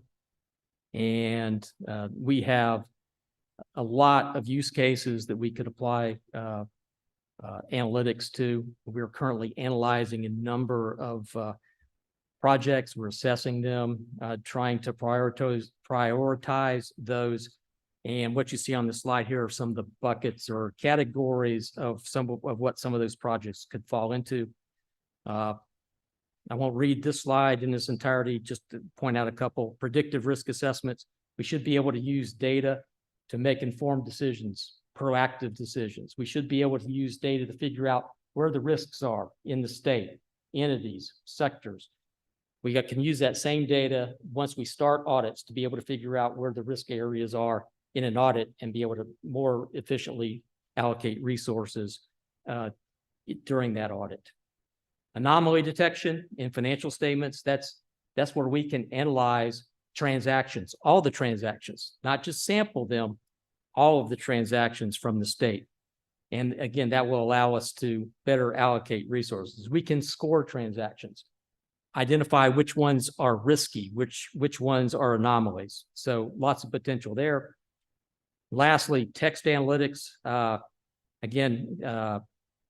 Think about those desk reviews that we did. I could apply analytics to all of those PDF documents that we get and more efficiently review those using analytics. I'm excited about analytics.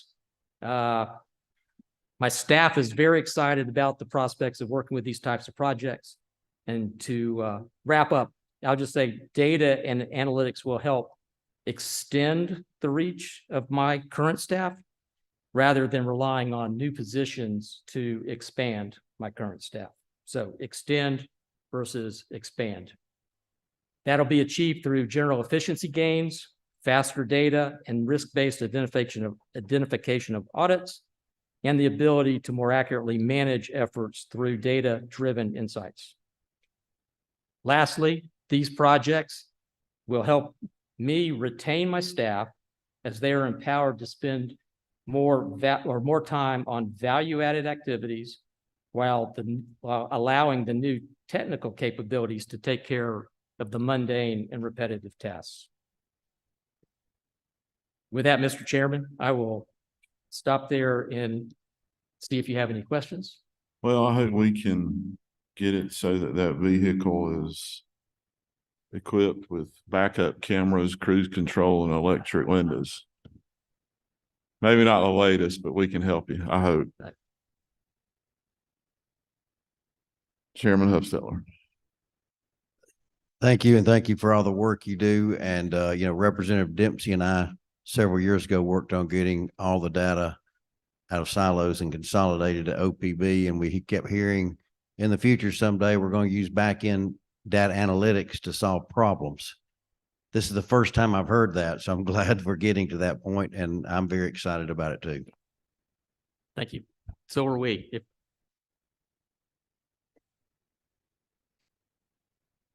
Any other questions? There don't appear to be any more questions, but Mr. Griffin, do want to say thank you. Also being open to feedback. I understand there may even be legislation this year that your department's been open to feedback that we've heard from others. And thank you for always being willing to listen to not only us, but also folks who may not necessarily share our opinions at times. Thank you for that. Yeah. Thank you for that comment and feedback. Thank you.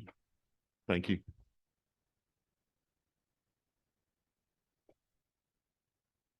I think our next presentation is for Commissioner Walter Raven with the Department of Natural Resources, but I don't see him anywhere.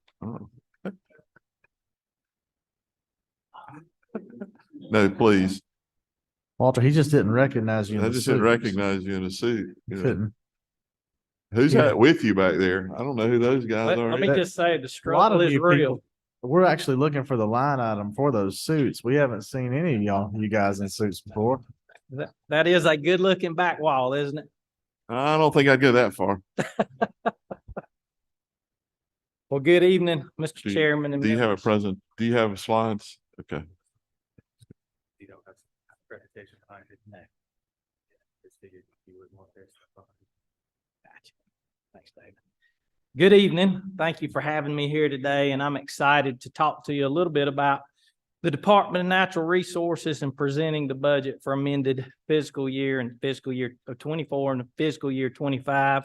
While I'm not new to the department, I'm kind of a new face to stand in this role. My name is Walter Rabin.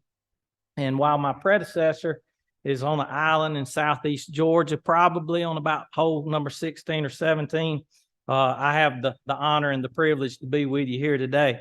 I will say, as the chairman brought up, we do have a couple of new faces and some old faces in new roles, but and that's not a dig at ages. I'm just saying some of them have been here a while. But I have my two deputy commissioners, Thomas Bernard. Many of you knew him as Colonel Bernard, who has come up to serve as deputy commissioner. And then Trevor Santos is with us as well, as also a deputy commissioner. And then I have our director of administrative services, Miss Artisha Gaston. Got to at least wave to them, Artisha, so they can see you on the back. But this will be the team that you'll see working with you throughout this legislative and budget process during this session. Let me begin. I will be brief. I had 42 slides that I really wanted to present, and we're going to boil that down for the sake of no time. questions. Thank you. Let me begin by saying how thankful we are to Governor Kemp and Director Rick Dunn for recognizing and supporting the work that the Department of Natural Resources does. And let me say also thank you to this body for supporting the department and all the endeavors and all of the divisions that we're in charge of. I will say that the inclusion of the $1,000 supplement in the amended budget and the cost of living adjustment in FY25 is going to go a long, long ways in the recruitment and retention of our knowledgeable and experienced staff. I have spoken to many of you on our struggle to keep that institutional knowledge in-house for a career and not just 3 to 5 years. So I know that you'll continue to support those efforts. I'm going to kind of blow through, and please stop me if anyone has any questions as we go through, starting with the amended FY24 budget.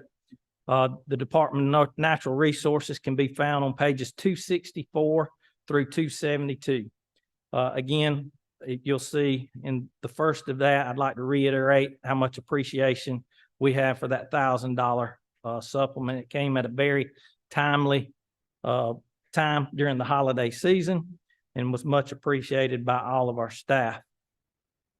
The first item is on page 266, line 2, under the Law Enforcement Division. The addition of $517,000 to the Law Enforcement Division will cover equipment and vehicle costs for 6 additional game warden positions. And then we'll talk about those 6 in FY25. Our second item is a reduction of funds to align the budget with expenditures under state parks, recreation, and historic sites in the number of reduction of $55,000. And that's on page 266, line 2. Our third item takes us to the Wildlife Resources Division, and continuing on the bottom of page 266, line 2, you'll see the addition of $46,000 that will cover equipment and vehicle costs for a training coordinator to standardize division training. Currently, the training is kept up in 3 different sections within the division and is done at the region level. And certainly it's challenging. A figure that I'll throw out to you is currently in our Wildlife Resources Division, 42% of that staff has 0 to 5 years of experience. So training has really become a mandate in that world and in that division. Staying with the Wildlife Resources Division, line 3 on page 266 increases funds for flood and fire hazard mitigation on Sapelo Island, particularly in the Hog Hammock community. The Sapelo Island Heritage Authority owns some lands in that community, and it is high time that we do what needs to be done to mitigate fire hazard and flood hazard with increased flooding in that community. The $590,000 that you see on line 4, also on page 266, is for environmental hazard mitigation on Ossabaw Island. The state purchased the island in 78, however, did not get full control of the island till Mrs. West's death in January of 2021. So you can imagine over the years, there's quite a number of abandoned vehicles, scrap metal, batteries, tires, buckets that need to be removed from the island. We're estimating somewhere around 100 vehicles and probably somewhere between 60 and 80 containers to remove all of that debris off of Ossabaw Island at a tremendous cost. Lines 5 and 6 are yes items for DNR to utilize our Wildlife Endowment Trust funds for fish hatchery renovations and equipment purchases for our Deer Management Assistant Program. Both of those programs are super vital to the constituents of Georgia. When you look at the 10 hatcheries that we run, the increased cost of fuel and just fish food, and then with the DMAP program is turned into a very, very popular program that assists us with the management of deer on private land. It also allows us to do disease surveillance and data collection on private lands, something that has not always taken place within that division. This funding is going to allow us to hire 1 biologist, 3 positions, purchase 3 trucks. And in FY25, I will ask you for some drivers for those trucks. A couple of highlights in the governor's budget report found on page 7 would show you that a little over $14 million is being asked for renovations at Lake Blackshear. And then with that, I will say that that concludes the amended FY24 budget. Be happy to answer questions now, or if you'd like, I'd move on into FY25. Moving into FY25, the budget starts on page 267. Again, you'll see the appropriations for the 4% cost of living adjustment. Again, very grateful for that cost of living. These increases also reflect the billing adjustments from GTA, DOAS, and the merit system. On line 4, we get to the Coastal Resources Division.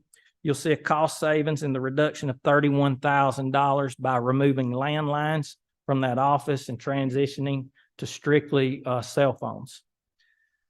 Under Department Administration on line 3, you see the addition of $171,000 for the increase in rental rates from GBA for security and operational expenses. On page 268, under the Law Enforcement Division on line 4, you see an increase of $1 million to provide an additional $3,000 targeted salary enhancement for our post-certified law enforcement officers. We currently have 227 funded positions in the Law Enforcement Division.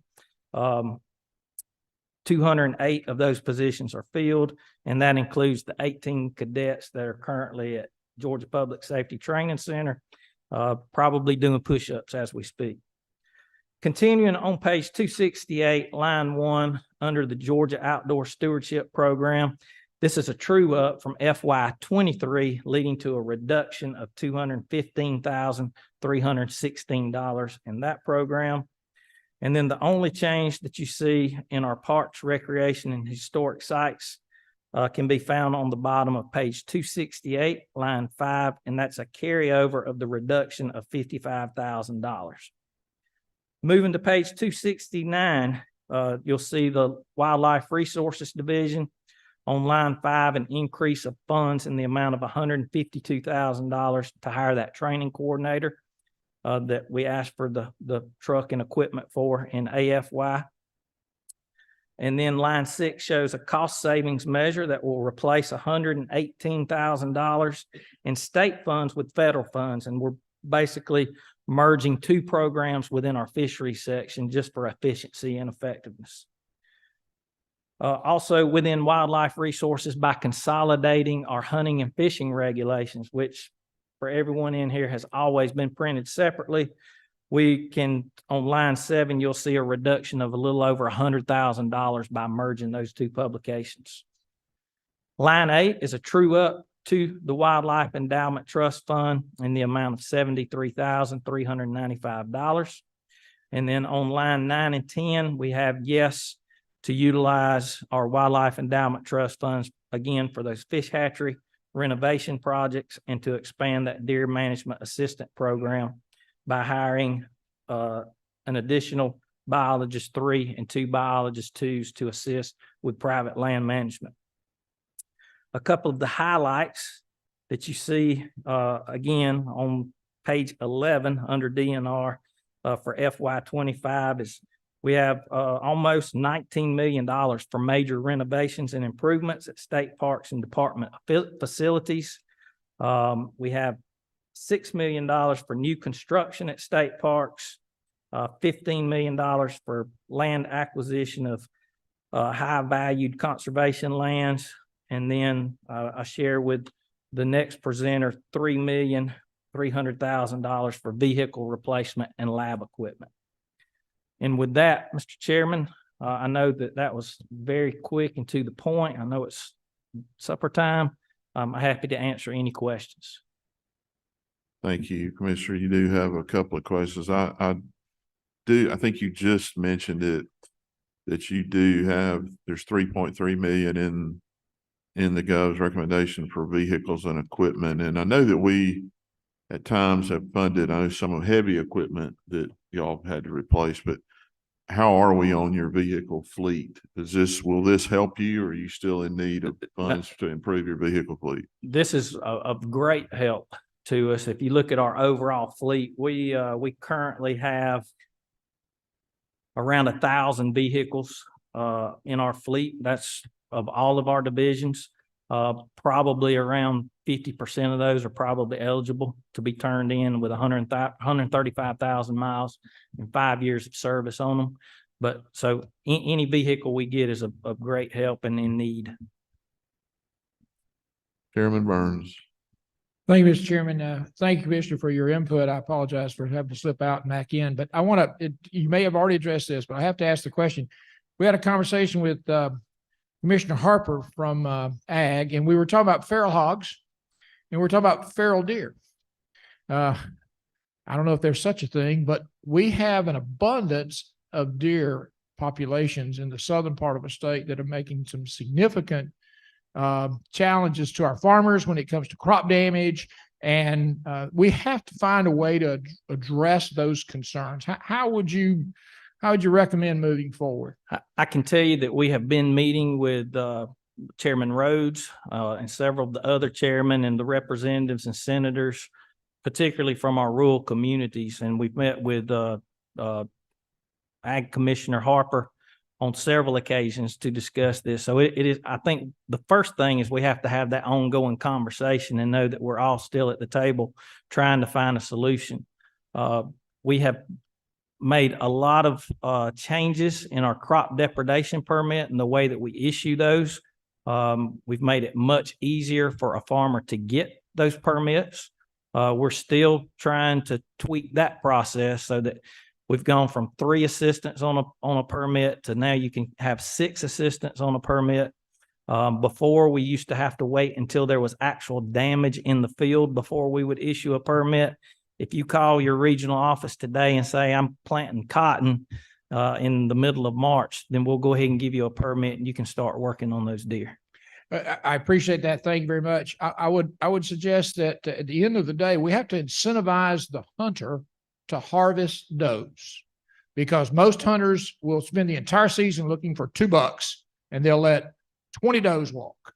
And I recognize the cost associated with processing, but there's got to be programs where we can incentivize the harvesting of the doe population. We can certainly go with our friends at the University of Georgia and have them develop deer-resistant varieties of crops that might also be a support. That's correct. I appreciate your help in that. Yes, sir. And when I was talking about the deer management assistant program, that's not just to get more deer in the state or just to grow more deer. That is also talking with these private landowners and encouraging them, don't just let your hunters that you lease to come in here and shoot your 2 trophy bucks and go wherever they go back to without shooting does. please encourage, make them shoot 5, 10 does before The they shoot rules a on buck. my property are you can hunt, but you got to kill 4 does for every buck. That's perfect. Thank you. Chairman Petrie. Thank you, Mr. Chairman, and congratulations again, Commissioner. I Thank you, sir. appreciate you. Commissioner, you mentioned at the last there, something that's very important to me, 15 million this year. Again, land preservation, real important to me. You know, when I graduated high school, which was not long ago, I'm such a young man. Long time ago. But there were 5 million people in Georgia, and now we got 11 million people in this state. So land preservation, we've got to do it now, because it's only going to be more expensive going forward. So can you just speak briefly to maybe the long-term plan for us to make sure we're doing all we can to protect sensitive sites as the state continues to Well, I think blow up in the population? important part of that, and y'all have played a major role in that, is that strategic, looking for that high conservation land. Where are our resources that, like, as you're saying, if we don't protect them now, they will go away, or they won't be available in the future, or they turn into shopping malls and parking lots. So it is identifying that. And then where do we get the most bang for the buck? Where No- the no pun lands that intended. have those bad analogy, I'm sorry. But what are the lands that have the endangered or protected species such as red-cockaded woodpeckers, gopher tortoises, and where do we protect them and still provide opportunities for our hunters and anglers to access public land? Chairman Lee Anderson. Commissioner, thank you for your report. Thank you all, your staff, for what you do. Give us an update on what are we doing to try to promote young people to get outside and enjoy wildlife, hunting and fishing. I can say that for sure, in Chairman or Representative Bruce sitting here on the front has thousands of kids that come out to Sweetwater Creek every year. And I've seen him baiting hooks and teaching them how to cast lines and hike and that kind of stuff. But I can stand here before you and tell you that all 4 of our divisions are completely invested in getting that next generation into paddling, hiking, hunting, fishing, just being outdoors. And we have many, many programs. I'd be happy to go into depth with those. I know, again, some are getting hungry. I can hear some stomachs growling up here. But I will say that we do spend a lot of our resources in trying to recruit and retain those people. Representative Bruce, Commissioner must have known you were next. I do appreciate all the work you guys do. Just so you guys know, we do this every year for 20 years now. At least. We stock the lake and we fill it up and we give over 1,000 kids fishing poles each year, and it turns out to be a nice event. One of the things that you may have said it and I may have missed it is money to do reconstruction work on some of the facilities. I know about the one in Sweetwater. There's some issues with not being able to control the heat. The doors don't close properly on the facility. And so there's probably a lot of money being wasted, you know, through utility bills and things like that. Is there something that you requested in there for that kind of work to repair the buildings? We do, yes, sir. That dollar amount that I gave you at the 18, right at $19 million are for renovations and improvements. Okay. At many of our facilities. I can say that, you know, being the only state in Georgia that remained open during COVID brought a wave of people to our state. And that was a really, really good thing for the state of Georgia and for our citizens to have a place, an outlet to get out of the house. I will say that they all came to Georgia State Parks. And so our parks are tired, and we are. Of course, the governor has put in his recommendation to help us reinvest in those properties. But I can say that the revenues, a major portion of the revenues that we take in our state parks do go back to stuff like air conditioning units and the roofs on many of our facilities, the stuff that, you know, if you just drive through once or twice, you might not recognize, but they are very costly if you think about the roofs and the heating and air systems in your homes, and then multiply that by a little over 70 properties just in one division. Okay, and one quick last thing, it's quick. Senior management in facilities. I've talked to quite a few of them, and I get the question is there something in your budget requests also to improve the salaries of your senior management in these parks? You know, 'cause these guys work their butts off. Look, And I'd love to see them be paid a wage that is, you know, commensurate with the type of work that they do. Absolutely. I can tell you that all 1,700 of our employees are very passionate. Very, very few of them, probably I could hold on two hands, have a job. All of them have a career. They're invested in what they do on a daily basis. Could not be more proud of them. The recommended COLA will go a long, long ways with that. Does that get them there completely?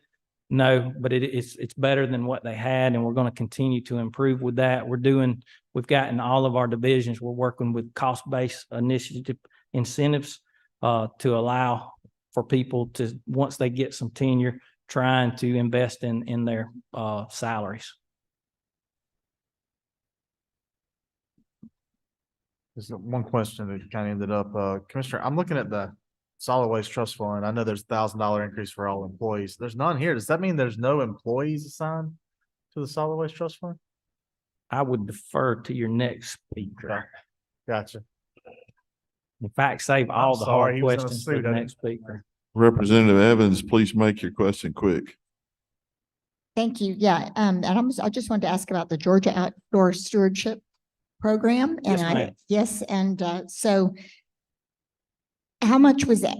How much did we raise last year? It was like 30 million or something like that. And so We appropriated, raised, Okay, yes. appropriated. Somewhere right there at $30 million. I can get you that Yeah. exact figure. okay, and so we were just short a little bit, short general. The Yeah. taxes received in FY 23 didn't quite match the projection. Okay, all right. And how many programs are funded out of that usually? Like So that is a skeletal staff. We've got 2 people that run that program and administer close to $30 million a year. We just, the Board of Trustees for the Outdoor Stewardship Program met yesterday. We'll be taking that new slate of projects to our Board of Natural Resources next week, and then we'll bring it across the street to our chairman over here. But we've just got to the mark where that program has given over $100 million. It's so exciting. To state and local projects. Yeah, It's very amazing. Thank you. Thank you. Thank you, Commissioner.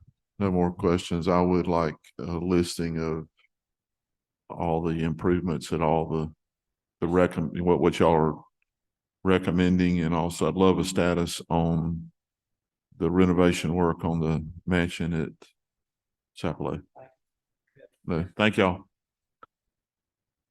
So we have our last presenter who we felt needed to have special time due to the previous person that was in this role. Because I know he was always just kind of got a little bit of time to talk, you know, attached to DNR. So we wanted to make sure that you had your appropriate time, and I'm sure that your presentation will be much improved from the previous EPD director. Do you think? Easily. I'm sure we'll pay for those. I'll pay for those comments. We love you, Mr. OPB director, because I know you're watching. Mr. Cowan. Thank you, Chairman. Appreciate y'all giving me the best slot of the day and having the best for the last here. Thank you. We knew it'd take you a afternoon. while to tie that tie. It's been a It while did- since it you've did had to take me do a while. that, so. It did, yes, sir. Good afternoon, Chairman Hatchett, Chairman Tillery, and the members of the committees. My name is Jeff Cowan. I'm the Director of the Environmental Protection Division. I've been here for about 5 months now. Been with DNR for 34 and a half years, though, or 33 and a half years. I know a little bit about it. And we're under the Department of Natural Resources.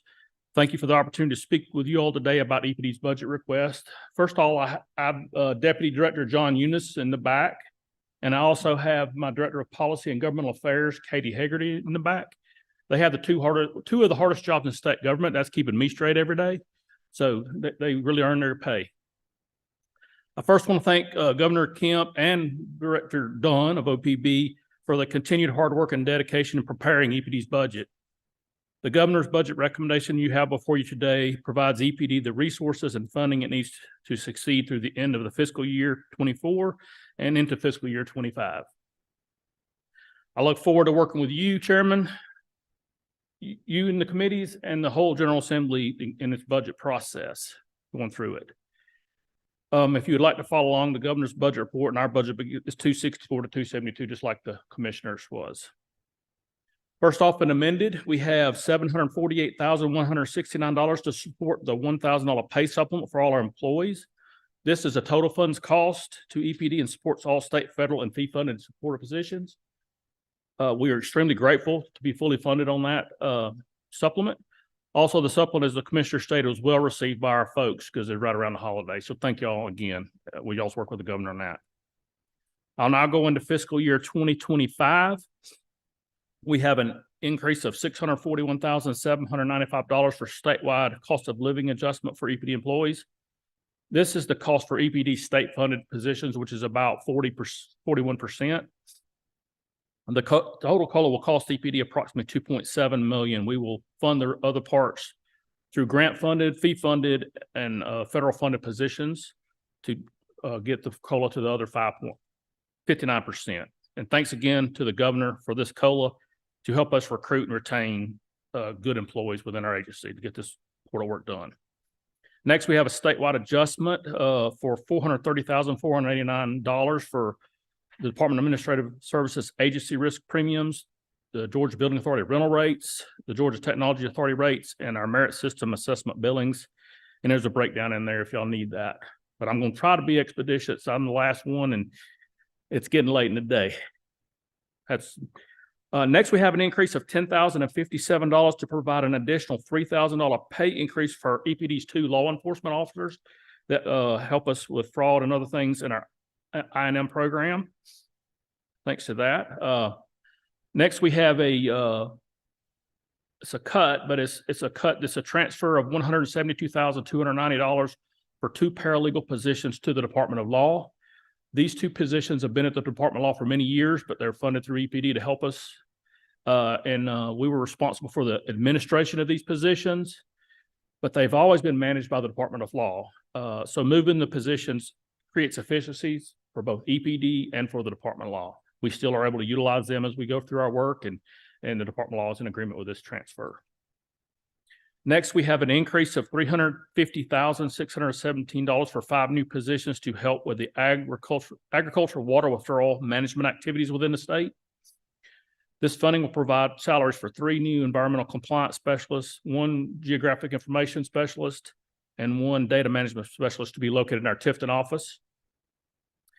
In turn, these positions will work to help reduce the existing permitting and compliance backlogs we have, improve customer service, and allow for better data management for our agricultural wells across the state.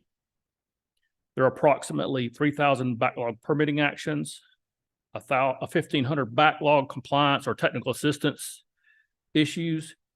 And this new, we're going to have some new permitting programs that'll come online. Frost protection has been announced, and as we work to modify our 2012 permitting suspension, these positions will not only help in the lower Flint, it'll help ag wells across the entire state. So we right now have about 11 positions, including administration, that work on 24,000 permits in the state. So this is a much needed help. This budget is a total increase of $1,260,000 and $668. So that's an increase of our last year's budget. Next, I want to talk a little bit about a true up on the Hazardous Waste Trust Fund to align the budget collections from fiscal year 23 to this year. There's a reduction of $2.8,013,801. The fiscal year 24 appropriation was based on an unusually high year of collections. The folks got them in early that blowed up that year, and it made it higher. The new budget of $14.7 million is more in line with a normal collection year, so we'll get us back in line. Next, we have a true up to the solid waste trust fund to align the budget with fiscal year 23 collections, which resulted in an increase of $200,250.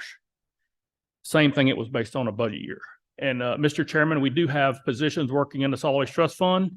The question from last, and we can talk about that. So finally, I have a recommendation for 1.31 million in capital improvements included in the Department of Natural Resources 3.31 million line item. There's $1,050,000 to replace 7 existing lab instruments that have exceeded the manufacturer's life recommendation. All these instruments support drinking water analysis and for water systems across the state and water quality testing. And then we also have $260,000 to replace 6 vehicles that are eligible for replacement either on Department of Administrative Services replacement methodology or an expiring lease on a couple of lease cars we had. Chairman, thank you again for your time. I'm happy to answer any questions you have, and hopefully I've been expeditious enough in getting this budget out here to y'all late in the day. Chairman Dickey. Thank you, Mr. Chairman. I just want to commend you for asking for these positions for this agricultural water well permitting activities. We do, as you said, have some work to do to try to open up some more areas there for our farmers in that area. And I know there's a backlog and some work to do there. So thank you for and probably former done for recognizing that and getting that in this budget. I certainly support that. Thank you. You're welcome. Now, we want to get out more with the farmers too as well. You know, a lot of times sending them a letter that they need to do this or this is not well received. So we're working, my watershed protection chief and her team are working very hard to get out and talk to the farmers as well. So thank you for that. Senator Watson. Thank you, Mr. Chairman. Appreciate you being here, Director. And just wanted to follow up on Chairman Dickey's comments on these 5 positions. I hope that as they are out working, that they are able to provide some information to you and to EPD to be able to make some decisions and provide some clarity to allow these farmers to make decisions on their farming operations.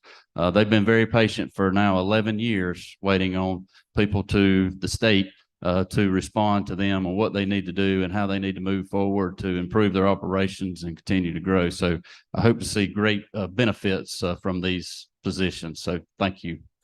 Well, thank you, Senator Watson, and we are working very hard to get out there and give them information. So yes, sir. Thank you. And Director, my question is the one I asked previously. Doesn't look like there's any $1,000 parked in the amended for the solid waste trust fund. Do we have any employees who are associated with the? Yes, solid sir. waste We trust do. We fund? have about 20 to 25 So they're paid employees that fees? administrate that. They're fee funded positions. Yes, sir. Gotcha. That's what we call them. And what would they be looking for? Things like coal ash and tires or?